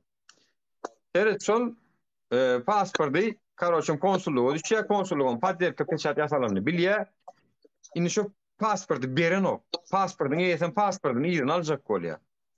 Son diýär ki indi tutdun nabi. Bir lakka tutdun nabi konsulluk. Bu näme etmeli? Padjelka peçaty Türkmenistana geçirmeli. Geçirmeyen näçe wagt ber saklaýa. Seret näme diýär? Seret o soran pasportun şumat başlygyň eline özüni sorap dur diýär. Merdan Mustakow diýär şonu. Başlyk biz gürleşdik. $3000 bilen biterdik umid edýändiýär. Biz gürleşdik diýär başlyk bilen. Gürleşdik diýär.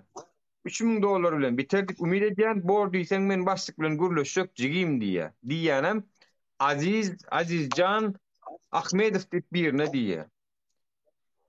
Senden habara garaşjan işimizken belli bir gep aýtsaň başlygy ýüzlenjek diýär. Bor diýsen ertir biter ýaly etjek ingiç birinji günniýe. Seret. Bu näme? $3000 getir diýär. Pasporty bereýin. Owrama diýär seni diýär görmedik ýaly deýinýär. $3000 berseň diýär. Ha bir $3000 getirmesen başçy kädir prinsipa gidip dur beren ok diýem ýan videoda aýdýar. Soň allyk diýär. Merdan Mustakow pul alýar $1000 alýar. $1000 alýar. Karoçam ol 3000 soraýar, bula 1000 berýär. 1000 bitiräýär şonu. Merdana 1000 berilýär. 1000 berilenden soňam ne pasporty berýärler, ne de pulu berýärler ýygyna. Ýene de dur. Şu mesele çözülmän. Soňdan ýanky men pul berem soňguryny alyp beriňä men pasportum diýä bolýanam ýanky videoda aýdýar. Näme diýär? Şu atda prinsipe dur, başga prinsipe diýär men bilen diýär. Bolmasa hani bir gıyska wagtda alarslaydy diýe. Intäm alynan o pasporty. $1000 az görýärler, köpelt 3000 getir bolmasa berjek gel pasport. Atsan olun etmeli işi, ol işi alagadyn kriminalist näme geçirmeli. Yani padjelka peçat ol iňuly kriminalny hökümetiň bir peçatyny ýasamak. Olun pasport uzatmasyny şoň etdirýär, netijede orta ýolly pasportyň eýesem ýanýa, biram pul ýanýa. Ýene de üçsesine. Merdan eger go adam bolsa, näme pul torýar $3000. Sen aýdyşyň dogry bolsa. Diýdi zat kendas.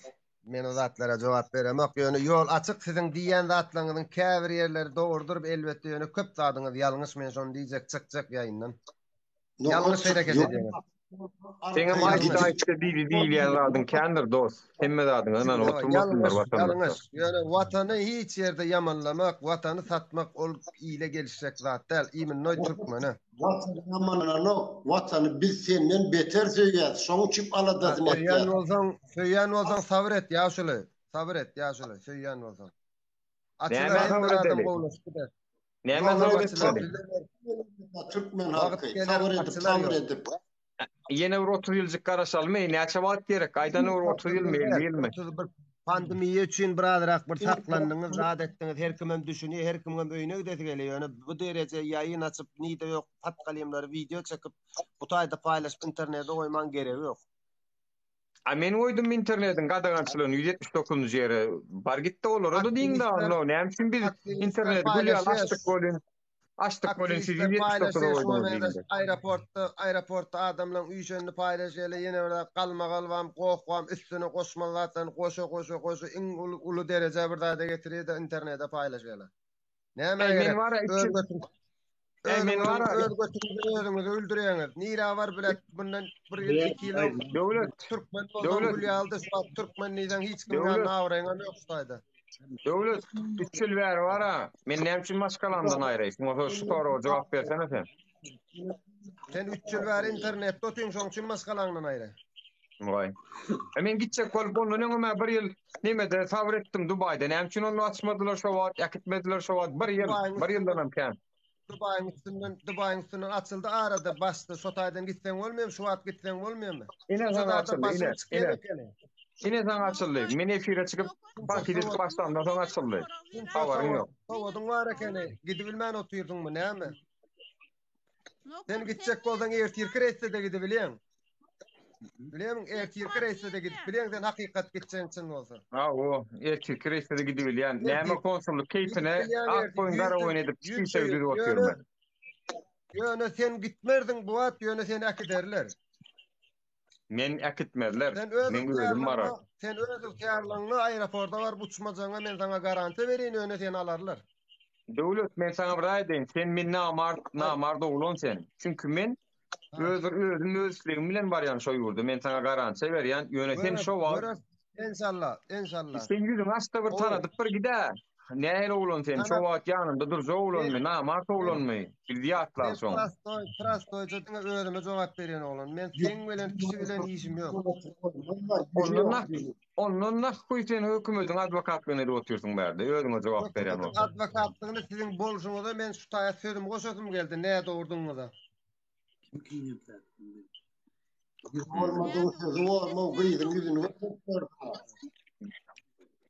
Güýdüň bile getdirýär da o. Alo. Güýdüň bilen geldim, zato watanymy satamak, ýylmy ýamanlamak, götüm açamak. Ayağın köynük giydim yani. Erkek men mi yani? Ay tapawdy ýok, ýetiň gelen zadyny diýip bilen. Ýetiň gelen zadyny diýip bilen. Sana soru berýär döwlet. Döwlet şu Türkde hawa genece. Zamandaşdan gelýär. Türkme? Ha, Türkme näme üçin geldin? Ay menem bir ömrümde bir taşary ýurda çykyp göreýin, bir ýurda aýlanaýyn geldim. Men dogry zat aýdaýynmy? Türkmenistanda iş tapan ok, iş tapsaň pul tapan ok, pul tapsaň hözdürin görüp bilmeň soň gelip berde pul kazanmak üçin Türklerin götüne süpürüp yer dırnap pul kazanmak üçin geldin. Men dogry zat aýdaýyn. Türkmenistan'da ne Sen aydanın doğrudur. Pul yok. Doğrudur diyor. Doğrudur der, doğru. Göt süpürmene gelemek her kim işlep besmanat kazanmana geliyor. Genece. Ya zato ne diyorsun da ulu diyorsun ağam. Ay Türkmenistan'da da şungalık 10 saat işlesen şu taydaki pulun şu tayda da veriyelim. Ya bari gören işte hani 10 saat veriyorlar. Gidenler kanallar var. Gidenler ayıp. Benim kanallarım gitti. Keşke gitmesin. Türkmenistan'daki adamlar näme samsyk mı ka o taydaklar näme aydyşı vermek hala bular näme asrat dip diyen oklar kaydın oradan gülýär.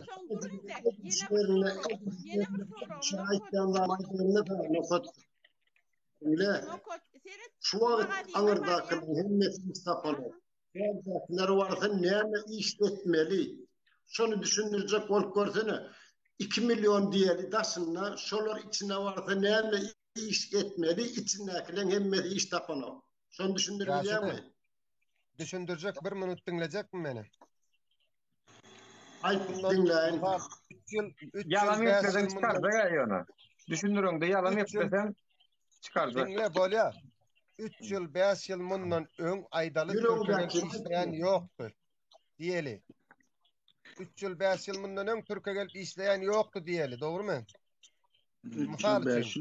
Nirden ýok o 2003-nji ýylda başlady Türkiýe gelinçek. Bolya 2003'de başlan bolsa 2000-nji ýylda ne adamlar az ölüpmi totaýdy işläp berdiler. Şo adam kıyçılıktı. Bu ikinci pato. Sen havarın yok.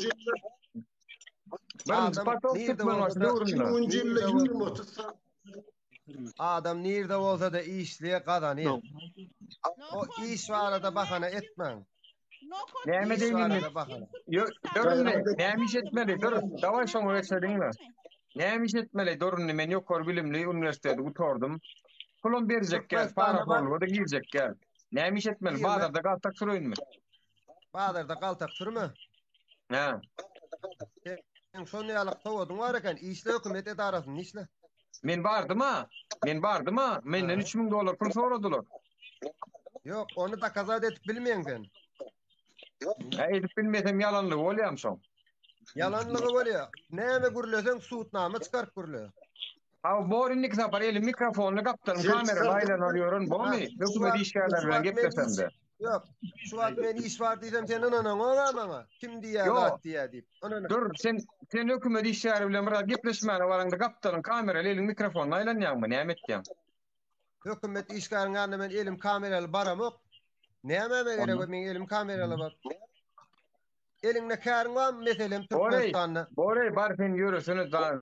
Doğruda dayttan götüňiz bir şey, doğruda daytlan wagty.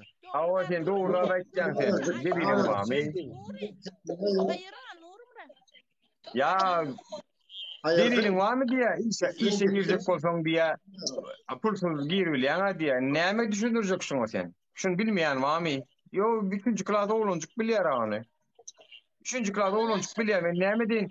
Men oňa şu bakallyk aýdan, olamaýda yo, bakallyk olýar. Maşin niye mesela? Maşin niye onun bakallyk?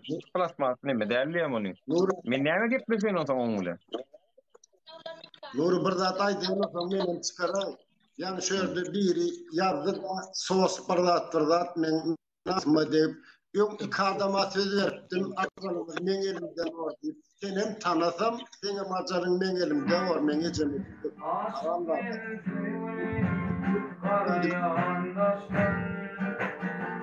Geceler uklaman, gözlerim yaşta. Duydum da yeminler, renk sevgilimi. Kalıptır kulaktan, niyetin niyete.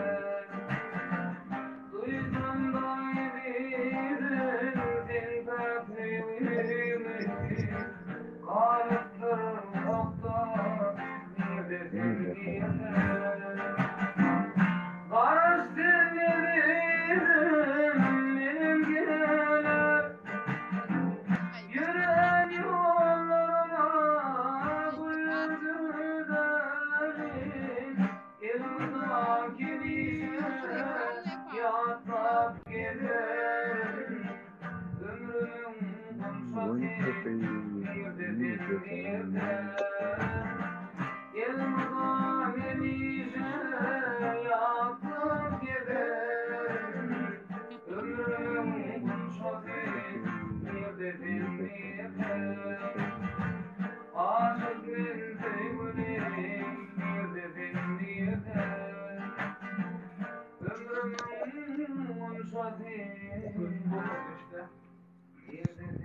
Ömrümün bunçası Türk'te geçti. Ömrümün bunçası Türk'te geçti. Türk'te. Daşar yurtlarda geçti. Ana ömrümün bunçası nerede? Aleykümler. Salam, salam. Romya Delangır. Вы что, его не узнали, что ли, кто он такой, блин? Не, мы узнали просто. Мы тоже... А, вы просто... Я не узнал его, кто он такой, блин. В эфире сидел. Türkmenistan'dan yayına koşuyorlar oynayan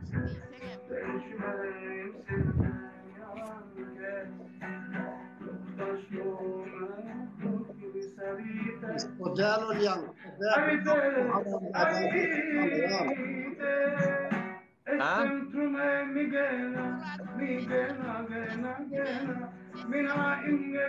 Görmedim.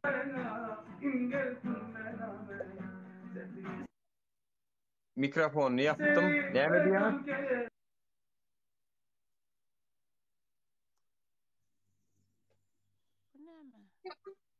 Alay menem efire bir çık egay diýem ral agam seni alyp bolany way ýemme kişini alyp bolar seni alyp bolany sen Ýewropada bolansoň näme Türkdäkileri müňe ýetmese de 3 sanja kat pişçi bolsa alyp bolýar ýöne senkini alyp bolany bolmasa alsa Türkler edip bolýar birbirinizi takibi alan dersiniz. kimi Birbirinizi takibi alın. O seni yo takipde dur. Takipde dur ol. Ol prosto morali Ýewropada bolansoň Ýewropada bir neme barken bäriniň TikTok düzgünleri bilen Türkiýanky bir däl. Türkiýede müňe ýetmedikler mihmana goşulyp bilýär. Ýöne Ýewropada müňe ýetmedikler goşulyp bilen ok. Yankın okoda da aýtjak, ynda hem magazine var ýaz, produkt alyas, kassa, pulyny tölek aýtýaslar. Samolyoda bileti näme üçin konsullukdan alyasda kassadan alamdy? Hem de biz konsulluk bileti o nereden satýarda biz özümüz barıp kaýsy samolyoda alacağımızı bilemiz. Seçmeýäsde konsulluk seçýär bizim minjek samolyodumuzy. Bir multik bar ýadyňyza düşýärmi? Petropul tapdy diýip. Bilýärmi? Ha, bilýär. Petropul tapdy diýär. Pulu nerden tapdyň diýär, aýalyndan soraýar bolýan. Bolursuz ýerlerden tapýan hiç kim ondan oňa. Ýa-da konsulluk bilen ýa-da biledim, satýar diýip gurrun berden hiç kim ondan ýaramay goýsan aýdýar. Konsulluk näme saňa? Aviakasta mı diýerler da? Men çıkar. Nur çıkarsana. Nur yankı nokadalaydı menem birazcık kellem ağırdı indi soňra. Ya.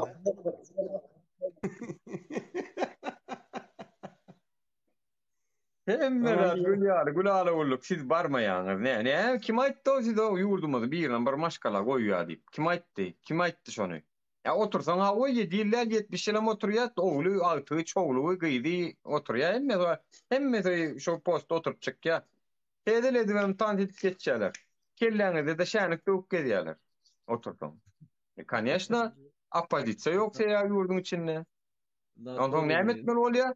Halk bolup baryp agdylyk bilen dursana bir egil näme diýär bir kinoda. Plan wat nirde diýär bolyn. Dön arkany bu tarafa. Egil diye karşına bak diye egil diye şon ýaly birden dön arkana bu tarafa egil dip göğsüne depip goýarang çık gidýär bolly şondan başga var ýa-da ýok. Şondan başga var ýa-da ýok çünkü ya olur ýurtdan çykmady. Ya-da biz çykmaly. Düşünýärmi? Indi halk köpçüligi şo boldy. Köpüsen bir güne türmede ýatýar bolan. Köpüsen bir güne türmede ýatanlar haýsy akiki hökümetden golluk almalylar, ne hökümetden golluk albilli, ne okuwçysy, ne başgasy, ne hassasy. Onuň näme gerek onu taklap oturmak? Näme gerek? Yani düşünükler köremeýälim şular dursa gimar oýşular. Yani kiçicik zat bolun tutuş bedene azar berýär da. Şular kesip aýyrmasaň şular ýurda gowun görkezek gel. Munyň näme bolýar? Yurtumuzda adam gemo yapmasın he. Şo da bütün müdürler göt olmuş, bütün götler de müdür olmuş diýerler şonu ýaly. Bular hem bizim başymyza müdür boldular. Müdürlerin götü yarıldı diýen bir gep bardyr ha. Yok, neme diýär anekdotda ýürek ölçe diýär men bedenine iňulgat, men beyin ölçe, ay men esasy iş etmene diýen göz ölçe, ay meniň gowsyp diýär. Götten sonra mandyrlar diýär da bedenine. Onuň diýär, bulan diýär soraşman diýär ölçe başyk bolup durlar diýär da bedenine. Men ýürek men esasy iş edýän, ay men bagyr, men öýkön gara tersi. Bulan ýemesini goýup dur diýär, neme çykarmasyny goýup dur. Menden soraşmadylar. Hazır şu gep suwa gepdirdiler. Her kim erdirli gepli de soňunda bilet konsul suwadan satylyp turdy. Sizler menden soradyň islammy diýendim botdurdy bu gep. Mene da iň soňunda konsullukdan bilet almaly. Bilet almaly konsulluk ne orta ýolda näme diýsene? Konsulluk orta ýolda ne biziň saýamyz açylyp hem gowul kistip yine de şu sirettiňiz diýjek gellänim ana ýurdumy diýe 4 euro. Hey. Canım. Biz berde 4 euro stasyonda ne 4 euro başga çykar goýman. 4 euro Türkmene dürtmezen etmeýär diýip. Dürtmezen eden o hakiki. Soda. Если Туркмен не толкнешь, он, блин, вперед не перебежит. Ты такой, а он же не мырзатвалигер, в натуре это слово есть. Nokat çarayda nokada. Öňen bir aýda dawlenen galan okmy nere oýnany okmy. Mineler var. Nokatda çaresi şu da. Yok ara. Dawlenen galan okmy yok da nere oýnany okmy yok diýär. A git altyn asyrdan nomer alda paýla hemme kime diýär da. Ana sen dawlenen am galan nere oýnaýar diýär. Rahmet bilen o bak bu şu taýda da şol problema da jaňlaşan wagty. Şu taýda da. Ya ondan garsan altın asıra var nomer almak için ama normal nomer alacak o zaman pul vermeli ha. Ucuna nomerden alsam. Nemen Murat Düşen basılla inni ol video çekip vaat edip internete YouTube'a goýuşturup Adalet Ministrligine baryp soran zatlar ýene YouTube'dan görüň berip ýaňyr aktiwni hereketi dogry doly muny allarda kezzapçylyk bilen şantaj bilen basdylar muny. Inni şol olan şu wagt bir güna ýatyr. Şol. Inni onuň infine näme diýerler diýär. İnternete giýiň howa maglumat görmeli diýär. No. Yani internete giýiň howany gör diýär. Нет, это уже на мысли, они сейчас для нас как-то бараны на натуре, блин, тупизм эта вещь. Это просто тупизм. Param neme var? Ol esasy görmeli dara wa interneti. Şol interneti görse da silmi tupan gelýär. Şonu görmeli dara görün okkan onu. Gör aýtar dol. Halka ýeterer dol. O sen men görmedi, o idara görmedi. O idara barmasan oça komitet göredi onu. Это комитет эта вещь. Kamyjelay birinkleri hakykatdan Türkmenistanyň ýurt dolandyşı bar, bir sadik diýeçik saatlar bu çağlar bar, ýurt dolandyşı. Ýaşiller topar. Teatr oýnayan ýaşiller topar. Öň bar da KVN diýip bada bilen ýadyma düşýän nury. Hakiki. İşte bizimki hem şu KVN. Yo, Türkmenistan'ın KVN'e de düştü. Sen kim diyorsun? Ya Berdi Muhammed diyorsun. Oo, deyip var. Kurdu düşüyorlar. Bilinki prezidentin var. Ay ol men Lukashenko men näme Putin'in töwregindäkiler olim bilinki diýär. Sen kim diýär olim men Türkmenistan'da. Oo, deyip var. Kurdu düşüyorlar gelip. Nirde görüyor adam. Seli zakryty strana, yurdu zakryty, paşa zakryty bolon. Paçan barmy de hava kim diýen ulu Berdi Muhammed diýen ulu. Смотришь, на фото какая-то обезьяна стоит рядом, да? Maskara boldular öýder bar. Maskara boldular ýa hakykatdan hem. Öýder bir maskara boldular. Oğulşlaryna da bar, käýbirler diýär da siz maskara boldunuz diýär. Ey men maskaraçylykda bar. yurdun başına oturanlardan öňe geçeceğimiz yoktur. Hiç. Takışta baydak olan eline. Maskaraçılıkta da emme zat. Şonu da otuyorlar utanma. Şu posta. Konsulluğuna birden ayı nasip verdik. Şonu da otuyorlar bildiler. Hem kadar ana oğlum. Нет, у них в руках зеленый флаг есть, у нас ничего нет, у нас правда есть. Говорит же, в каком-то фильме говорит, в чем правда, деди? Немец, почему, в чем правда, деди? Ты кого-то обманул, деди? Это неправда, деди. Это правда в чем, деди? Это в правде, деди. Понял, деди? Кто сказал правда, значит у него сила, деди. Сила не в обмане, не в хуйплёстве, это сила в честности, деди. Ana şunu bir kina baka. Bolmanan mara men şol mene ödüme wara nam sederdim ey. Halkın öňüne çykyp yalan sözler. Boş propaganda edip ýanky döwlet diýen nokoçuk. Onu ýalak bolup gelip geplemege. Ay bulun şoňa üstünden her kimse ýokdy aşakdan gülüşdik, adetdik bir awry diýen zady bir adamlar özüne duýmadymy karýadajygam bolsa? Не, нету такого, у него нету. Он потому что... Yo, menem şuna yani efirde adam menem şu goşulacak. Он козел, ему обеспечивают. Ему и надо эфир. Надо кто кому чего говорит. Он поэтому в ТикТоке сидит. Жорик. Оу. Никого не надо обижать. O da insan. Я его с имени не соглашаю, ведь я вещи имени тут не проспаляю. Каждому... Нет, ты говоришь сейчас...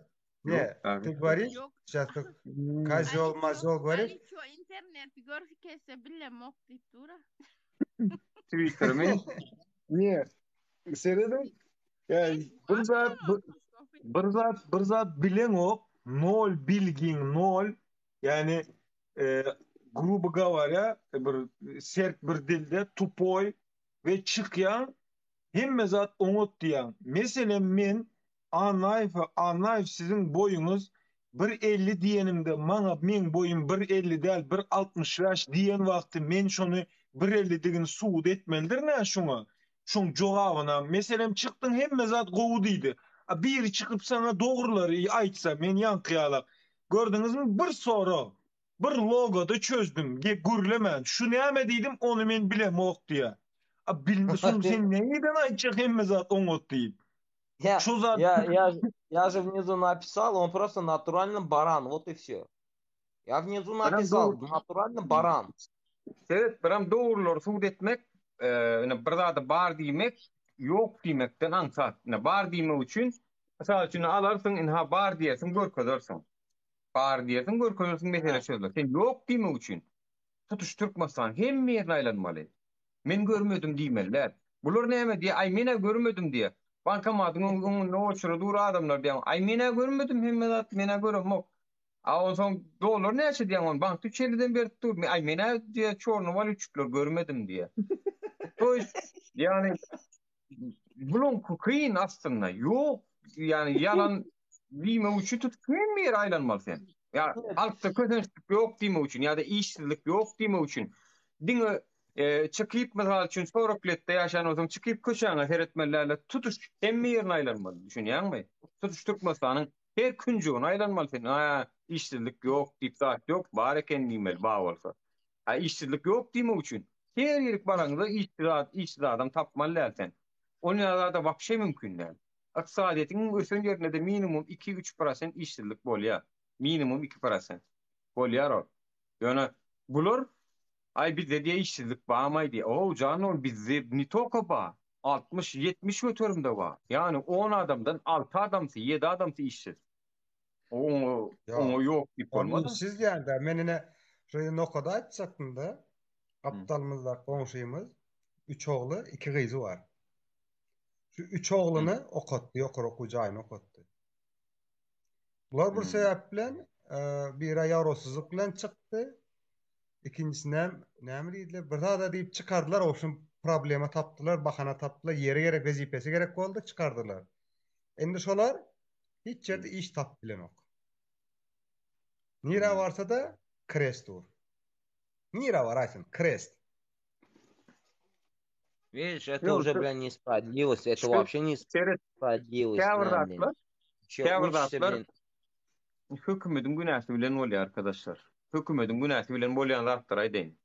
Eger senin ýurdunda inflyasiýa bar bolsa, ýani inflyasiýa bahalaryň ýokarlanmagy we senin pulun hümmetini ýitirmegi. Geçen ýyl 100 manada alyp bilýän zadyňy bu ýyl 150 manada alyp bilýän bolsaň, %50 bir neme bar. Inflyasiýa bar diýmek. Inflyasiýa bar diýmek. Inni inflyasiýa bar bolsa hökümetiň ýalňyşy ýurtda. Ýurtda söz azatlygy ýok bolsa, erkin media ýok bolsa, ol hökümetiň günäleri. Şu zatdan hemmesi hökümetiň eline we şonu bir gedekde düzüp bilýär. Men etjekkel, etjege ettirjekkel diýmelerini götüň dogry tutup, çünki şoňa görä işler etmeli. Korrupsiýony adyalaşdyrmy? Bu dogry işletmeli şonu. Ýylyň dowamyny 2 sanjak adamyň basan olup görkezmelerle telewizioniýa ruhsat ber. Eger düzüldüň gelýän bolsa, Serdar Berdimuhammedow şu efirini bilen ýetirin şoňa dinleýäňiz siz. Düzüldüň gelýän bolsa telewizioniýa ruhsat ber. Bar nirde etarada haýsy nämede kemçilik bar bolsa mundan öýlek siz hökümete, döwlete garaşly dälsiňiz, öz finansiýeruny özüňiz edin, reklamaňyzy özüňiz tapyň, reklamalardan pul gazanýar bolar. Reklamaňyzdan tapyň, telekeşilen öndürýän zatlaryny reklam edin, o taýdan sekundyna şunçu düzgün namasyny düz, şondan hem gymmat bolmasyn diýip plançyda salgyt töledi, boldy. Şolary bar gitdi, nirde kepçilik bar görkezýän, olur öz telewizioniýasyna adamlar çekmek üçin inminde ýanky zatlary açyp agşam habarlarda görkezýärler.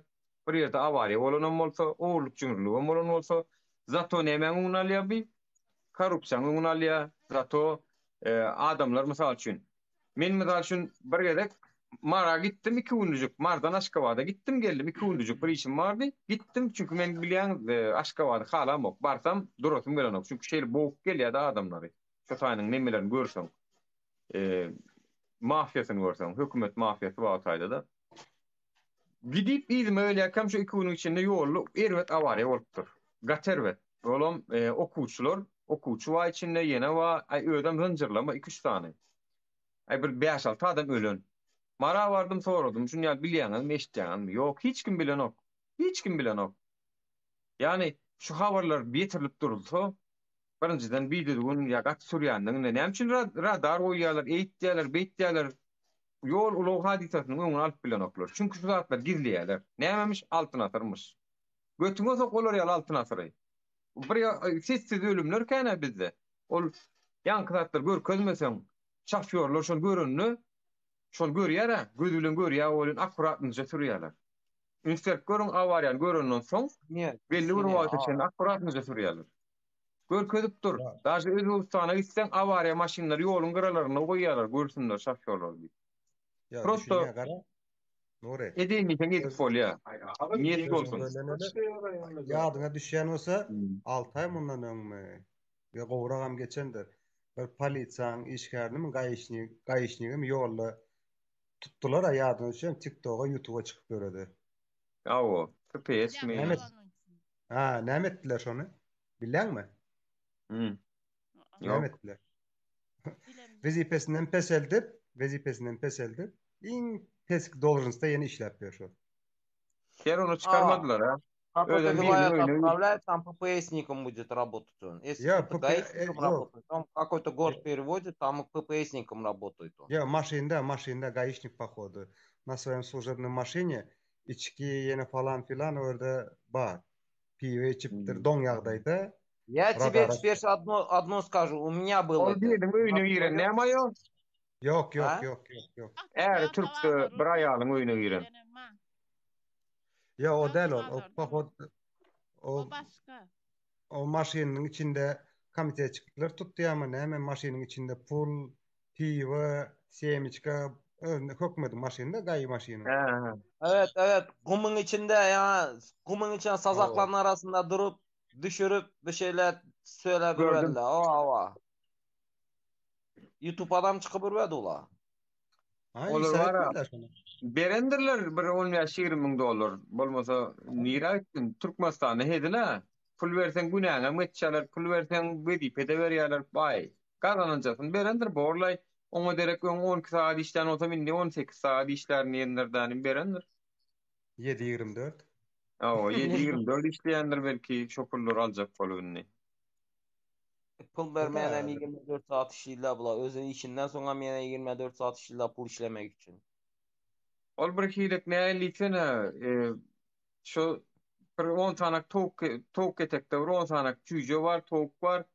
Şo birini tutup koyup onu kovalap bunu şey diyorlar öyle bir halkımız 5 milyon halk var onun içinde 3 milyon diye da şu adamdır 2-3 milyon halk var şu pişik saçan oynaşıpıyorlar da bir gatça bir kovalaya bir tutya tutullum diye pul veriyor tıpya niye kaç tutuluyor eylekiden tıpya pul veriyor bunu yanıp duran yerini yanacak bolup bulam yeni bir sokya onu sokya bulmun sokya şey diyorlar. Yine en mezadın başı hükümet de o. Hükümet hem de yegenler de en mezat sondan başlayadı.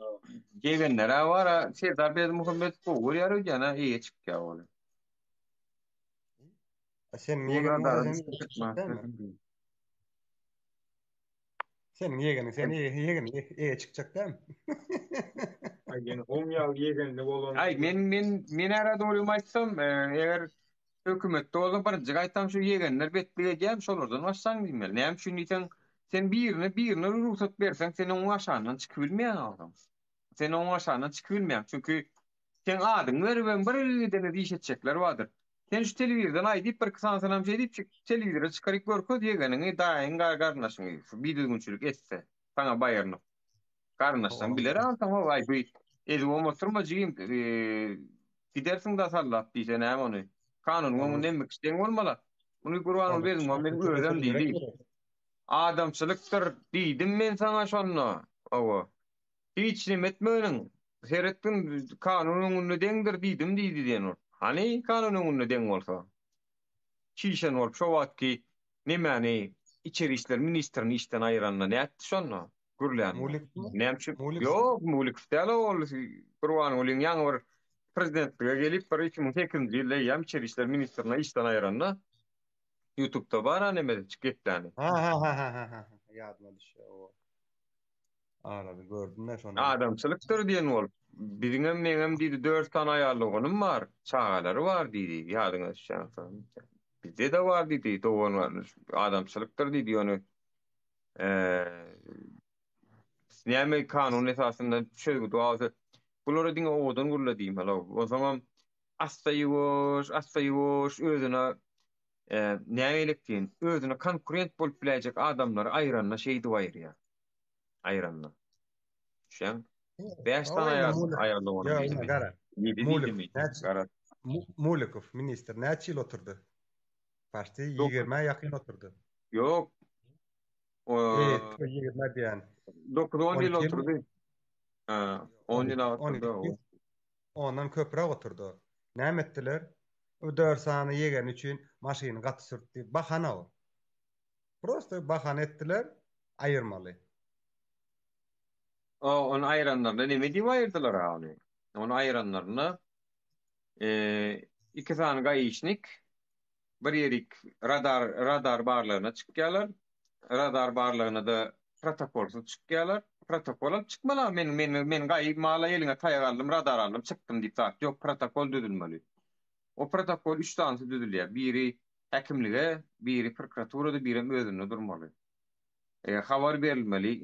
Meniň 2 sanak işgärim plan köçäniň planjy kilometrlaryň arasynda radar barlygy geçirjekdir diýip. Taşarutlarda radar barlyglar her ýer öňünde duýduruşlar bardyr. O duýduruşlara moýulmaly. O zatlar ýok. Öňe eline radar alypdyrlar, taýak alypdyrlar, maşyna minipdyrlar, çykypdyrlar, öz şahsy birowlaryny durubam işläpdirler, onu tutýarlar. Oň başlygy bar, onuň basýarlar şo zatlary göwüren kemçilik üçin diýip. Tamam mene bir pasport bolun, bir adam men onu basýar. Yo, prosta bir bahana boldy da ýa.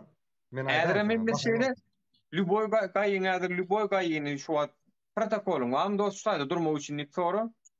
Şoförlüğümüz bağlı Türkmenistan içinden yazıptır yanım bir 40 manat töledim diye. Eğer radara duran olsa ya da resmi nama barla üçün duran olsa protokolsuz duru bilen ok vatandaşlar. Gaýyşnik köçä çıkanna eline protokol bolmaly. Protokol diýilýär eline bolmaly şoň şo taýda hökümet habarly şoň şo taýda durýanyny. Eger edilmeden şunu edebilýäňiz. Bolya sen maňa ýazdy, jerimeň näme bolsa, radarda düşdüňmi ýa-da resminama barlygyny ýazdymy? Bir adamdan Allanym, bu upravleniýa barýan. Maňa şu wagt plan köçäniň plan kilometrini meňe 2 tane näme ýazdy diýen, albilsen suratyna maldaşrakdan.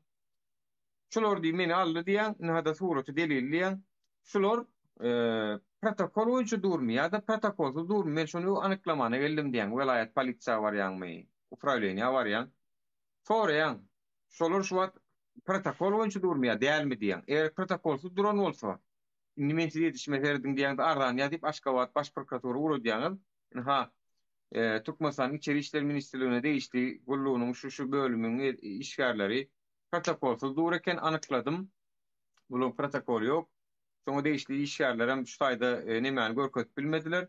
Şonuň üçin diýeniz zanim ardan ýazýan bolun o iki sefer gidýär, başlygam bir gidýär. Opçu talançyny. Onu polisiya çözmedi. Onu polisiya çözmedi. Onu doğru barasana prokuratura beresen. Вот и всё. Прямой в прокуратуру находишь, пишешь, а не прокуратура на самом деле открывает. Автоматически Yok, ara sen Türkmenistan'da dokumentasiya oyuncalı işleyecek o zaman seni işletmeyeler. Hazırki dövrde. Bir. Нет, прокуратура тебя слушает, но милиция тебя не слушает. Джорик, слушай. Ты не знаешь. Начальник ГАИ получает от них месяц. Да, сводку с утра не получает от них. Да. iyi geceler size. Оля, sağ ol minnettar. Джорик, представь, начальник ГАИ каждый месяц кормит прокуратуру. Я это знаю, это вещь я лучше знаю. И что ты думаешь? Начальник ГАИ. Вот именно поэтому они его не закрывают, прокуратура дело имеет. Не, когда жалоба иверсем немеде, но seyredýärler, seyretmäne boş. Prokuratura prokuratura arz edeňizde, prokuratura elinde kat bilen barsan kabul eden, onu men bir kabul etmäň usulyny öwredin. Вот лично у меня это было. Я сам... У меня лично это было. Mende... Seýap bilen prokurorun götürkirli. Soň üçin alýandanym welayat prokuratura ýazýan, ýöne 200 metr beýlejigine poşta bar. 200 metr beýlejigine poşta taşlayan welayat prokuratura diýip. 1-2 günden soň barýar ol. Welayat prokuratura götürüp işip geplep ýa geçip işiklary durýarmy? Muňam jogabyny alýan saňa ofiçerli jogap bermeli. Poşta üstü bilen barsa da uzimlenýe bilen uratýanyz. Ondan soň poşta üstü bilen barsa olar saňa jogap bermeli bolýar. Jogabym işip gelip seni kanaatlandyrmasa, muňam jogabyny goşýanda Aşgabatda uratýan. Bular bir-birine şeýdip bara bulary kösemeli bular şeýtmesen bular düzüler, no. Ýöne ingogda ingi dileýmerler. Bular alyp opşy üşürýän paketlerini. Короче, история я вам расскажу. У меня было. Лично моя история. Короче, мы три братья. Мы кузовщики. Машины ремонтируем. В каком-то месте, в каком-то числе наезд было. Toyota Avalon. И мы в это время... У меня тоже Avalon был, тоже аварийный, тоже снежка цвет. Тоже серебристый цвет. Мы ее ремонтировали. Это я купил, аварийную состояние купил. И, короче, ко мне приходит участковый. Время проходит, я ремонтирую. И в это время какой-то наезд был. Убили. Про наезд и убежал. Убил кого-то там. Авалон. Такой же цвет. И, короче, у нас дело открылось. Участковый к нам пришел, нашу машину увидел, там фотографии снимал. Мы работаем, нам дальше. Через месяц дело подняли. У кого такая машина была? У какого мастера? У нас. После этого нас забрали. Наезд кто-то сделал. Не мы ведь. Нас забрали. Через 15 сутков мы вышли. Нас там прессовали, там били. Boynuň al, вот и все. Boynuň al. Sana yaxşı boladı. Kendine ya iyi oluyor. Öyle anlat. İyi oluyor. Boynunu al. Sana 5 yıl verilecek. Abine 9 yıl verilecek. Boynunu al git. Öyle azar tartma. Karşı pat presim lejim. Düşüntürdün mü indi? Son memurlu karşı şon. Ondan sonra meni radnoy sestram zakonnu sudin biledi. Ulanın havarı yok. Sudin biledi. Zakon как положено она знает. Ana sama okugan uzata. Pa zakonu tutup başladı. Bu daşa indi kendi memleketimi içinde birisinin yanına girmeden gün aşağı uçtu. Barpam doğru kapını girip fleşkenem zındı geplerini hem zatını çıkarıp taşağından son hemen delegatsa geldi bizim memlekete. Delegatsa geldi 22 adam basıldı bize arkalı. 22 adamı bastırıp verdik. Pazakonu. Sizi bir güne basacak olanlar için öldüler gitti değil mi? Evet. Bir güne basacak zaman bizlerde fleşke geppi boldu. Zapis sesler zapislerini işletti. Zapislerin altından Doğu Ministerstva çıkıp gitti. Türkmenistan Daşovuz'un içinde hiç geplemedi. Çıkıp gittidən Doğu Ministerstva aparıb zındı iştirdim şu gepni. İştirgenden sonra hemen delegatsa çıktı da 22 adam basıldı şunun üstünden. 22 adam ullu vışı oturgan adamlarını 22 adam bastırıp verdik. Lişni mən kanımda oldu, özümdə oldu şu zat. Ağzını yımsan, basılacaqsan.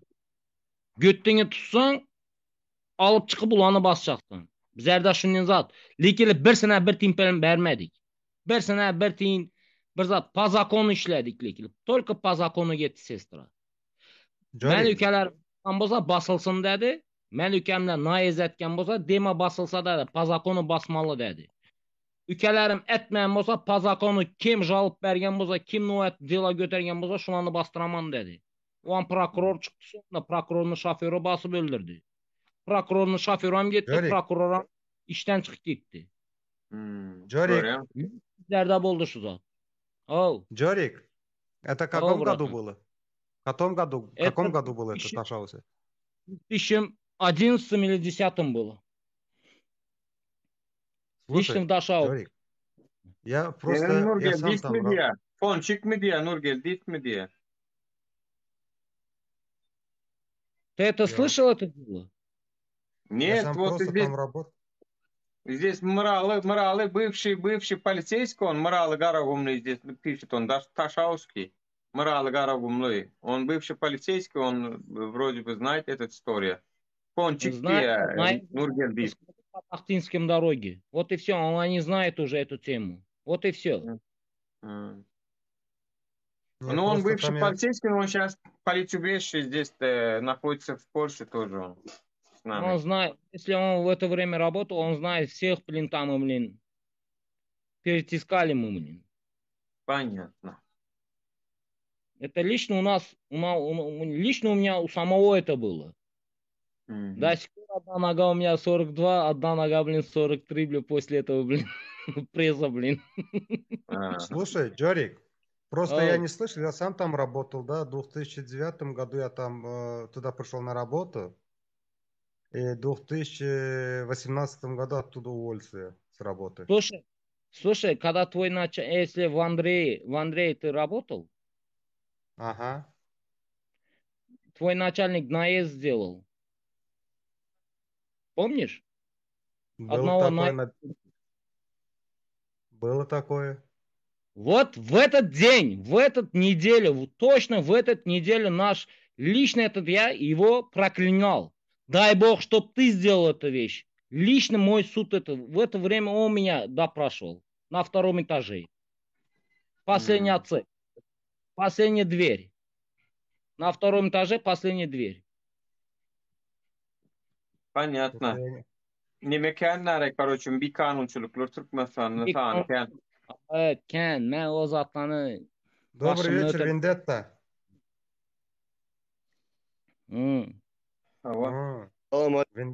Вендетта, что молчишь? Пришел, сидит, молчит, наблюдает.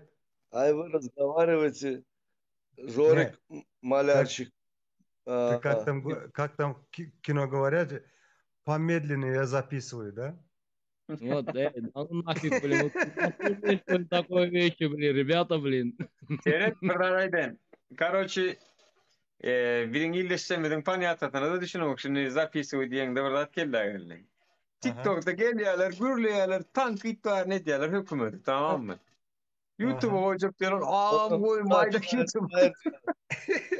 Şu internete uçulam internet уже yettik şol, достаточно şol. Hadi gürlüyordum, уже достаточно şol. Знаю ведь. Вот именно я все знаю ведь это.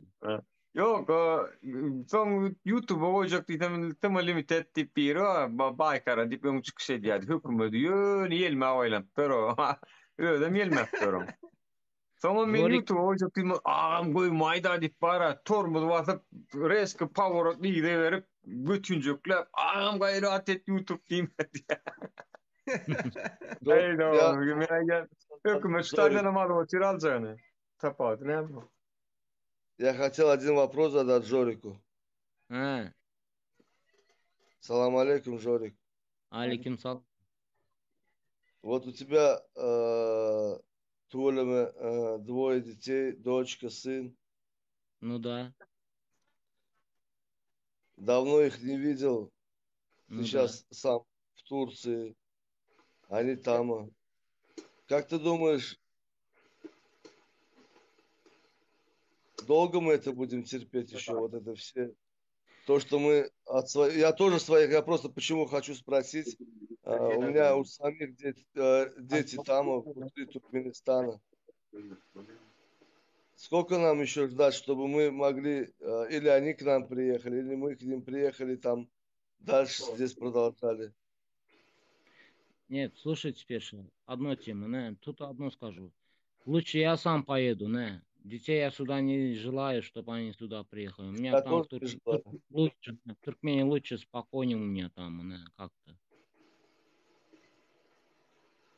На закон не смотрю, потому что я законов не нарушаю. Как положено работаю, я с утра на работе до вечера.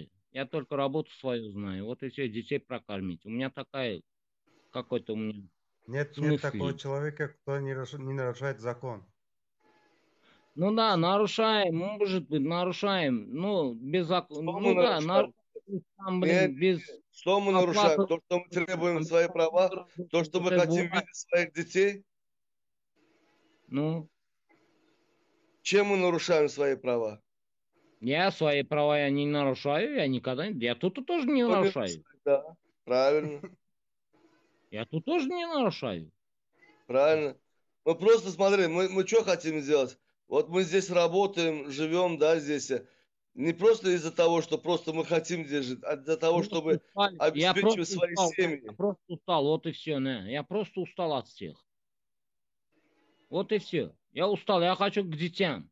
Или дети ко мне пусть приехают. Я вот это желаю, вот и все. Остальное я ничего не боюсь. У меня вот такая какая-то программа есть. Ради детей я тут. Вот и все. Мы все здесь ради детей. Здесь работаем. Здесь зарабатываем свои эти самые лиры, чтобы отправить им, чтобы потом они жили там довольно счастливо. Но они растут без нас, понимаешь, Жорик? Вот именно поэтому я хочу вылететь отсюда. Вот и все. Если я хочу сейчас отсюда вылететь, я должен 2000 заплатить. Неделю тому назад я одну родственницу я отсюда отправил, $2000 заплатил. Ее отправил только. А вот почему не сделать так, что... А почему нам... Почему как раньше... Теперь только $300 билет платите, и еще за тест сколько там спрашивают, не знаю. Этот билет тоже пойдешь, будешь покупать в посольстве, не в кассе. Не. Сейчас, знаете, посольство Барьян, мен gidecek diyen sırada size hayır eğitimin müllümü da ihtiyaç diye. Şulay yeminle sentябр, son октябр'dan hem yollar yap ya ditmiş var vatandaşlar. Октябр'ın birine yap ya sentябр'da da her gün samolyot var koyup akıt çekmişsin. Edeni tedbirler ya ne hep de ne 7 tane reis var da İstanbul. İnsanın üçüne siz kendi bileti var. Bakalım. Unam şirket arkalı aldık. Нормальную сумму aldık. Не $300 только. Ha benim nimetçek vendet tamam şu aydan aydeyin Angar'dan Türkmenistan'dan Nimaşkalam eğer şonu yal olsa samolyot Angar'dan uçup geliyor da doğru değil mi? Bir de samolyot Kıtay'dan gelip Türkmenistan'a giden o da doğru değil mi? Ya da Amerika'dan Türkmenistan'a uçup barýany gaýrat etmenkilere malk gaýtdyň. Owa dogry dälmi? Ýürüçe samolyot uğratýar. Значит, bolýan bolmaly. Çykyp bolýan bolsa da çykyp bolýanyny biler. Näme bolýanyny biler. Agentство bar diýjek. Imенно şu 1 sentýabrdan başlap, erteden başlap şonu ýazatma bolsa sizem soraň watandaşlar. Aňardan Yok, Нуре. Çıkacaklar. Нуре, нет такого. Просто студенты. Когда приходишь в аэропорт, ты куда спрашивают? Куда ты? Учиться? Куда?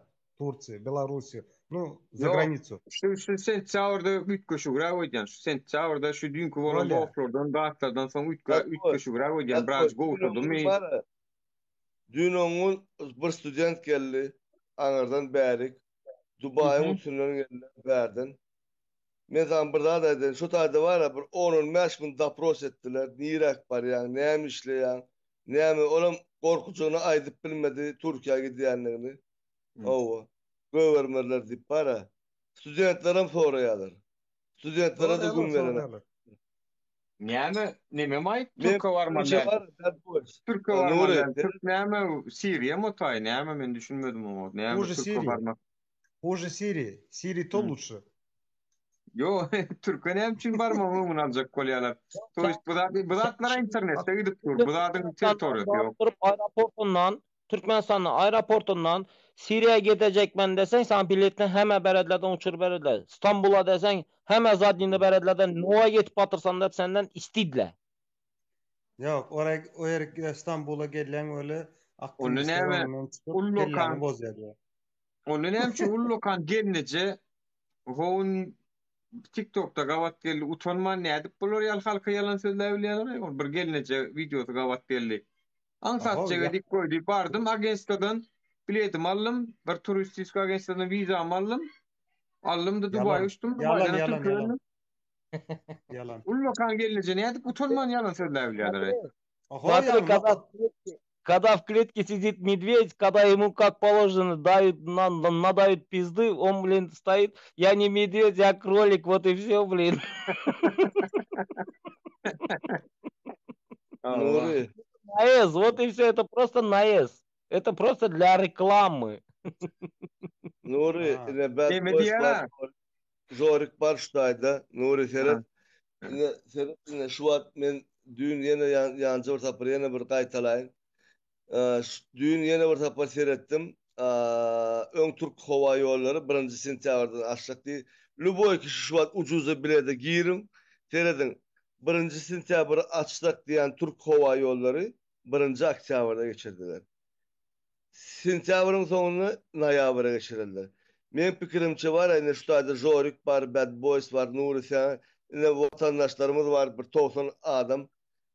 Seret Novu God'a çelle, şudur şuna gitse var ya, men bilema, şuna çelle, men aynı Novu God'a bilýän 100% şu açılmacağını, yani Novu God'a çelle açılmasa şudur şuna gitse var ya, adamlar oyunun, gayrat edin, Türkmenler, oyun indi yeter ya, oyunun indi, açmayalar, şu Novu God'a çelle açmasa açmayalar. Halk olar başkalarımı da görmeye, zadımı da görmeye. Şunu bilip koyun. Слушайте, он заранее сказал, до 2004 года я дорогу не открою. Вот и все. Нет, Gara. Erken adam. Meselem diyen mi? Gara. Prezident. On сказал. On Vatan Haberlerinde gönlümen aydıldı. 2024'ün dekabrın 30'unda yollar açıldı. Şimdi sen buyruk berip durup izinden atkaz berbilýän mi? Yok. Yok. Sen 24 ayağına 24 ayağı gelse 27 düşe 27 Arada ben birine sonra verdim. İstanbul'daki bolan aeroporttaki bunt delden öyüne gidecekler. Doğru mu? Kalmagal kaldırdı. Protestler. Думаешь, президент не видит, что ли? Все видит. Видит. Думаешь,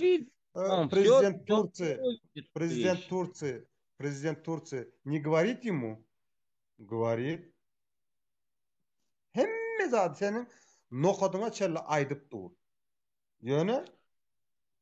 Şimdi одно пример есть. Если дорога откроется, зачем нам паспорта продлиняют на 2 года? Вообще-то вы поняли эту вещь? Bana şu yılın başında aytdı. Pasportunu 2 yıl uzatma veriyorlar. 2 yıllık uzatma blankalar geldi dedi. 2 yıllık.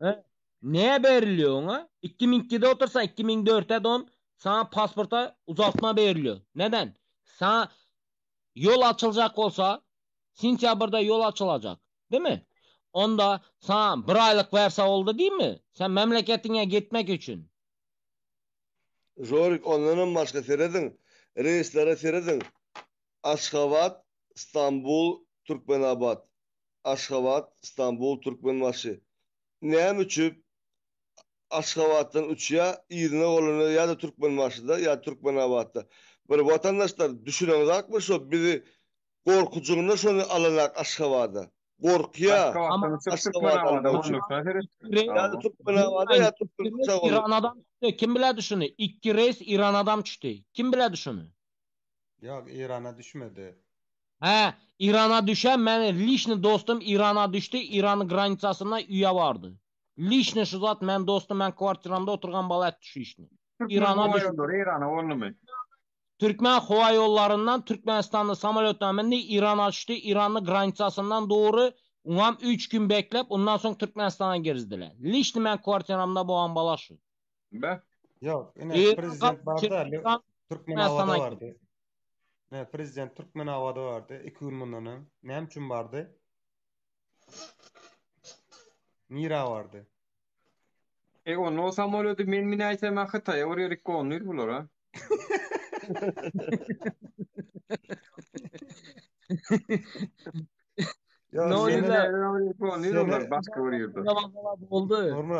Normal seni odada koyuyor ya. Başka planeta koyuyor. Venera mı, Mars'a mı, şöyle koyuyor ya. Onun o F-16'lar çıkarıp daha dedi içinin adam söylen havada yok gayet tavırlar. Minen altın senin paraşutlu zattı mine o. Nuru minen altın paraşutlu. Nuru şoma düşünenekler başladı vatanlar bir inançlar da açılıyor dip o vatandaşlar gayret edin bir inni bir aklınıza gelin o inni gayret edin o. Yo mine yurda vatandaşlar bilmeyen oradan açılarak Türkmen hava yollarına minecek gala beyliklere minecek. Türk müdür lütfan samıdır Fly Dubai mıdır? Express. Ay zamanda. Olmanlar lyoçuklar var ya sefe uçup geçsen aylan iyidin ha yok aylan cekke men marş urudum şu beylak bosuru diyan yok eylak sur diyan vuruşu otururlar dispatcher bile. Vendetta. No, Valentina düşürdüler başka aeroporda. Vendetta говорит, откройте глаза, народ. Ты так говоришь, что еще нам нужен где-то годиков 5 или 6, чтобы наш народ открыл глаза. Вендетта. Bad Boys, может, у тебя есть столько времени?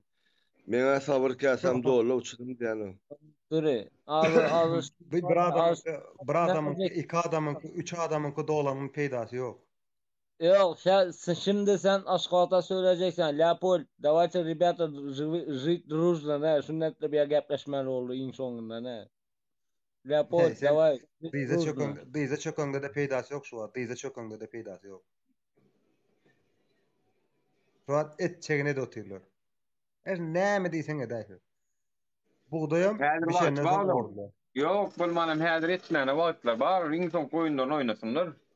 Men şonu üçin diýär. Ümmülleşiverin son kunundumuzda diýär. Акмаклан юрду. Bad Boy, Жорик, я знаешь, почему вышел на эту дорогу? Потому что я знаю, что любой диктатуре есть конец. Мен шон учуп чыктым. Но это, конечно, есть конец. Всему. Даже какому-то сериалу, в фильме есть конец. В фильме тоже есть конец. Вот и все. В любом вещи есть конец. У веревки тоже есть конец. Не, может, некоторые просто, я хочу сказать, не верят в это, да? Я в это верю. Нет, наш народ, как тебе сказать, еще не созрел. Знаешь, не созрел. Вот до этого. Скажу, допустим, 2 миллиона человек за границей. Из 2 миллиона где-то 800, даже миллион человек я не буду считать. 800 человек открыл глаза. Ну, правильно, это твое правильно. Миллион сто. Ждет. Но боятся, вот и все, боятся. Да, ждет вот, допустим, скажем, Нуры сейчас сидит, разговаривает. Завтра откроются дороги, Нуры сейчас поднимет флаг и вперед, как там говорится на войне. Команду дают же, ура! Нуры gitti, izinden yankı 1 milyon 100 oturan adamlar, 1 milyon 200 oturan adamlar. Olarım Nur'un arkasında, Nur'un kaptalına çıkmaya. Kaptalının hem de arkasında. Nur'un ön eteklep. Onun arkasındaki dronları bir san daş diye öyle. Ondan söğünüp başlıyor. Eceğin kim o geleverek o diple ondan çıkıp başlıyor. Ona şöyle çıkmaya hiç kimim. Ben aytayım sana sonra. Hiç kimem çıkmıyor. Nur'un altında değerli adamlar var. Daha şu an sakladan olur. Bir naydenin değerli kanının birini. Bilyen gerek de. Biri Murat Düşenov değerli kanla nasıl? Şonu bize ayttık ay o sen şu tak Türkmenistan'ın içinde hol sen birazcık neme da o birazcık hemeti de galasa olur dinlediğin ne? Ya edilme ya bir adam iki adam işi değil ol. Evet. Adam iki adamı işi. Yani sen yani her imiz var ya biz öz uğramızdaki dostluk kardeşlerimize zatları oynarsak bana hükman bizim maksadımızı yerde yeter deyip fikir ediyor. Я понимаю тебя, Вендетта, просто знаешь, надо сидеть так тише, пока надо тише сидеть, когда вот нормально дорога откроется же, всем надо улететь отсюда, всем. И там сразу надо поднять, бум, взорвать. Sen berden ura diyen peyda diyor. Berden baryan yuvaş oturuyan berde. Yuvaş oturuyan berden baryan Türkmenistan'a. Barangdan sonra vump edip plamя. Гумпельдетip koyuyor. Но для этого, Bad Boy, мы должны сперва вот здесь посмотри, neçe adam oynatmalı var ya. Kaçan neyimizi oynatsa onu doğru diyen yurdun içine barıp olat etmeli. Ова. Sen berde протест калдырданын. Не думаешь, не знает что ли? Не видишь что ли? Видит, все видит.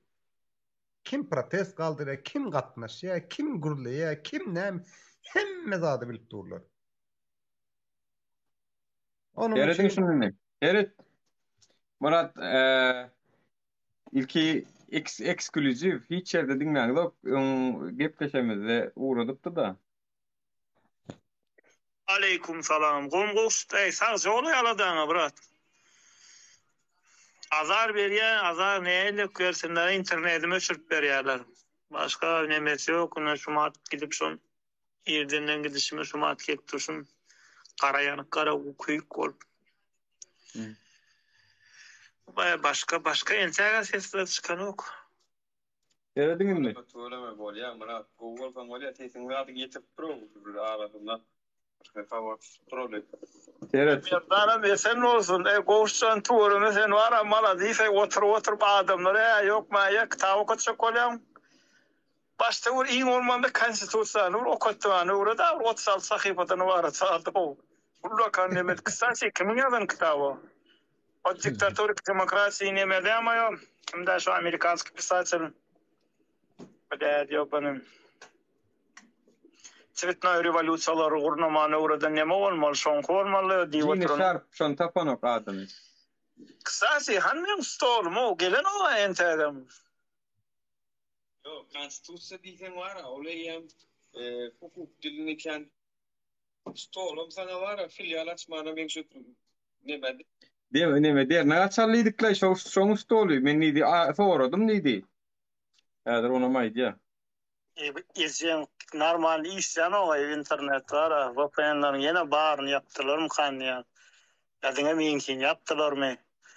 O için senin de galasa olur mu? Maç bilem o. Gönü diyecek zaten o boşa Gina Sharp'ın yazan kitabı. Diktatörlük demokrasi dipla. Olur ya kitabı verik uğratsana var. Kıyınrak olaymasa. Sebebi Çetme revolüsyalar bolanda da şu kitabı köplenç olan ýadylarda. Ondan ekstremizme çağırýan diýip problemi ýüklenämesin üstüne. Nawratly adamlar oňarlyksa dokarlar. Goşut stolum uğradı, soradım ýam. Jemgyýetçilik mesela gurnap bolýa. Ruhsat berilýär. Ýöne şoň uğruna düşýär adam tapman kynrak golaýmasa da wara. Bilema köne Türkiýede asylynyň bir bölegi diýip açsaň ruhsat berilmegi mümkinrek. Öne kısaçılığını men ona goşul biljekkäse men ona goşulsam jemgyýetçilik hereketine goşulsam onda men näme äp bermeli bolýan. Tak što uğradyr stolum uje. Jemgyýetçilik kurama salmy bolmasa aşka wagtda diýdim men. Ona da ruhsat berilmeýändi bilen bilýär. Jemgyýetçilik kurama ýani maýtmaladynaky ýaşlar kuramasy bar mysal üçin. Şoňa bu kurama şoňa da ruhsat berilen noktaja Türkmenistanda. Şu zatlarym raportlarda ýazylyp Ýewropalara urudylyp hemmesi habarly hemme zatlar. Näme bolýar, näme bolany. Bu ýöne näme bermeli bu hiç siyasi partiýa aşat gelýär. Onu men näjemleşip kuramaşsam diye öz nimemden galýan. Bu görgüli bar maksady siyasi partiýa açmakdy Türkmenistanyň için opozisiýa döremegi. Şu opozisiýa dörese näme erwetmi? Türkiýede bar opozisiýa, Ýewropada bar, hemme döwletde bar. Näme üçin Türkmenistanda bolmaly? Näme dememi? Etmeýärler.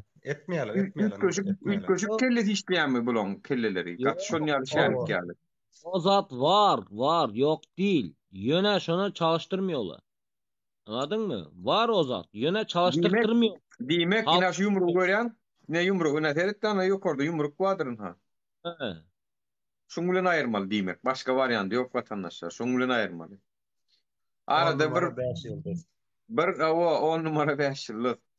O şu yumrugy war watandaşlar. Wagtylerin tek şu profili her kim özünün kagoýsyn diýjek bar adamlar. Insanyň şu gyzyl yumruk, ýaşyl yumruk oduň içinde duran. Şoň bilen aýyrmasaň, onu diýmek gowluk bilen gidesi gelenok, gowluk bilen düzelesi gelenok, siýasat bilen ýöremäne mümkinçilik berenok. Näme del onu elimize goşup oturalım be. Partiýa aşak bolanyň bolmady, onu etjem bolmady diýip oturalım onu. Ýok, oturmaýan, ýa gaýdyşmýarly diýen. Nurda. Berde. Yok, berde var. Yoşk oturyan. Adam teknişini toplayan. Niye teknişini toplayan? Hemme teknişini diyen hemme zadı. Yoşk bilen Türkmenistan'a uçuryan. O tayda da yoşk bilen tapışyan. O bir yılın 2 yılın işi del ol. Ay, ne şeyle bir dakika. Men adamlar şoň üçin umumy ekir edýän şol adam men teknişni tapmak, men teknişni hereketi men size düşündirýän ondan.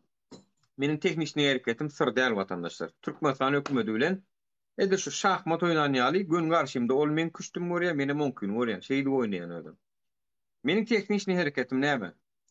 Men gollowçular köpeltgen, ýöne men gollowçular bilen kontakt saklamak. Bu ýöne kellesinde uğursun, özünde otursun, taýynjak bolsun no. Men bilen habarlaşmagym gerekkel, men bilen jaňlaşmagym gerekkel. Ana meniň teknişni hereketim. Gerekkel. Sen şondan go teknişni hereket ýok. Iň go teknişni hereket adamlar kellelerini ýükkösün, taýynjak bolup otursun, bolýar şo. Ya o diýenim dogry, o diýenim. Kaktam görek. Ondan go teknişni hereket ýok. Şoň üçin efirler edilýär, şoň üçin soragyna jogap berilýär danym netijede halkyň gözüni açylýar. Men begen ýa-ni gelip soralar berýär. Янкалар gelip бегенен жунялар. Çünkü я вам одно сказать. Короче, когда нас судили, мы эту дорогу не знали, откуда машина приехала, откуда сбили человека, мы этого вещи не знали. Сами менты пришли, оттуда ты приехал, так ты сбил, так ты там пишешь нам, да? Зәрә şundaktyryp ruhsat berildi. O prokuroru halat etmek üçin o. Prokuror. Anladın mı indi? Bu zat bizde uzatla yürümeydi. Bizde kim yürüydi? Anırda oturganlar, yukarıda oturganlar, no buyruk versen şu zat. Onun arkasında повышение Вашховат вылетает, ne? Через неделю. Onu götünde bokku bolmalı değil. Ya bizde gara yok. Bizde berde oturup halkı yoşukluğun hemmesi gitmeli. Hemmesi gitmeli. Birdenim. Ulan gitkenlerden üreteme. Yama aeroportuna gitip Levap'ta, Mar'da näl tupan turdu. Ana şon ýal tupan turmaly. Birden tupan turmaly. Adam turor da adam turor. Ýöne bir zat bar. Adamlar bir taýin bolsun kedeler, taýin bolsun. Aeroportdan goňagda bir ýigireni berin, ýamanla berin. Hiç ilek elbetde ýokdur. Bitir bolun, mekir bolun kandyşlar. Bolmadan. Olar siz gepim düşündürip bilmersiňiz. O nur bolun, ýok, bol watan üçin ala on ýazatdan diýämän. Ýamanlasaň ýamanlaň ýany ýok. Barın şo taý. Тебя и не будут слушать тебя. Я-то видел эту вещь. Они тебя и не слушают. Тебя вообще не слушают они. Ну, конечно, düşündürüyorum bilmeyen ağlar. Näme göre onu? Mikro kelleň işlet. Они для них ты как будто, какой-то, нарушитель закона. Ты по закону, ты вообще-то тут ни при чем. Ты полный нарушитель, тебя полный вперед, тебя уже на 9 лет закрывают. Вот и все. Näme televizyonda arkadaş şofrat dip oğudun sözler aýtdylar. Näme halk söýýän bolýamşa. Ýok. Ya da Nur Ervet diýdiler şo taýda mysal üçin. Nur Ervet bolýan ýok. Duma hoş geldin. Selamünaleyküm. Selamünaleyküm Nura. Salam goýma. Ýala ýagdaýlar goýma. Ýaş bu da şükür. Sen men birinji edip gelýän Nur aga diýip tanap gelipdir. Meni hiç gepleşdirmedi tanamok. Soňal bir giden adamlar bilen bilem. Yok gepleşeme ýöne men seretýär ta her gün. Görýän, maňa da geregi şol.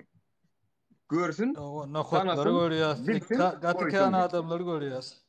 Bolly şo, maňa da geregi şol. Tanışmak gerekkä, nomurlaşyp, jaňlaşyp gepleşmek gerekkä. Kellämizde pikirimiz bir, alalaşýas, düşünýäs bolýar. Hökümet soran wagty sen meni tanýanmy ýok? Hökümet soran wagty meni ýigren, bir samsyk bir gepler otyr, ýa-da gördüň internetde diýip. Hiç o mesele yok. Şimdi bir daha diyecek kendi vaktine malacakta oldu. Yani nesip bolu böyle devam ederseniz yine 3 yıldan bolar, 2 yıldan bolar ardığında yetersiniz daha yeterse. Ya işte halka yetmeli. Az sayı halka yetmeli. Yeter yani etem kessen biter, sunka kesse bitmez diye. Doğru değil mi? Bravo. Yönüm ana yan yakınla Türk masadan çıkan biri var. Ağam dedi tuttuzu biz daha oldunuz dedi. Men bilem o kolun angarın ağdayın. El bir görüyorlar mı dedim on. Bu görmek ne yiyecek yemek için hem de ha var o dedi. Bağıra bizi tanıya dur sultanı kini dediler. Ay bottur dedim yani. İnnali çoğuna boşat içinde. Az adam var yanınızda. Az adam var. Aliço selam görüyor. Selamun aleyküm. Aleykümselam. Olmuyor böyle. Ali çoğunun görüyorsun. Nereye bir ay değildi mi? Ne etti görüyorsun değil mi?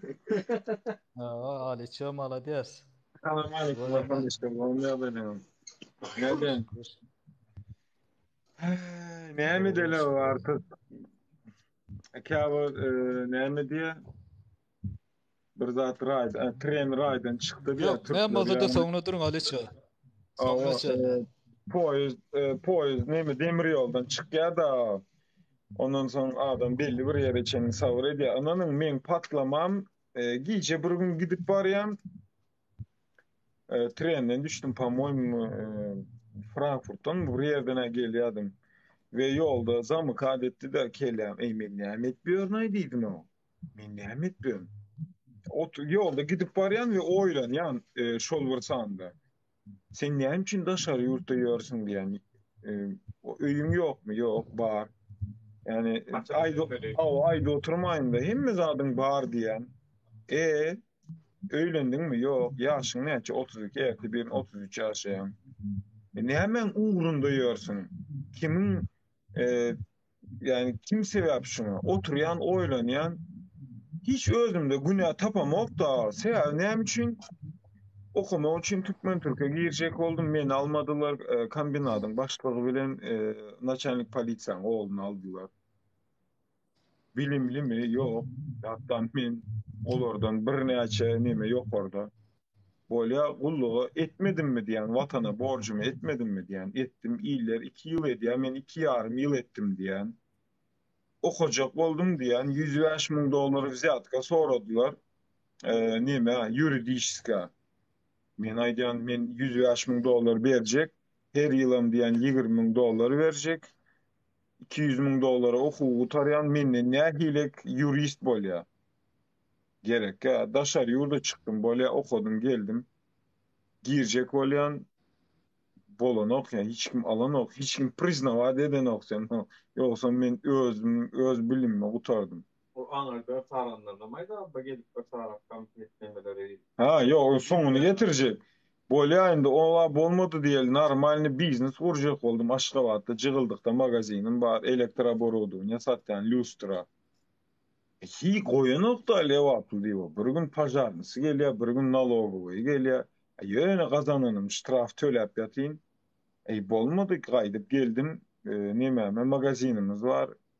Ýöne şo ondan gelýärler, mundan gelýär. Durun diýdim, o näme bolýar? Öňe geleňiz okduňuz siz diýdim o. Son konsertin başlygy çağırdy. Karoç ornwasary. Biz diýdi, şuňa kömek et bilýäs, näme problem? Ama karoç maňa aýtdyrjak bolýar ýagny. Bolýar, men size näme tölemeli bolsa töleýin. Siz meni prikrywa dedim, ýagny şol bir wagtda nemeler da dolýan berýän, spokojny ýöreýän manysynda. Näme üçin bereýin o? Menem hi gelemokda, olar kim o? Olar. Men 2,5 ýyl asobat deldi, gulluk etdim, oň ýalaklary köp gördüm, men yuridiskin gutardım, men olan oýunda gelerim, olar ýaly pul berip okamy, men o, pul berip girem ok bir ýere. Neyse, ömrüm şuň ýaly geçdi we men aýdýan hiç durmuşumda diýen neme görem ok diýen o. Sebäp görem ok özüm günäkär etjek. Diýmek kim bolýar meni şu zatlara sebäpkär eden? Seredýän kim bizde neme ýöredýär? Bütün yerlere sözüm ýöredýär. Son baştan başladım öz etrafımdan. Diýip aýlap çykdym, kombinatyň başlygyny görýän. Näme deýşen ady? Bir adımda yok, neyse. Şun ýaly edýärdi, bilýäňizmi? Karoçy şu taýda bir summa ýazýar, 3.000 manat. Bir tonna iýimiň bahasy 3.000 manat, arkada 9.000 manat ýazýar. Bilýäňizmi? Sen aýdýan, näme üçin men 9.000 manat bermeli diýen welin sana aýdýar. Arzyň, ýöne azy Hudaý tanaýan oglandy. Arzyň Hudaýa aýtmasaň bolýar. Kim aýtsaň şoňa aýt diýär, bilýäňizmi? Diýmek näme? Kim ýani sen? Prezidente ýazsaň peýdasy ýok ýani. Şoňa aýdýar, bilýäňmi? Hemme zat zynjirli we ýene de bar ýa, ýene şu şammy, şummy, bütün ýegenlere barıp diýre, ýene şu diktator rejime diýe. Karoçy gap manysymyň enegi paşa sikse dedi. Kime derdini aýtarsaň näme gap botturtdy berdi. Kella karoçy plus minuslar şuň ýaly degip jatyrda kaldı da kellemde. Girdim TikTok'a yarıljak bolupdunda. Girdim şu karşıma gelen Murat Kurbanow'a. Bastım şu girdim duramak da.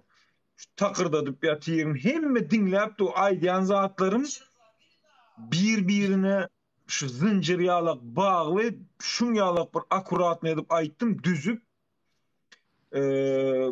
Yani 3 saat gepledim o. Murat Kurbanov az gözüňe getir, şuň ýaly wagtda biri efirine girýär we 3 çenli durman gurlap durýar. Özüm sıkıcı däl yani aýdýan zatlarym, yani şunu aýdamak meselem. Diktator Berdimuhammedow ýene 2 sözden soň ýene şol diýip duramak. Bütün hemme zatlar papolçyka goýup çykdym, bilýänmi? Murat Kurbanov efir yapjak öyle yap bilen ok, menem böylesi gelen okda.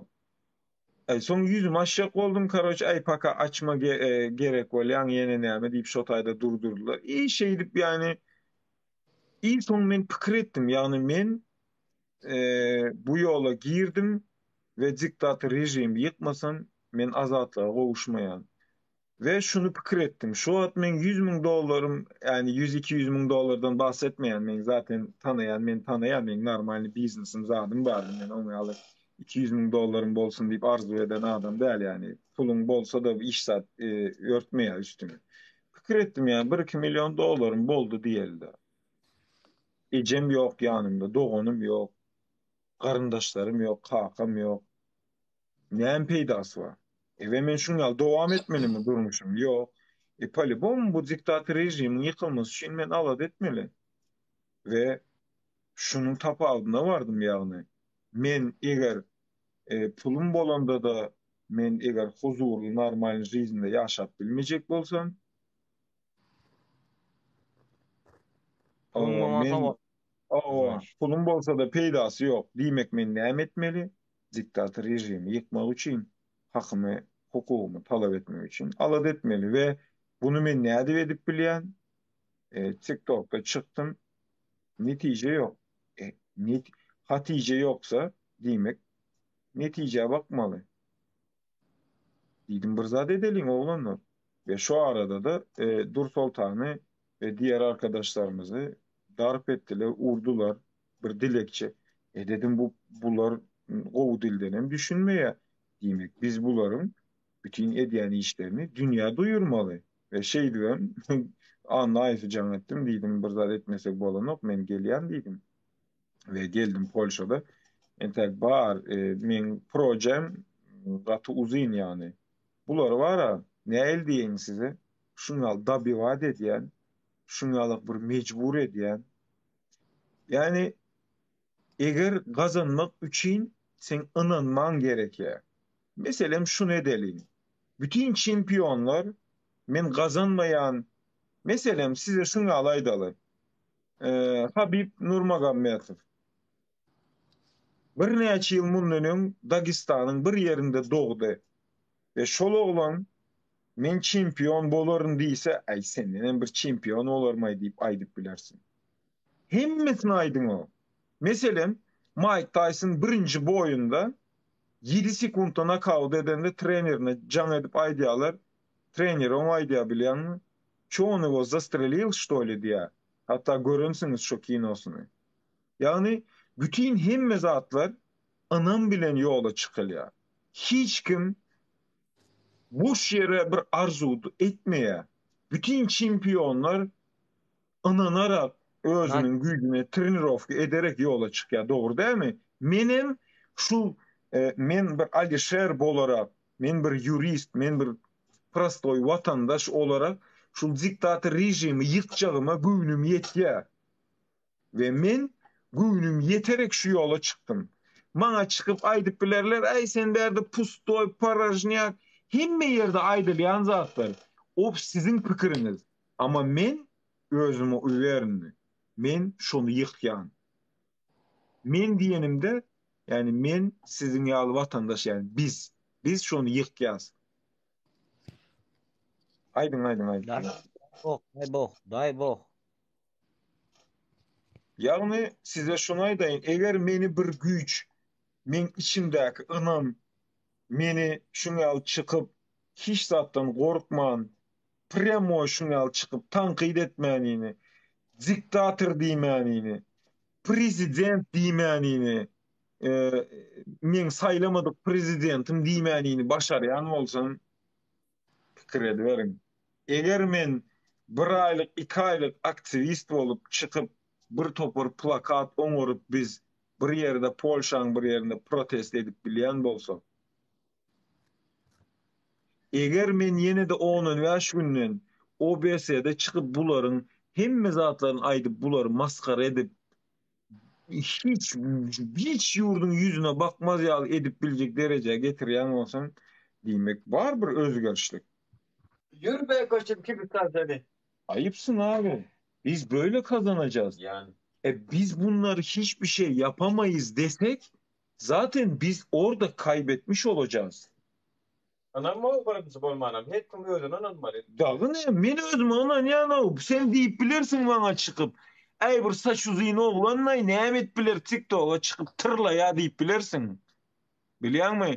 Ama sizi eli kelepçeli böyle kanunun önünde jogapkärçilige çekilen wagtyňyz aydarsınız. Hakykatdanam dogry gazanýan ekeni, hakykatdanam doğruların karşısında hiçbir güç durup bilmeyen eken diyersiniz.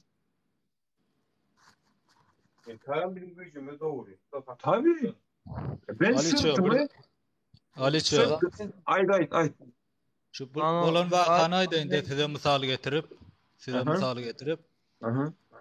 bir ovada bir yazıcı adam vardı, doğru mu? Yazıcı indi kanun oyunca hareket etti, yani yazıcı dediğimizde bu mellek yer alıyorlar ha, fazlasıyla alsalar onun üstünden yazıyordu, yani kanun esasında alsın dağıtıp her kimin yerine yazıcı deyip, yani aslında yazıcı değil, o kanun hakkını talep ediyor.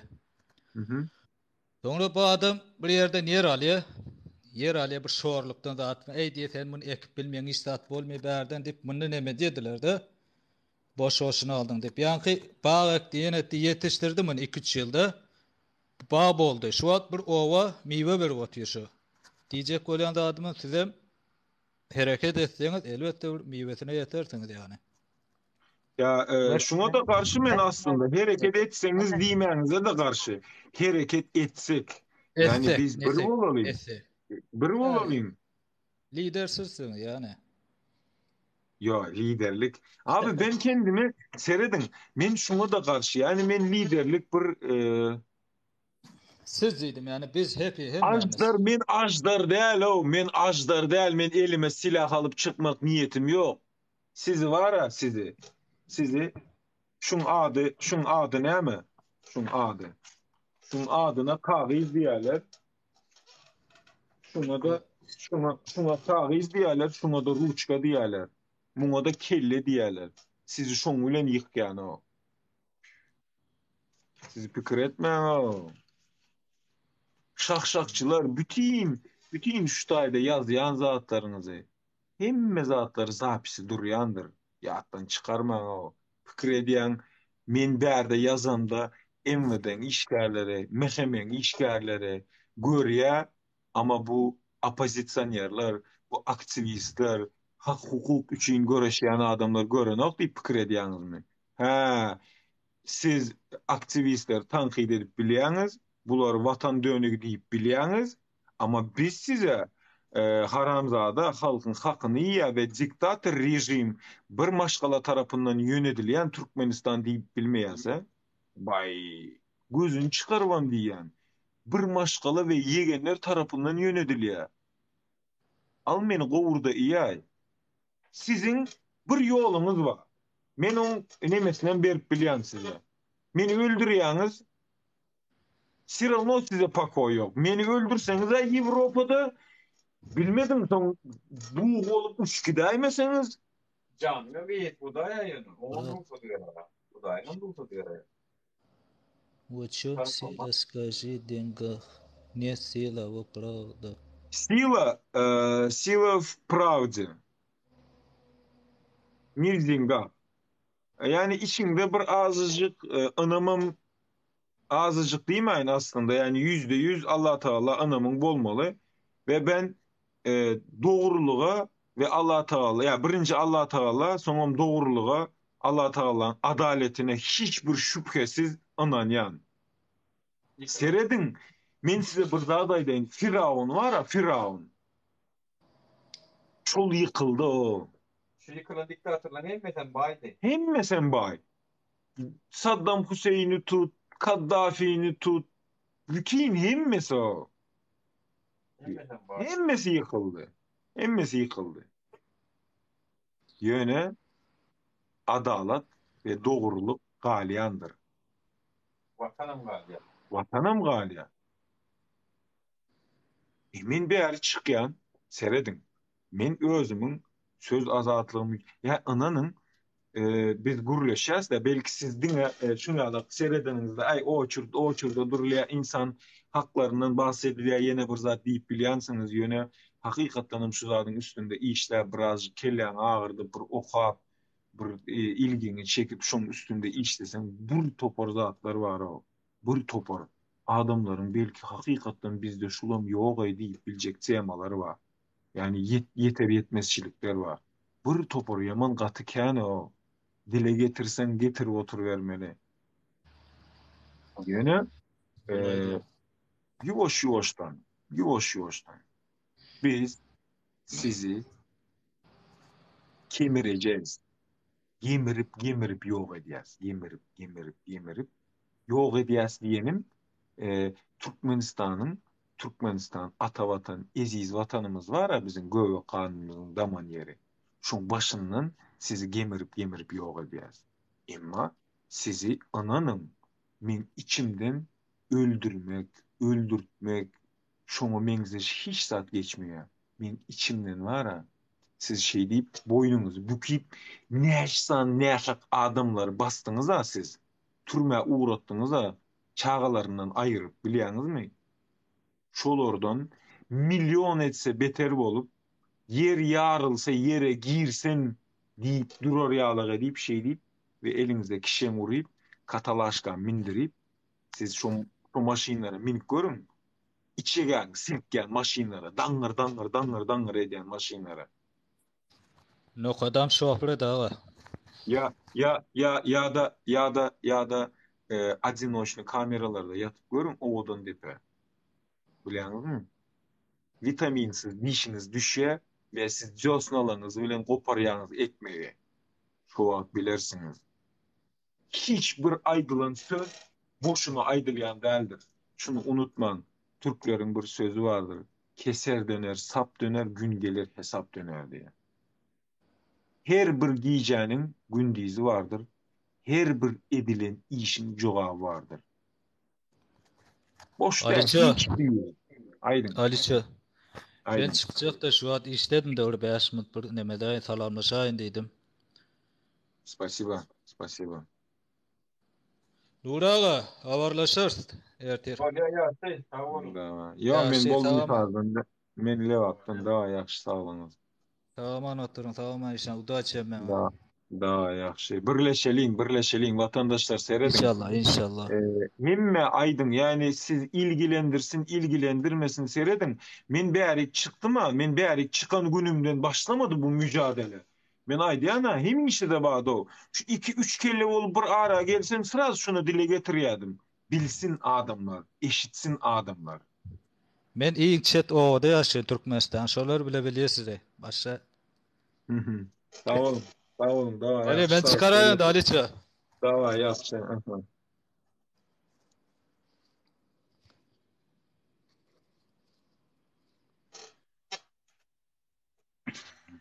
Jorik Saparov aytkan bir zatlar. Meni gurlatsaňa men 3 ayım durmaýan.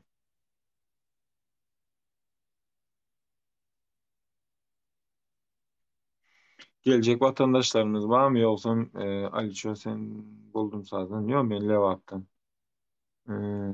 Ya şuna da hayran galyan o. Bolya bize düşünükli, bize vatan düşmanı diýerler. Biz hökümete karşı yani hökümete karşı gidiýäs. Şu wagtky diktator rejima.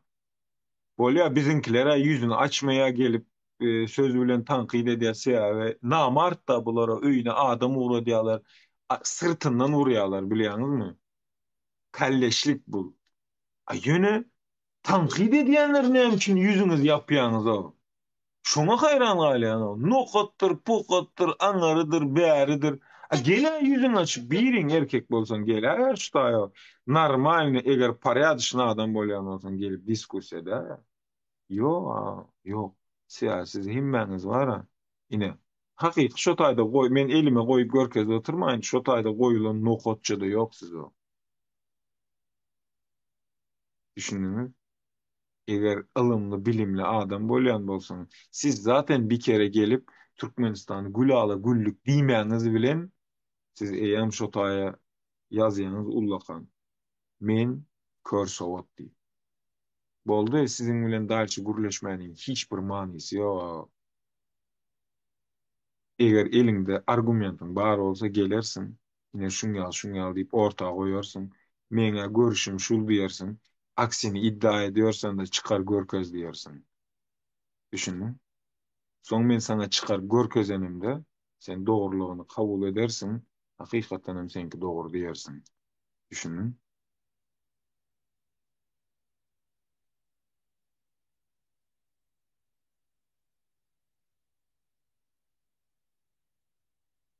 Yani iki soral birden berilmeýär. Sen juristmi diýip soralýan ýa-da ugrun näme diýip soralýar. Yani sen juristmi, näme ugrun? Oň ýaly soralynmaýar. Eger bar bolsa sorajaklardan gel ýokary ikin diskussiýa edel, men sana bütün emezat aýdyp bilýän. Yani aýdyp bilýän derken olam men inisiatifime bagly. Yani men bir watandaş, şolam men şu geplenlerime ýetýär ýany. Artygy bilen.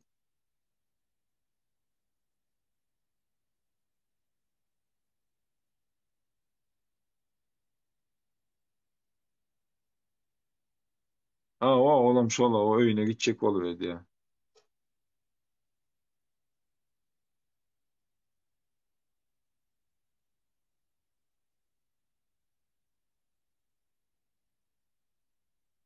Polibom cezasyny çekýär.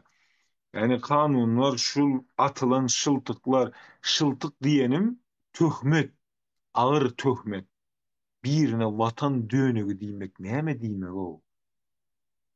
Teröristden beter bolýar o vatan dönügi diýmek. Bir insan son bir damga ile vurulur mu ya? Vatan dönügi demek o kadar kolay mı? Ben burada sabahtan akşama kadar konuşuyorum. Geceleri uyumadan vatanıma nasıl ulaşırım, ne ile barıp bilerim, ne edip vatanımı düzelt bilerim, ne edip vatandaşlara yardımcı olabilirim deyip men bärde kelle dövýän, hereket edýän, sen men otaydan çıkıp vatan dönügi diýen. Vatan dönügi diýsene sen şu wagtky prezidenta çıktı. Di, näme üçin halkyňa alan okdy? Näme üçin halkyňa zulüm edýäňdi? Näme üçin aýt bilen ok? Näme üçin iş bilen üpçün eden okdy? Näme üçin söz azatlygyny beren okdy? Näme üçin media azatlygy ýokdy? Spokoýny çykyp bilen okdy. Näme üçin bütün gazeteler hep seni şakşakçylygyny edýärdi? O zaman konuşurum seninle. По-любому olur cezasyny alyap. Pikir etmesin o.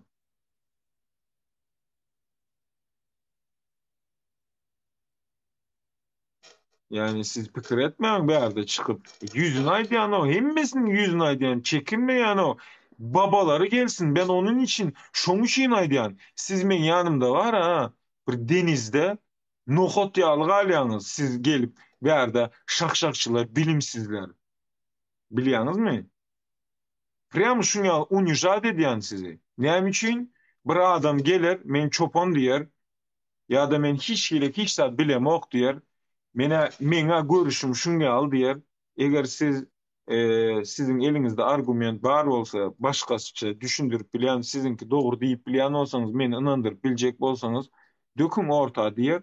Men hemme zat aýyp bererim. Ana onda başymyň üstünde yeri bar. Ýöne siz hiç zat bilmemenize rağmen bäri gelip käbir zatlar iddia edýäňiz. Onu icad etmene hakkım var. Ama oğudan bir şekilde. Beriler mi değil, berilmeli. Onun biz talep etmeli vatandaş olarak. Çıkıp seredin baş tutanlar, nemeler, prokurorlar, adalet ministri, yine bizim suutnamamız var. Bize şıltık attı şul adam. Bize vatan dönügi deydi. Biz çıkıp hakkımızı gözlänimizde bizim gizlilik bilen nomerimizi aldı ve bize giycelerine can edip şunya zatlar diýärdi. Ne planı vatan dönügi diýärdi. Hemme zady kanun esasında. Seredin urmalı, dövmeli, öldürmeli yok. Hemme zat kanun çerçevesi içerisinde. Hemme zat kanun ne gerektiriyorsa onu yapacağız.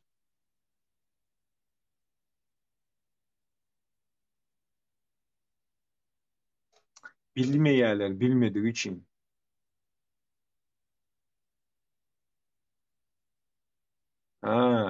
Men diýär döwlet işgäri diýär, şoň üçin bulary ýaly ýerde yüzüm açma. Näme bular bärde näme diýäs biz meselem? Size sora. Ine şuňaly platform, aslında inanmaýan da sizin döwlet işgäri bolanyňyza, ýöne hadi işgäri diýeli. Siz şolaň adyna gepleň. Ine siz geldiňiz diýeli. Men bir normal watandaş. Men meselem çıkıp şu taýda Türkmenistan hökümeti bir diktator tarapyndan ýönedilýär diýen. Ve men muňa gelýän argumentlarym bilen getirýän. Meselem, Türkmenistan hökümeti diýeli. Näme üçin, näme esasında internetler yapıp, işsizlik bir topar. Näme esasında yollar yapıp, näme üçin Türkmenistan vatandaşlar prosto yüzle geçen, derin inmeyen o. Prosto yani şuna bir sloy üstünden. Aklıma şunyalık patırdadıp taşıyan. Näme üçin Türkmenistan vatandaşları çıkıp şunyalı platformlarda nägeleliklerini dile getirip doğrular aydan vakti öýüne adam bar ya. Baranda da işler et bileniz yok da hadi menka barın o. Näme et bileniz? Hiç adam et bilmeýän. Näme 100 ýaşly mamam gowur mi? Ağam işten atjakmy? Yegenimi türmäge basjakmy? Paproboy birinin bir yerine şun ýaljak nokot degsin, men sizi näme diýän o?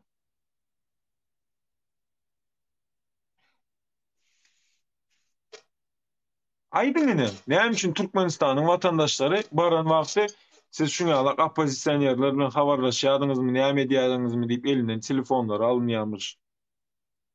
Telefon alyp berdiňiz. Size bir zat aýdaýyn. Pro ağzınıza şu taýda meni bir saklasın. Jüwiňde näme bar diýsin? Aýtjak däl diýen meselem. Çıkar diýä çıkarjak gel diýen. Men hiç adam et bilen o. Men Türkmenistanyň vatandaşy we Ýewropada şoňa haklarym bar. Men Türkmenistana baryan öz ata vatanıma ve şu haklarım yok men elimden alınýar. Näme üçin siz döwlet işgäri bolsaňyz, näme üçin käbir adamlar gelýär bärde aýdýar, hemişe başga bir ýerlerinden eşitýäs. Bolup geçýän zatlary. Näme üçin ene bu näme şyhyp şu? Şaşlyk. Şaşlyk şyhyp eden edip aýlanyp Oňa näme üçin çäre göreň ok? MWD diýip goýupsyň bärde. Başkalasına varın arkasında kaptanla polisiýa var ya. Siz goldaýaňyz o. Biriniň öýüne baran wagty ýanyna 4-5 tan awuru bilen, uçaskowy bilen barýarmyş. Şoňa jogap bergel. Ýaz aşagtan. Näme şu Türkmen hökümeti, yani Türkmenistan hökümeti şoňa çäre görmeli dämine meselem.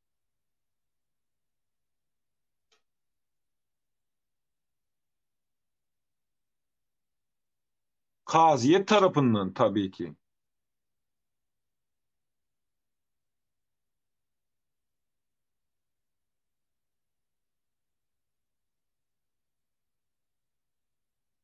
Lan nire gitti yankı MVD'nkı işgari cevap ver soralarıma. Madem sen yukarı çıkıp bilmeyen olsun berdin cevap ver.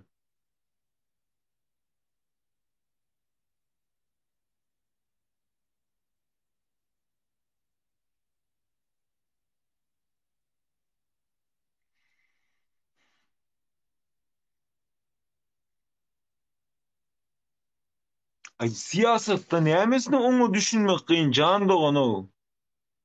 Yani nämesini düşünmek kıyın. İne men meselem men öýüme men ýalyk vatandaş 5-6 sanyk polisiýa işgäri bilen barýar. Bu näme siyasat? Aýdyň sen.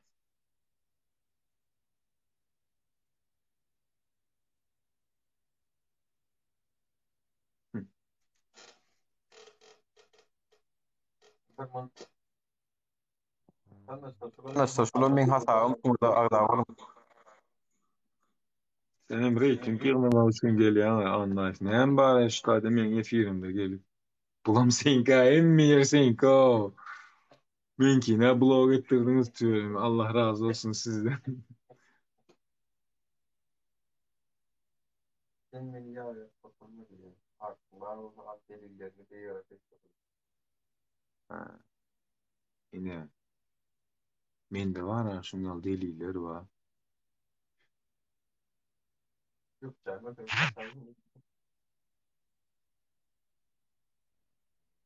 Men seni ýazgarym ok. Sana da gynanýan aslında.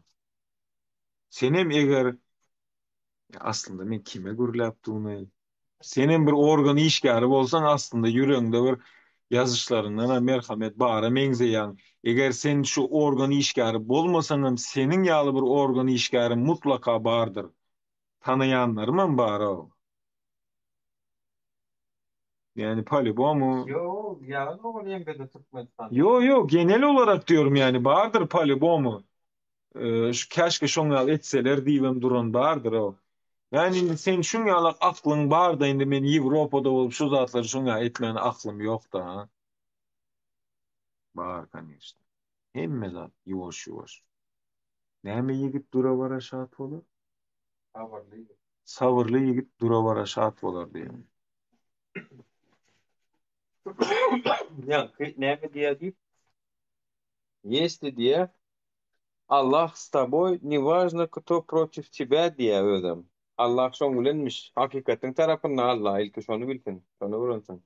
Ya bol zaten jogabyny berip dura ola. Öde ýet profiline şo söz ýatyr. Ya boşuň ýerler. Vatandaşlar hemmeňize teşekkür edýän. Allah sizden razı olsun.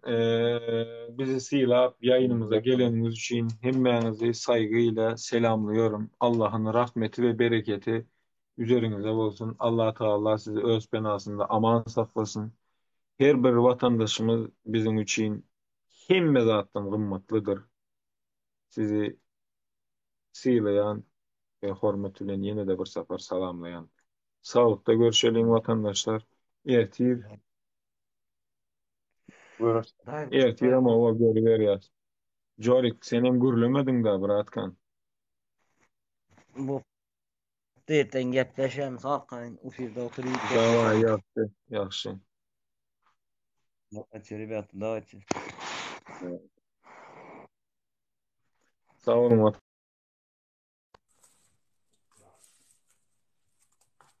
Telefonum bozuk gidip duran.